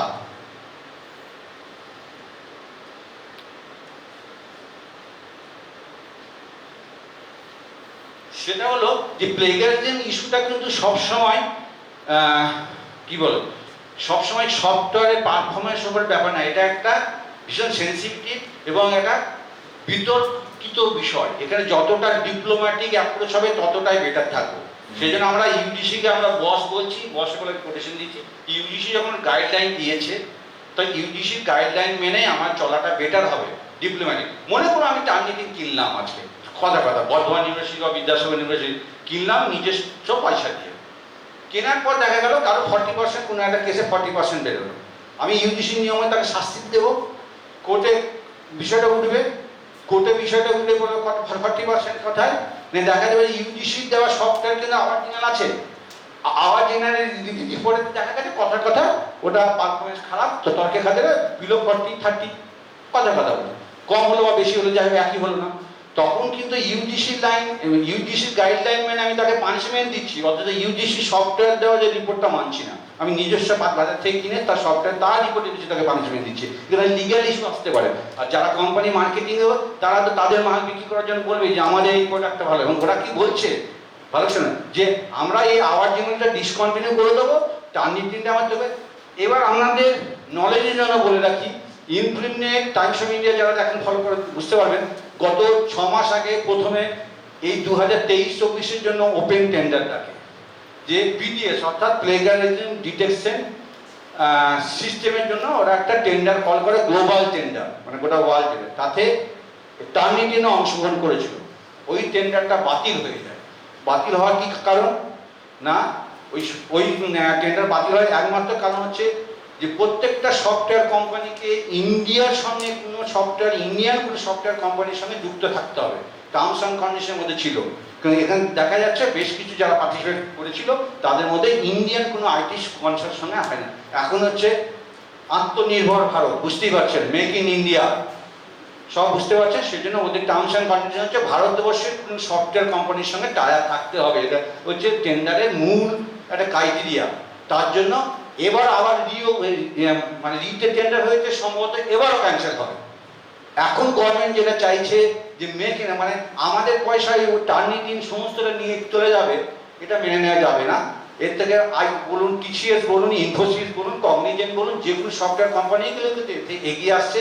আজকে হয়তো কোনো সমস্যা হবে, অতটা স্মার্ট হবে না, আগামী দিনে এটা হবে। অর্থাৎ গভর্নমেন্টের লক্ষ্য হচ্ছে ইন্ডিয়ান কোনো ফান্ড সঙ্গে বিদেশি টাকা হতে পারে, কিন্তু টোটালি এন্টায়ার বিদেশি কোনো কোম্পানিকে অ্যালাউ করা যাবে না। এবং আজকে আইআইটিগুলো মজা কি, আইআইটি না এআইসিটিএ ঠিকঠাক মানে না ইউজিসি ঠিকঠাক মানে। এবং এর জন্য দেখবেন কদিন আগে আইআইএম এর জন্য নতুন একটা রেগুলেশন হয়েছে, আপনারা অনেকে খবর নিশ্চয় জানেন, যে আইআইএম গুলো ফিস এত বাড়িয়ে দিচ্ছে পার ইয়ার, প্রচুর আইআইএম, কলকাতা আইআইএম, আহমেদাবাদ এত ফিস বাড়িয়ে দিয়ে ফিসটাকে কন্ট্রোল করার জন্য লোকসভা থেকে বিল নিয়ে এসছে আইআইএম। কিন্তু ওরা ওদের সঙ্গে কম্পেয়ার করে যদি বিদ্যাসাগর বিশ্ববিদ্যালয়, Calcutta university, Jadavpur university compare করলে হবে না। ওরা ভালো, আমি সেটা বলছেন, ভালো হতে হবে অন্য লাইনে, এই মানে প্লেগারিজমের রেসপেক্টে ওদের সঙ্গে ওদের আমি আবার বলে রাখি, আমি জেনে বলছি ইতিমধ্যে ওদের সঙ্গে যুক্ত থেকে, যে আইআইটিগুলোতে কিন্তু প্লেগারিজমের রেসপেক্টে পানিশমেন্ট হয় না, ওই দু একটা লেখালেখি হয়, ওরা নিজেদের বাঁচিয়ে দেয়। কিন্তু আমাদের সেইভাবে কলেজ বিশ্ববিদ্যালয় ভাবলে হবে না। সুতরাং ওরা অনেকে বলে টার্নিটিং ইউজ করছে স্যার, ওখানে এত পার্সেন্ট, দারুণ এফিসিয়েন্ট, আমার বন্ধু আছে ও স্ক্যান করে দিয়েছে, ওটা ভাববেন না। আমাদেরকে ইউজিসি নিয়ম মেনে চলতে হবে। Boss is always right. Boss যদি আমাকে গাধা সফটওয়্যার দেয়, আমি সেই সফটওয়্যারে গাধা সফটওয়্যার, আমার ব্যক্তিগত অভিমত। তারপর কিন্তু গাধা সফটওয়্যার দিলে গাধা দিয়ে চালাবো, ঘোড়া দিলেই চালাবো। কিন্তু যেহেতু পানিশমেন্টটা তাদের রুলস অনুযায়ী হবে। আর আমি সফটওয়্যারের পারফরমেন্স চেক করার কে? আর পারফরমেন্স যতই চেক করবো কন্ট্রোভার্সির মধ্যে আরো জড়িয়ে পড়বো। একই যদি আপনি ব্লাড টেস্ট করান 10টা ল্যাবে 10 রকম রিপোর্ট বেরোবে, আপনাকে কোনটাকে স্ট্যান্ডার্ড হিসেবে দেখবেন? একটাকে স্ট্যান্ডার্ড দেখতে হবে। তো আমরা কোনটাকে স্ট্যান্ডার্ড দেখবো? এখানে ইউজিসি যে সফটওয়্যারটা দিয়েছে ওটাই বস ইজ অলওয়েজ রাইট, অর্থাৎ ইউজিসি যে সফটওয়্যার দিয়েছে ওটাকে আমরা স্ট্যান্ডার্ড ধরে। এটা একটা ডিপ্লোম্যাটিক অ্যাপ্রোচ, নিজেকে সেফ সাইডে থাকার জন্য একটা চাপ। আর একটা কথা হচ্ছে যে টু রিডিউস আননেসেসারি কন্ট্রোল করলাম, আর যে well accepted India. After all তো আপনি পেপার বা পিএইচডি যদি সাবমিট করবেন কোথাও পাবলিকেশনের জন্য, না আপনার এক্সটার্নাল এক্সপার্ট তিনি আপনাকে করবেন, লক্ষ্য তো ওইটা। আর নিজেকে সেফ থাকা, যেন ভবিষ্যতে কেউ ব্লেম না করতে পারে তুমি কারোর সাথে কপি করেছো, এই তো লক্ষ্য। তো 3টে লক্ষ্য যদি আমার পূরণ হয়ে যায়, আমি 44 কোটি টাকা, ভাবতে পারেন একটা সফটওয়্যার ইন্ডিয়ার সফটওয়্যারের দাম 44 কোটি টাকা, সেটা যদি হয়তো দাম দর করে নেগোসিয়েশন 10 কোটি হলো, 5 কোটি হলো, 1 কোটি হলো। একটা বিশ্ববিদ্যালয় যেখানে ইউজিসি অলরেডি দিচ্ছে, আমি কেন সেপারেটলি একটা খাল কেটে কুমির আনবো? আমার তো খাল কেটে কুমির আনার মতো হবে। এতে তো মানে একাডেমিক ইন্টিগ্রিটি বজায় থেকে সমস্যা বাড়বে বলে এই আমি যে কথাগুলো বললাম, এটাই কিন্তু আমি লেকচার দিয়েছিলাম ভাইস চ্যান্সেলর সামনে, ভাইস ছিলেন না তখন, তো পদটা খালি ছিল। ওরা কিন্তু তারপর বললো না ঠিক আছে ব্যাপারটা, কেননা ফিনান্সিয়ালি কিন্তু হিউজ লস এবং আননেসেসারি কন্ট্রোভার্সিকে ইনভাইট করা। আরো কিছু প্রশ্ন আছে? হ্যালো,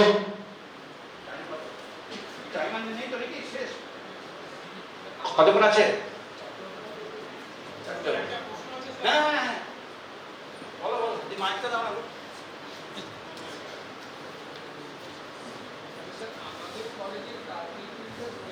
হ্যাঁ, গান্ধী তিনটা কলেজে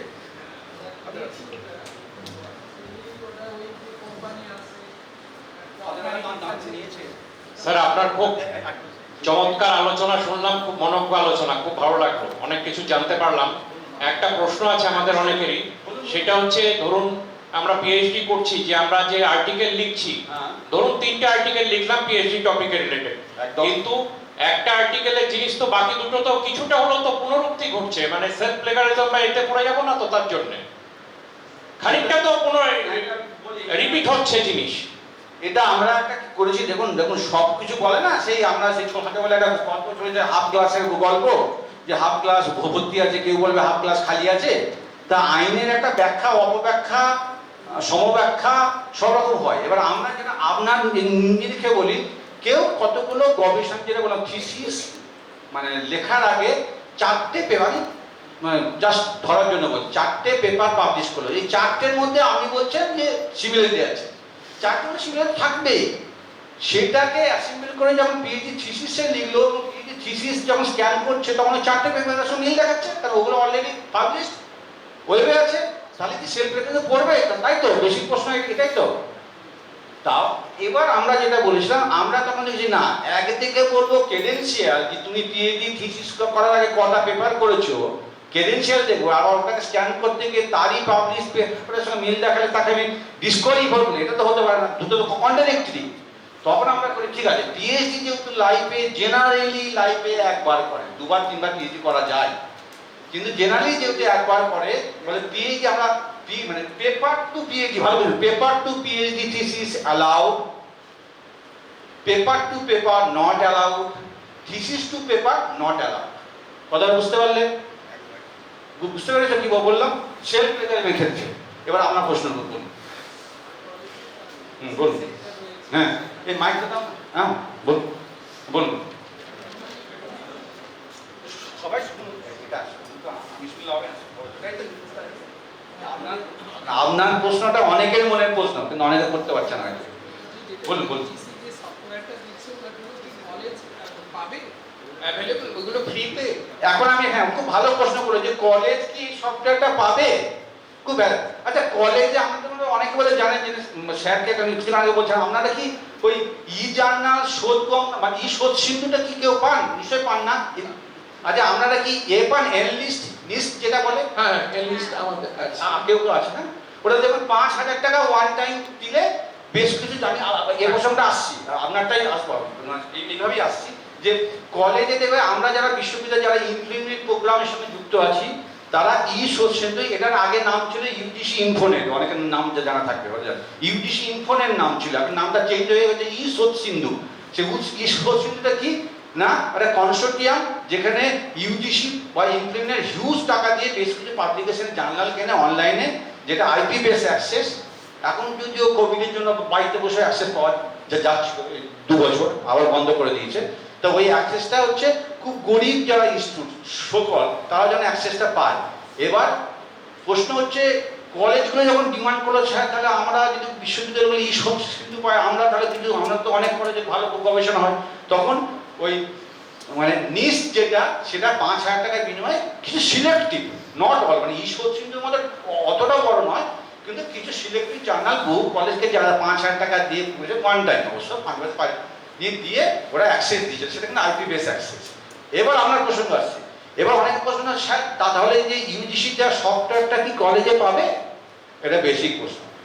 যে হ্যাঁ, আপনাদেরকে জানিয়ে রাখি, ওয়েস্টবেঙ্গলে যত মেডিকেল কলেজ আছে, কলেজ তো ওরা যেমন বর্ধমান মেডিকেল কলেজ অনেক পুরনো দিনের মেডিকেল কলেজ, তাদের মাস্টারমশাইরা যারা পিএইচডি করছে বা এমডি করছে, তারা কিন্তু আমাদের কাছে আমার কাছেই এসে কিন্তু তাদের থিসিস স্ক্যান করে যায়। ওরা কিন্তু দিকে বলেছে আমি অ্যাপ্লাই করতে, ওরা থ্রু প্রিন্সিপাল, আমি জাস্ট কেস স্টাডি বলছি, মানে বাস্তব ওরা অ্যাপ্লাই করেছিল ইউজিসিকে যে আমাদের এই সফটওয়্যারটা দেওয়া হোক। পত্রপাঠ বিদায় করে দিয়েছে যে এটা এখনো পর্যন্ত আমরা কলেজকে অ্যাক্সেস দেওয়ার কথা ভাবছি না, নেই, ভবিষ্যতে যদি হয় তখন অ্যাক্সেস পাবেন। অর্থাৎ কলেজের জন্য আমি মেডিকেল এই জাস্ট 6 মাস আগের কথা বলছি, কলেজের ক্ষেত্রে এখনো এটা ভাবা হয়নি। এই কারণেই ভাবা হয়নি, যেটা আমি আগে অবশ্যই জেনেছি, যে এখানে একটা শুধু অ্যাক্সেস দিলে হবে না, অ্যাক্সেসের সাবসিকুয়েন্স কী কী ঘটনা ঘটতে পারে, এখানে কিন্তু পানিশমেন্ট যুক্ত আছে, ভালো করে বুঝতে হবে।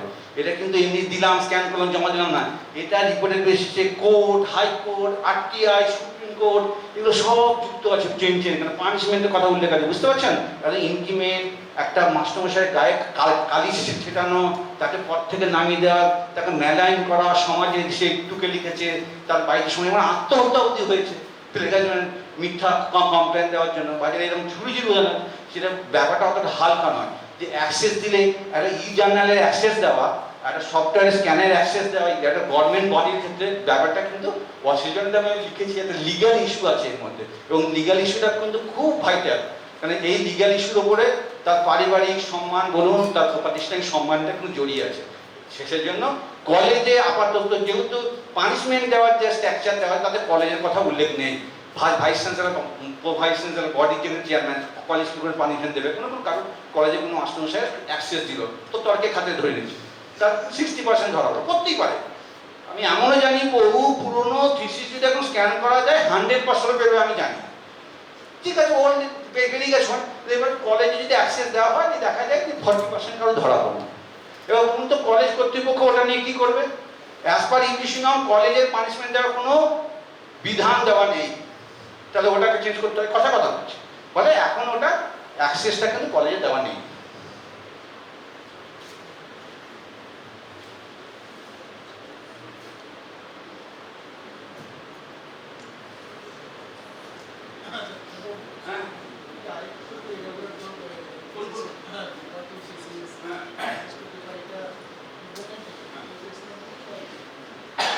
আচ্ছা, যেটা উনি বলছেন যে সেলফ প্লেগারিজমটা খুব কন্ট্রোভার্সি, তো আমি একটা উদাহরণ দিয়ে ম্যাথ ডিপার্টমেন্টে বলি। আমাদের বর্ধমান বিশ্ববিদ্যালয়ে আর এই কোভিডের আগে প্রতি বছর ম্যাথ ডিপার্টমেন্টে একটা ইন্টারন্যাশনাল সেমিনার হতো।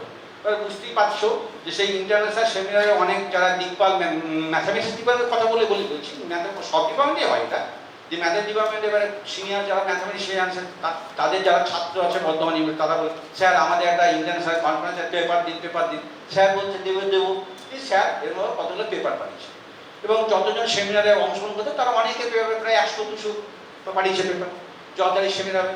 তো ওদের কি মনে হলো না এগুলো তো স্ক্যান করে দেখা যাক কি হয়, স্ক্যান করানো দেখা গেল যে বেশ কিছু সিনিয়র প্রফেসরের পেপার সেলফ রেজাল্টের মধ্যে 80%, 70%, 60% সিমিলারিটি।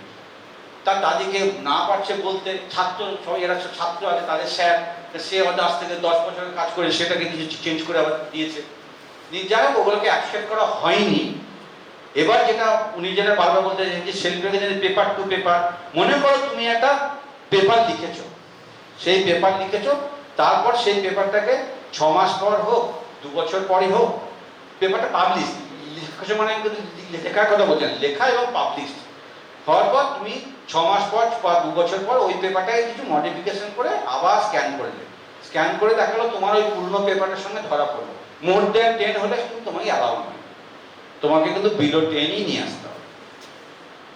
এবার তুমি যদি বলো যে আমি স্যার 2022-এ পিএইচডি পেয়েছি তা আমার তো স্যার পিএইচডি তো এই লাইনের কাজ, আমি একটা 2024-এ একটা ইন্টারন্যাশনাল একটা ওয়ার্কশপে আমি একটা পেপার দেবো নিয়ে তুমি কি করলে ওই থিসিস যেটা করেছো ভালো করে 2022-এ বা 2023-এ করেছো ওখান থেকে একটা অংশ নিয়ে তুমি একটা পেপার করেছো, পেপারটা তুমি স্ক্যান করাতে যাচ্ছ তখন যেহেতু তোমার পেপারটা তোমার থিসিসটা যেহেতু স্ক্যান করা হয়েছিল বলে আর্কাইভে আছে ওয়েবে ক্লাউডে আছে, তুমি যখন নেক্সট পেপার করতে গেলে দেখা গেলো ওই পিএইচডি থিসিস সঙ্গে মিল দেখাচ্ছে, নট অ্যালাউড।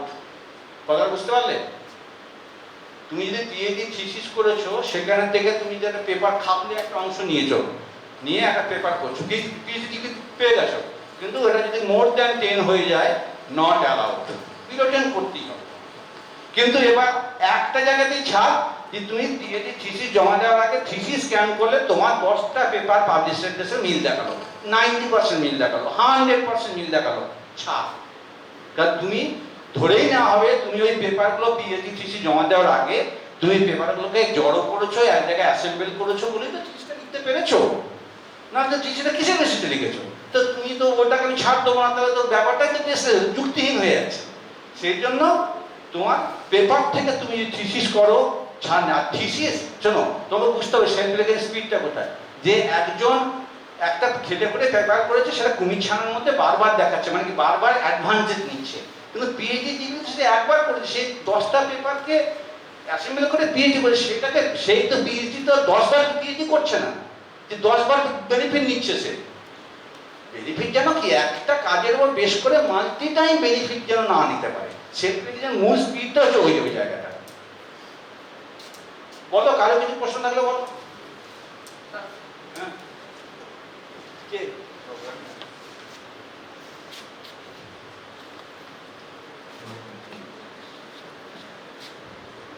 হ্যালো স্যার, এই যে প্রিপ্রিন্ট বিভিন্ন যে পেপারে প্রিপ্রিন্ট বেরোয় সেটা কি প্লাগারিজমের মধ্যে পড়ে স্যার? প্রিপ্রিন্ট মানে কোনো জার্নালের আগে প্রিপ্রিন্ট অনেক জার্নাল বের করে আর কি। ও প্রিপ্রিন্ট হ্যাঁ বলো ওটা কি প্লাগারিজমের মধ্যে পড়ে স্যার? এটা প্রিপ্রিন্টের সঙ্গে কেন করবে না? অবশ্যই করবে। প্রিপ্রিন্ট মানে তুমি মানে আর্কাইভ আর কি, অনেকে আর্কাইভে করে। না না আর্কাইভটাই বলি স্যার, এটা খুব ভালো প্রশ্ন করে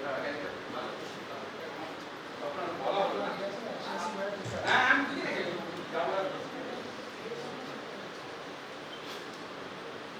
এখানে একটা জিনিস আছে যেটা ওর প্রসঙ্গে আসবো, যেটা সফটওয়্যারে পারফরমেন্স কিন্তু 8টা জিনিসের উপর ডিপেন্ড করে, যেটা যেমন টার্নিটির লোকরা এসে অনেক কলেজে বলবে, আমাদের কাছে আসবে দেখবেন বলবে যে আমরা অ্যামাজন ক্লাউড ইউজ করি, কিরকম না অ্যামাজন ক্লাউড হেভি কস্টলি একটা সফটওয়্যার মানে অ্যান্টি প্লেগার বা প্লেগারিজম চেকিং এর সফটওয়্যারে অন্যতম পারফরমেন্স ডিপেন্ড করে সে কতগুলো ডেটাবেসে তার অ্যাক্সেস আছে।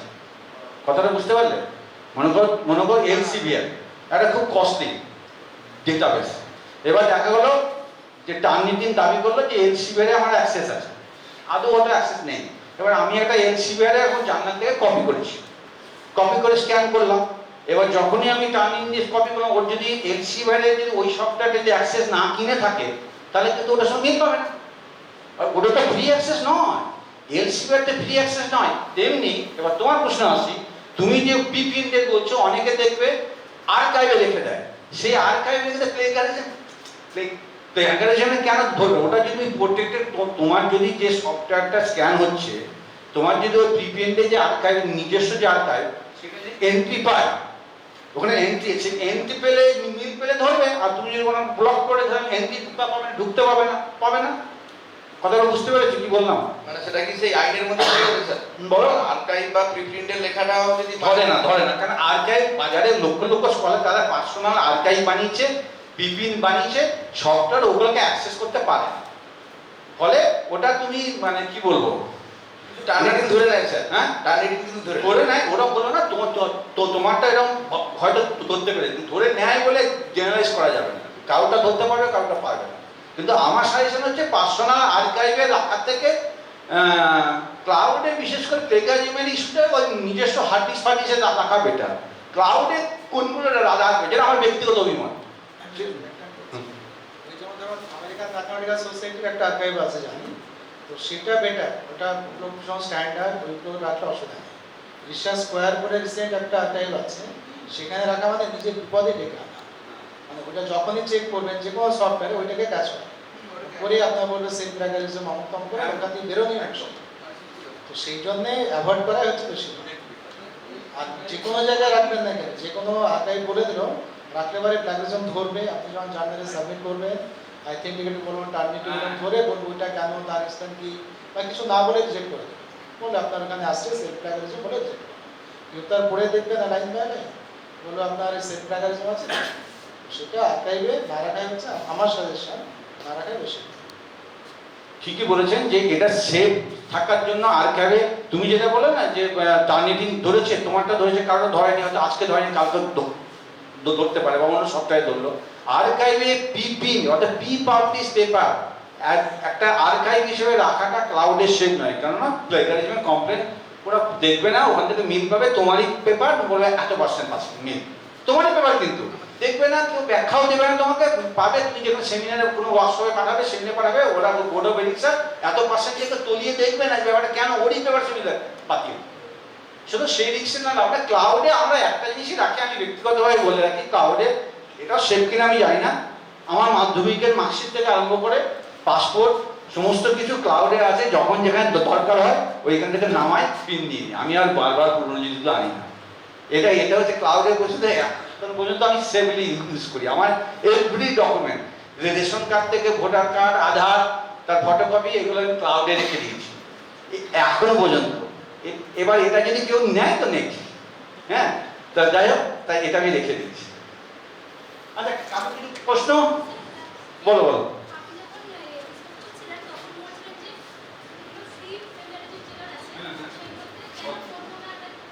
হ্যাঁ, দিলাম তো আমি, তুমি বুঝতে পারি না, ঠিক আছে, ওকে, ঠিক আছে। ও যেটা বলতে গেছে যে ফ্রি প্লেগারিজম সফটওয়্যার যে বাজারে পাওয়া যায় সেখানে কেন করব না, এটা উত্তর আমি দেন। ঠিক আছে, আমি আরেকবার বলেছি যে সফটওয়্যার ফ্রি হোক, পেড হোক, পয়সা দিয়ে কেনা হোক, যাই হোক, যেখানে ডিলিট করার অপশন থাকবে সেখানে স্ক্যান করবে, যেখানে ডিলিট করার অপশন থাকবে না করবে না। সে ফ্রিতে পাও, বন্ধু বান্ধব থাকুক, কেউ পয়সা দিয়ে কিনে বলে জানিস তো আমি সফটওয়্যার কিনছি এত টাকা দাম, তোর কোনো ডকুমেন্ট স্ক্যান করতে হবে, তো হ্যাঁ তাই আছে, ফ্রিতে আছে তো করে দিল। তবে আমাদের অনেকবার হয়েছে, যেমন হয়েছে বিশ্বভারতীর সঙ্গে আমাদের এরকম হয়েছে। লাইব্রেরি সায়েন্সের এক স্টুডেন্ট, সে কি করেছে, বর্ধমান ইউনিভার্সিটিতে স্ক্যান করতে আসে 95%। ছেলেটি নেপালি, দার্জিলিং গভর্নমেন্ট কলেজ আছে। তো যা তার দেখা গেল সে বিশ্বভারতীতে এই একই সফটওয়্যার ও স্ক্যান করেছে। এবার সে বলছে, সেটা তাকে তো না স্ক্যান করার আগে জিজ্ঞেস করলাম, তুমি কি এর আগে কোথাও স্ক্যান করেছো? তার বলছে না স্যার আমি তো করিনি। দেখো ভালো করে বল, না স্যার আমি করিনি। তাও বলেছে না আমরা স্ক্যান করেছি, দেখা গেছে আর পুরো দেখা যায় বিশ্বভারতী ইউনিভার্সিটি থেকে এত তারিখে স্ক্যান এসে 95%, মানে ওরই কাজ। বলে হ্যাঁ স্যার বলতে ভুলে গেছি আমি, এরকম আমার একজন দিয়েছিল, আমার তুমি কাজ করো ওটাকে আগে ডিলিট করো, না তুমি কিন্তু ফি জমা দেবো, পারবে না। ভালো করে বোঝো কেন বলছি। নিয়ে ও কি করলো বললো, এবার কি যে সমস্যা হলো, যিনি ওনার স্ক্যান করে দিয়েছেন তিনি কিন্তু তার ডিলিটের ক্ষমতা নেই। ডিলিট করতে গেলে অ্যাডমিন পাওয়ার থাকলে তবেই যে ডিলিট করতে পারবে। এই জন্যই ফ্রি সফটওয়্যারগুলো লাগু করছে। কথা বুঝতে পারবে? ফ্রি সফটওয়্যার তোমাকে অ্যাডমিনের পাওয়ার আছে, তুমি ডিলিট করতে পারবে, স্ক্যান করতে পারবে। স্ক্যানে যদি বেশি আসে তখন কি করবে?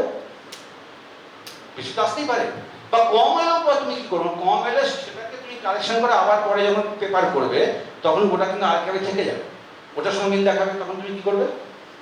কথাটা বুঝতে পেরেছো আমার পয়েন্টটা? ফলে এগুলোকে অ্যাভয়েড করে রাখাই ভালো। বলো বল। হ্যাঁ হ্যাঁ বলছি আমি পুরো লেখাটা স্ক্যান করলাম না, পিডিএফটা লেখার কিছুটা অংশ স্ক্যান করলাম, তাহলে ওটা কি পরে সেলফ প্লাগারিজমে দেখাতে পারবে?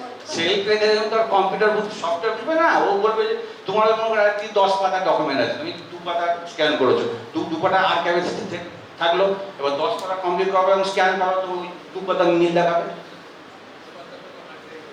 2 পাতা 100 হয়ে গেল, এই বেসিক ব্যাপার। সেই জন্য নিয়ম হচ্ছে, থাম্বনেল হচ্ছে টোটাল কমপ্লিট কাজ করো, কাজ ভুল যা হোক তারপরে স্ক্যানে যাও, যেখানে স্ক্যান করে ডিলিট করা যায় না দিয়ে দেখবে যদি অ্যাবাভ 10 হয় প্রথমটাকে ডিলিট করতে পারবে, বলবে আবার কারেকশন করে আবার স্ক্যান করবে, আবার দেখছে আবার 10 এর অ্যাবাভ হচ্ছে, আবার থার্ড টাইম চেঞ্জ করবে, আবার স্ক্যান করবে, তখন দ্বিতীয়টাকে ডিলিট করতে পারবে, কথা বুঝতে, তারপর স্ক্যান করবে। এই থিওরিতে যাও, দেখবে আমার মনে হয় না কোনো প্রবলেম হবে। আর আননেসেসারি ওই কোনো ইনস্টিটিউট থেকে কোনো বন্ধু বান্ধব ফ্রিতে পেয়েছে ডিলিট করার অপশন আছে, এটা এখনই কিন্তু জীবনে কনফার্ম হলো না, ডিলিট করার অপশন না থাকলে কিন্তু নিজের কাজকে নিজে বলেই পরে প্রমাণ করতে পারবে না, আর্কাইভে চলে গেলে আর কোনো। হ্যাঁ আর একটা কথা খুব সাদা খুব ভালো করে যেটা আমরা বলতে পারি, যে অনেকের দেখবে মানসিকতা থাকে, যেটা বলেছিলাম যে স্ক্যান করার সময় না ফ্রিতে সফটওয়্যার অন্য কোনো জায়গায় নিজের নাম দেয় না, যে বেশি পার্সেন্ট হলে পরে লজ্জা, কিন্তু এটা মনে রাখবে ভুল হোক ভ্রান্তি হোক নিজের নামটা দেবে, তাতে তুমি কেননা তুমি পরে যদি সেকেন্ড টাইম স্ক্যান করে যদি ওই ডকুমেন্টস মিল দেখো, তুমি বলতে পারো দেখুন আমার নাম আছে, ওটা আমারই, এবার তাই না? আর মনে রাখবে পিএইচডি থিসিস আর্টিকেল পাবলিশ হওয়ার আগে তোমাকে বিদ্যাসাগর ইউনিভার্সিটি পিএইচডি দেয়নি, তুমি এখন তার আগে তুমি একবারের জায়গায় 100 বার স্ক্যান করাও, পাবলিশ হয়নি জমা পড়েনি, তার আগে তোমার স্ক্যান করতে অসুবিধা কোথায়? তর্কের খাতে ধরে নিলাম 100% তার সঙ্গে মিল দেখালো, তুমি কি জমা দাওনি, তোমাকে বিদ্যাসাগর ইউনিভার্সিটি ডিগ্রিও দেয়নি, এখন তুমি সেফ জোনে আছো, তো সেফ জোনে থাকতে তুমি 100 কারেকশন করো, এটা সুবিধা। এখন অনেকে প্রথমত বলতো জানো যে এখন অনেক সফটওয়্যার বেরিয়েছে, এত সব ঝামেলা, মানে আগেকার দিনে লোকে এত টুকে টুকে করেছে, পিএইচডি কত সুবিধা ছিল, উল্টোটা এখন অনেক সুবিধে, এখন তোমাকে গাইড করে দেওয়া হচ্ছে, পিএইচডি তোমার জায়গায় একবারের জায়গায় 2 বার, 2 বারের জায়গায় 4 বার স্ক্যান করো, অনেক সেফ থাকবে, ভবিষ্যতে তোমাকে কেউ ব্লেম দিতে পারবে না, তুমি একটা হেজিং করবে, হেজিং মানে একটা বেড়া জালের মতো তৈরি করবে যাতে ভবিষ্যতে তোমাকে কেউ ডিসঅনেস্ট না বলতে পারে, সেটার জন্য প্রোটেকশন দেওয়া হচ্ছে। অ্যান্ড এই প্লেজারিজম সফটওয়্যার মানে তুমি কারো কাছ থেকে কত পার্সেন্ট কপি করলে ওটা চেক করা শুধু নয়, তোমার অনেস্ট কাজকে প্রোটেকশন করা, তোমার অনেস্টিটাকে প্রোটেক্ট করা, এটাও কিন্তু লক্ষ্য করবে, তুমি যে স্ক্যান করবে ওটা আর্কাইভে থেকে যাবে এবং তোমাকে তোমার ভবিষ্যতে যদি তোমার কাছ থেকে কেউ কপি করে ধরা পড়ে যাবে, অর্থাৎ তোমার কাজটাকেও প্রোটেক্ট করা, শুধুমাত্র চোর ধরা নয়, এটা লোকে ভাবে ওদের চোর ধরা, তা নয়। বলো।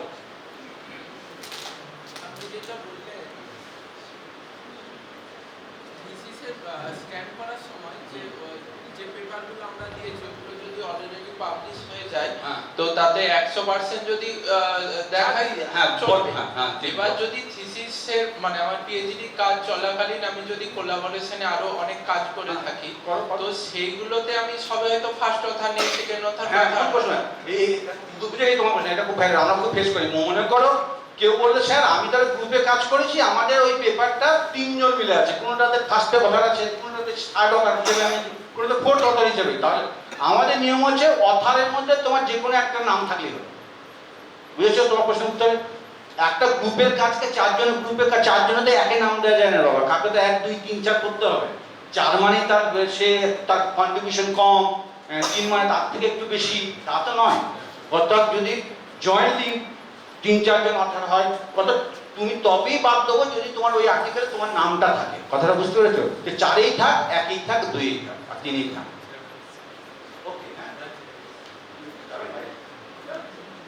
ঠিক আছে, কারো কিছু প্রশ্ন আছে বলো। আমি জানতে চাই যে হিউম্যানিটিজ লিটারেচারের কোনো পেপার ফাইনালি রেডি হয়েছে, স্ক্যান করতে দেওয়ার আগে তাতে যে অ্যাবস্ট্রাক্ট রয়েছে কিওয়ার্ডস রয়েছে এবং ওর প্রাইমারি টেক্সট যদি কোনো কবিতা হয় কবিতার অনেক লেন্থি লাইন্স রয়েছে, সেগুলোকে সরিয়ে তারপর কি স্ক্যান করতে দেব না ওগুলো সহ দেব? খুব ভালো প্রশ্ন এটা, খুব ভালো প্রশ্ন। এই প্রশ্ন বলে রাখি যে আমরা সবসময় এনকারেজ করি এবং ইউজিসি এনকারেজ করে পার্টলি কোনো ওয়ার্ক, সে পেপার হতে পারে, থিসিস হতে, স্ক্যান করবেন না, টোটাল কমপ্লিট। তারপরে স্ক্যানে বেশি পার্সেন্টেজ হলো সেটা কারেকশন করলে সেটা অন্য ইস্যু। তার কারণ হচ্ছে, আমি জাস্ট প্রথমে একটা উদাহরণ দিই, তারপর আমার প্রশ্ন আছে। থিসিসে মনে করো তুমি থিসিস স্ক্যান করছো জমা দেওয়ার আগে, তুমি বলো স্যার আমি তো মানে অ্যাকনলেজমেন্ট, বিবলিওগ্রাফি এগুলো আমি ছাড় পাই, তা আমি ওইগুলো বাদ দিয়ে আমি স্ক্যান করাবো, কারণ ছাড় পাইলে লেখা আছে নিয়মে যে দেখবে লেখা ছিল, আমার খেয়াল করে দেখলাম বলা হয়নি, বিবলিওগ্রাফি, তারপর acknowledgement, table of content, preface, এগুলো কিন্তু ছাড় আছে। হ্যাঁ, কোটেশনটা তো বলেছি, এগুলো ছাড় আছে। এবার মনে করলো স্যার এগুলো তো আমার ছাড় আছে, তাহলে এগুলো আমি বাদ দিয়ে আমি স্ক্যান করাই। এবার এগুলো বাদ দিয়ে স্ক্যান করলে কি অসুবিধা, তুমি বাদ দিয়ে স্ক্যান করাবে 2 প্রজেক্টের মধ্যে, তার মানে তোমার এই আওয়ার জেনারেলে তোমার নামে পিএইচডি থিসিস, এই বিবলিওগ্রাফি, ইন্ট্রোডাকশন এগুলো বাদ দিয়ে একটা থিসিস থাকলো, ওটা আজকাল থেকে গেল। তুমি যখন পিএইচডি থিসিস জমা দিলে ফাইনালি, তখন তুমি কি করলে সমস্তগুলো জুড়ে আবার জমা দিলে, সেটা কিন্তু তুমি পিএইচডি অ্যাওয়ার্ডেড হয়ে যাওয়ার পর গঙ্গাতে আপলোড হলো। এবার তোমার নামে একটা ইউজিসির ঘরে দুটো শোধশুদ্ধির মধ্যে তোমার একটা ইনকমপ্লিট থিসিস থাকলো, এগুলো বাদ দিয়ে আর একটা ছিল কমপ্লিট থিসিস। এটা কি খুব ভালো শুভ লক্ষণ? তাহলে ধরুন না, আমার যদি বিবলিওগ্রাফি যদি সফটওয়্যার ধরে আমরা বাদ দিয়ে দেবো। আজ থেকে 2 বছর আগে বিবলিওগ্রাফিটা সফটওয়্যার ধরতো, আমরা ম্যানুয়ালি বাদ দিতাম। এখন সফটওয়্যারটা আরো স্মার্ট হয়ে গেছে, এখন বিবলিওগ্রাফি ধরছেই না। কথাটা বুঝতে পেরেছি আমার? সেজন্য আমরা এনকারেজ করি যে যতটা বিতর্ককে মানে এড়িয়ে যাওয়া যায়, তুমি সমস্ত সমেত স্ক্যান করো, যদি যেগুলো ছাড় পাবে। তোমার নামে 2 রকম থিসিস দুটো থাকবে ইউজিসি করে, এটা কিন্তু একটা ভালো ডিসিশন নয়, হতে পারে না। ঠিক আছে, বুঝতে পেরেছেন কি বললাম? হ্যাঁ বলো।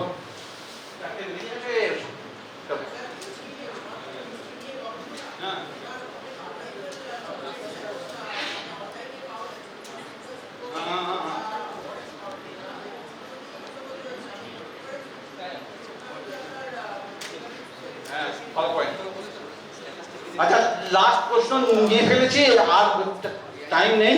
সেটা হচ্ছে ও বললো, আচ্ছা আপনাদের কিন্তু ওই লিটারেচার সার্ভে করুন, লিটারেচার স্টাডি কিন্তু প্লেগারিজমের মধ্যে পড়ে। অনেকেই ধারণা থাকে যে লিটারেচার আমি স্টাডি করেছি, ওটা কেন তো ধরবে, ওটা কিন্তু প্লেগারিজমের কোনো ছাড় নেই।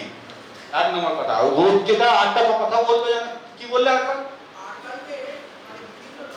হ্যাঁ হ্যাঁ, আরেকটা খুব ভ্যালিড পয়েন্ট আমি বলতে পারি।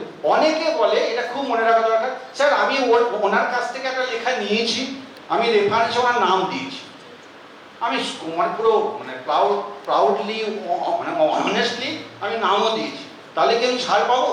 বেসিক প্রশ্ন হচ্ছে এটা, যে আমি যদি কারোর কাছ থেকে কোনো অংশ নিয়ে থাকি, তার রেফারেন্সে তার নাম দিই, তাহলে কি আমি ছাড় পাবো? কি মনে হয় তোমাদের?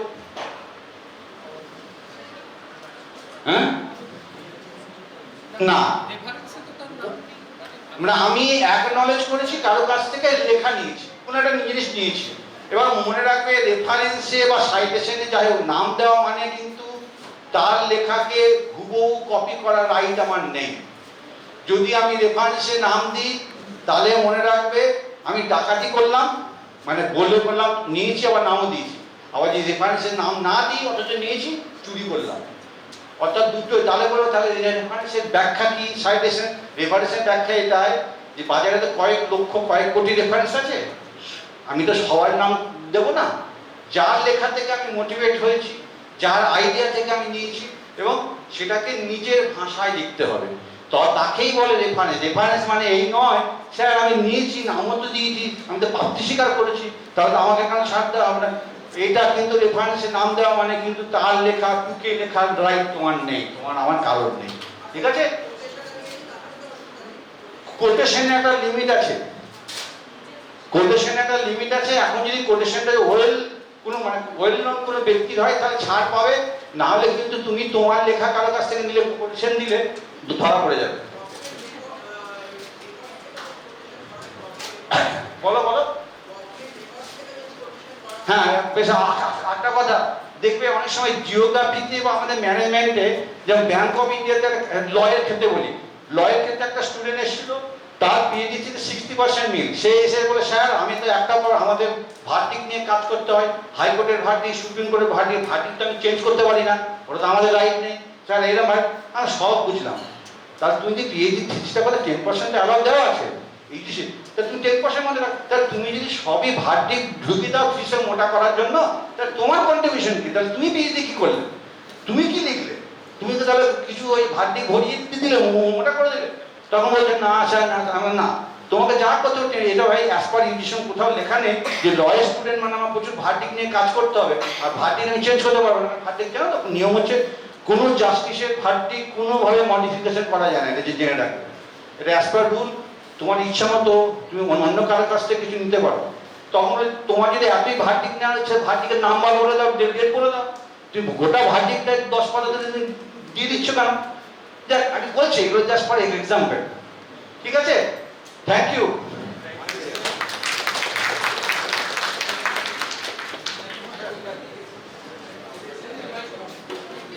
আচ্ছা থ্যাংক ইউ। আমি একটু বলছি, খুব সুন্দর বলেছেন, নিশ্চয়ই বোঝা গেছে।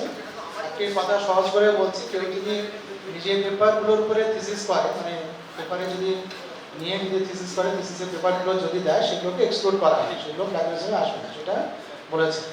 কিন্তু একটা যেটা ইস্যুস হচ্ছে সেটা একটু বলে দিচ্ছি, যেটা ঘটনা ঘটেছে, যে ধরুন কোনো কলেজের একটা থিসিস হয়তো দেখা গেল কলকাতা ইউনিভার্সিটির কারো কাছে কোনো ওই অরিজিনালি চেক করা হচ্ছে, এবং দেখা গেল সেই থিসিসে ক্যান্ডিডেটের নাম নেই, ঠিক আছে? কারণ ওটা কার ডকুমেন্ট বোঝা যাচ্ছে না। এবার দেখা গেল আমাদের ইউনিভার্সিটিতে সাবমিট করা বলছেন বিশ্বভারতী কেস বলে। তো সেটাতে কি দাঁড়াচ্ছে, তাহলে যখন আমরা অরিজিনাল সফটওয়্যারে টেস্ট করছি, তাহলে ওই থিসিসটাকে দেখাবে, সে 90% 80% দেখাবে, কিন্তু ওইটা যে ওইটা সেটা ক্লেম করা যাচ্ছে না, নাম নেই বলে। তো সেই রকম যদি বাইরে কোথাও করে, তাহলে কি করতে হবে না, তো আপনার নামটা যেন থাকে, পুরো নাম, অ্যাপ্লিকেশন ইত্যাদি যেন থাকে, ধরো যখন চেক করা হবে আইডেন্টিফাই হবে, তাও বলা যাবে যে করেছে। সেকেন্ডলি হচ্ছে কোনো স্টুডেন্টকে দিয়ে অরিজিনালি চেক করাবেন না, কারণ স্টুডেন্ট কিন্তু ডিলিট করতে পারে না।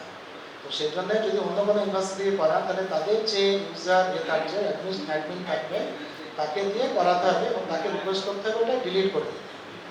যদি না ডিলিট করা সম্ভব হয়, তাহলে দেখবেন যে একটা কী বলে চেক করার পর একটা নাম্বার জেনারেট করে, ডি লেখা থাকে, তারপরে সার্টেন ডিজিটস থাকে। সেই নাম্বারটা যখন থিসিস সাবমিট করবে, তখন সেটা মেলের মধ্যে লিখে দেবে যে আমি অমুক জায়গায় চেক করেছিলাম, তার চেকিং রেফারেন্স নাম্বার বলে নাম্বারটা দেবে।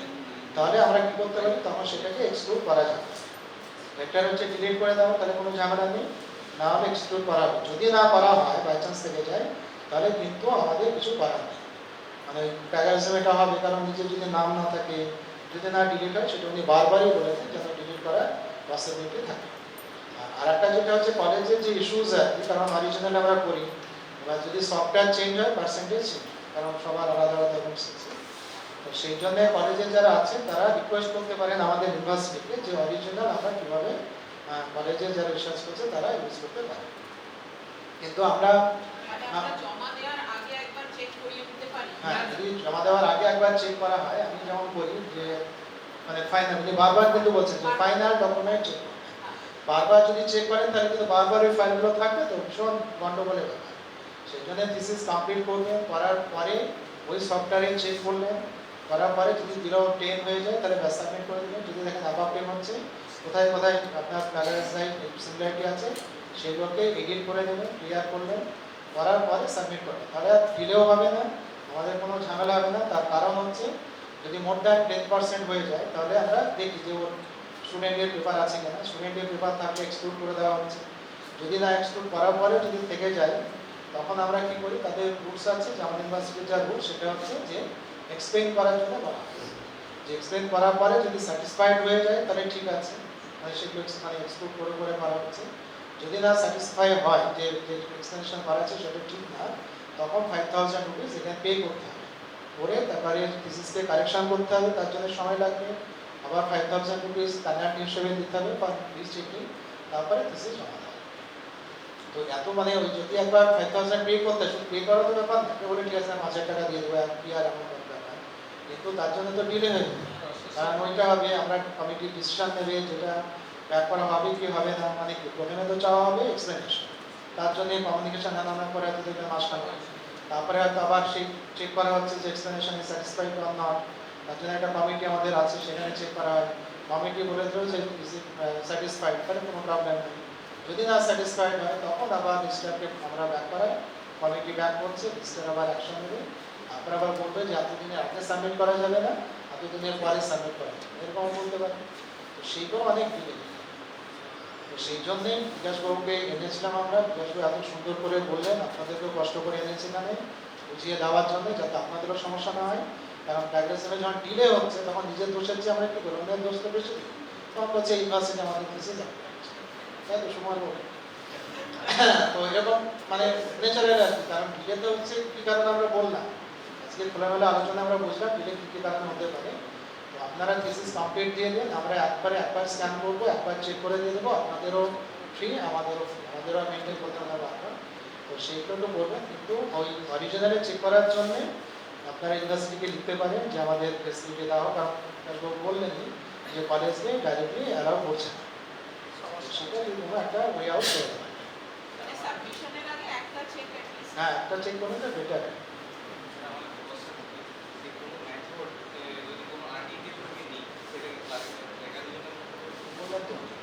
যাই নাম না কেন সেটা হচ্ছে প্লাগারিজম। কি মেথড নেবে, এমন মেথড আছে যে পুরোটা প্লাগারিজম হয়ে যায়, মানে আধার কার্ড 10%, কোন মেথড আছে? উনি তো বললেন যে লর যারা আছে, যে সুপ্রিম কোর্টে বা হাইকোর্টে যে কোনো ভার্ডিক্ট যখন দিচ্ছে তখন তো সেটা কোটেশন চেঞ্জ করা যায় না, একটা কিছু চেঞ্জ করা যায় না, পুরোটাই যদি লিখে দেয় তাহলে বলছে না 60% প্লাগারিজম। উনি বললেন যে ওই আউট, যে তুমি রেফারেন্স দিয়ে দাও, ঠিক আছে, সেগুলো তো পাওয়া যায়, ওয়েবসাইটে পাওয়া যায়, সেখান থেকে এমন নিউটন লস যদি লেখো, তিনটে লসও যদি লেখো অ্যাজ ইট ইজ, তো সেগুলো কোটেশন দেবে। নিউটনটা যেহেতু ওয়েন লন, সেজন্য ওটাকে বাদ দিয়ে দেয়। কিন্তু এমন কোনো মেথড নেই যে পুরোটা লিখতে হবে, লোকের মেথডটা আমি লিখতে হবে, বলতে হবে যে অমন জায়গায় এই মেথডটা আছে, রেফার করে দেওয়া হবে। রেফারেন্স তো সেই জন্য এই মেথডটা বেস করে আমি কাজ করছি, সেইভাবে বলতে হবে। কিন্তু কোনো ভাবে কোনো অজুহাত কোনোভাবেই 10% বেশি করা যায় না, হচ্ছে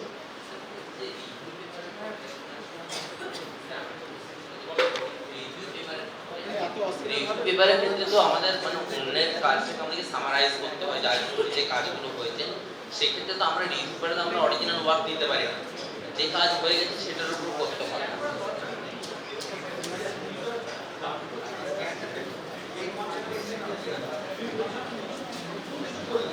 হ্যাঁ, নিয়ে কিছু করছি।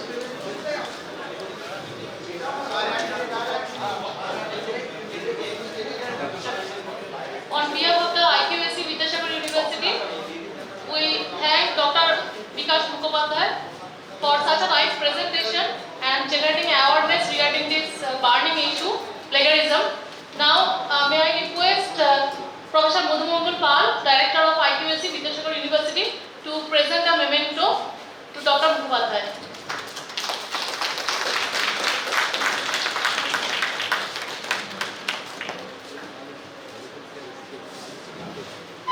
Thank you,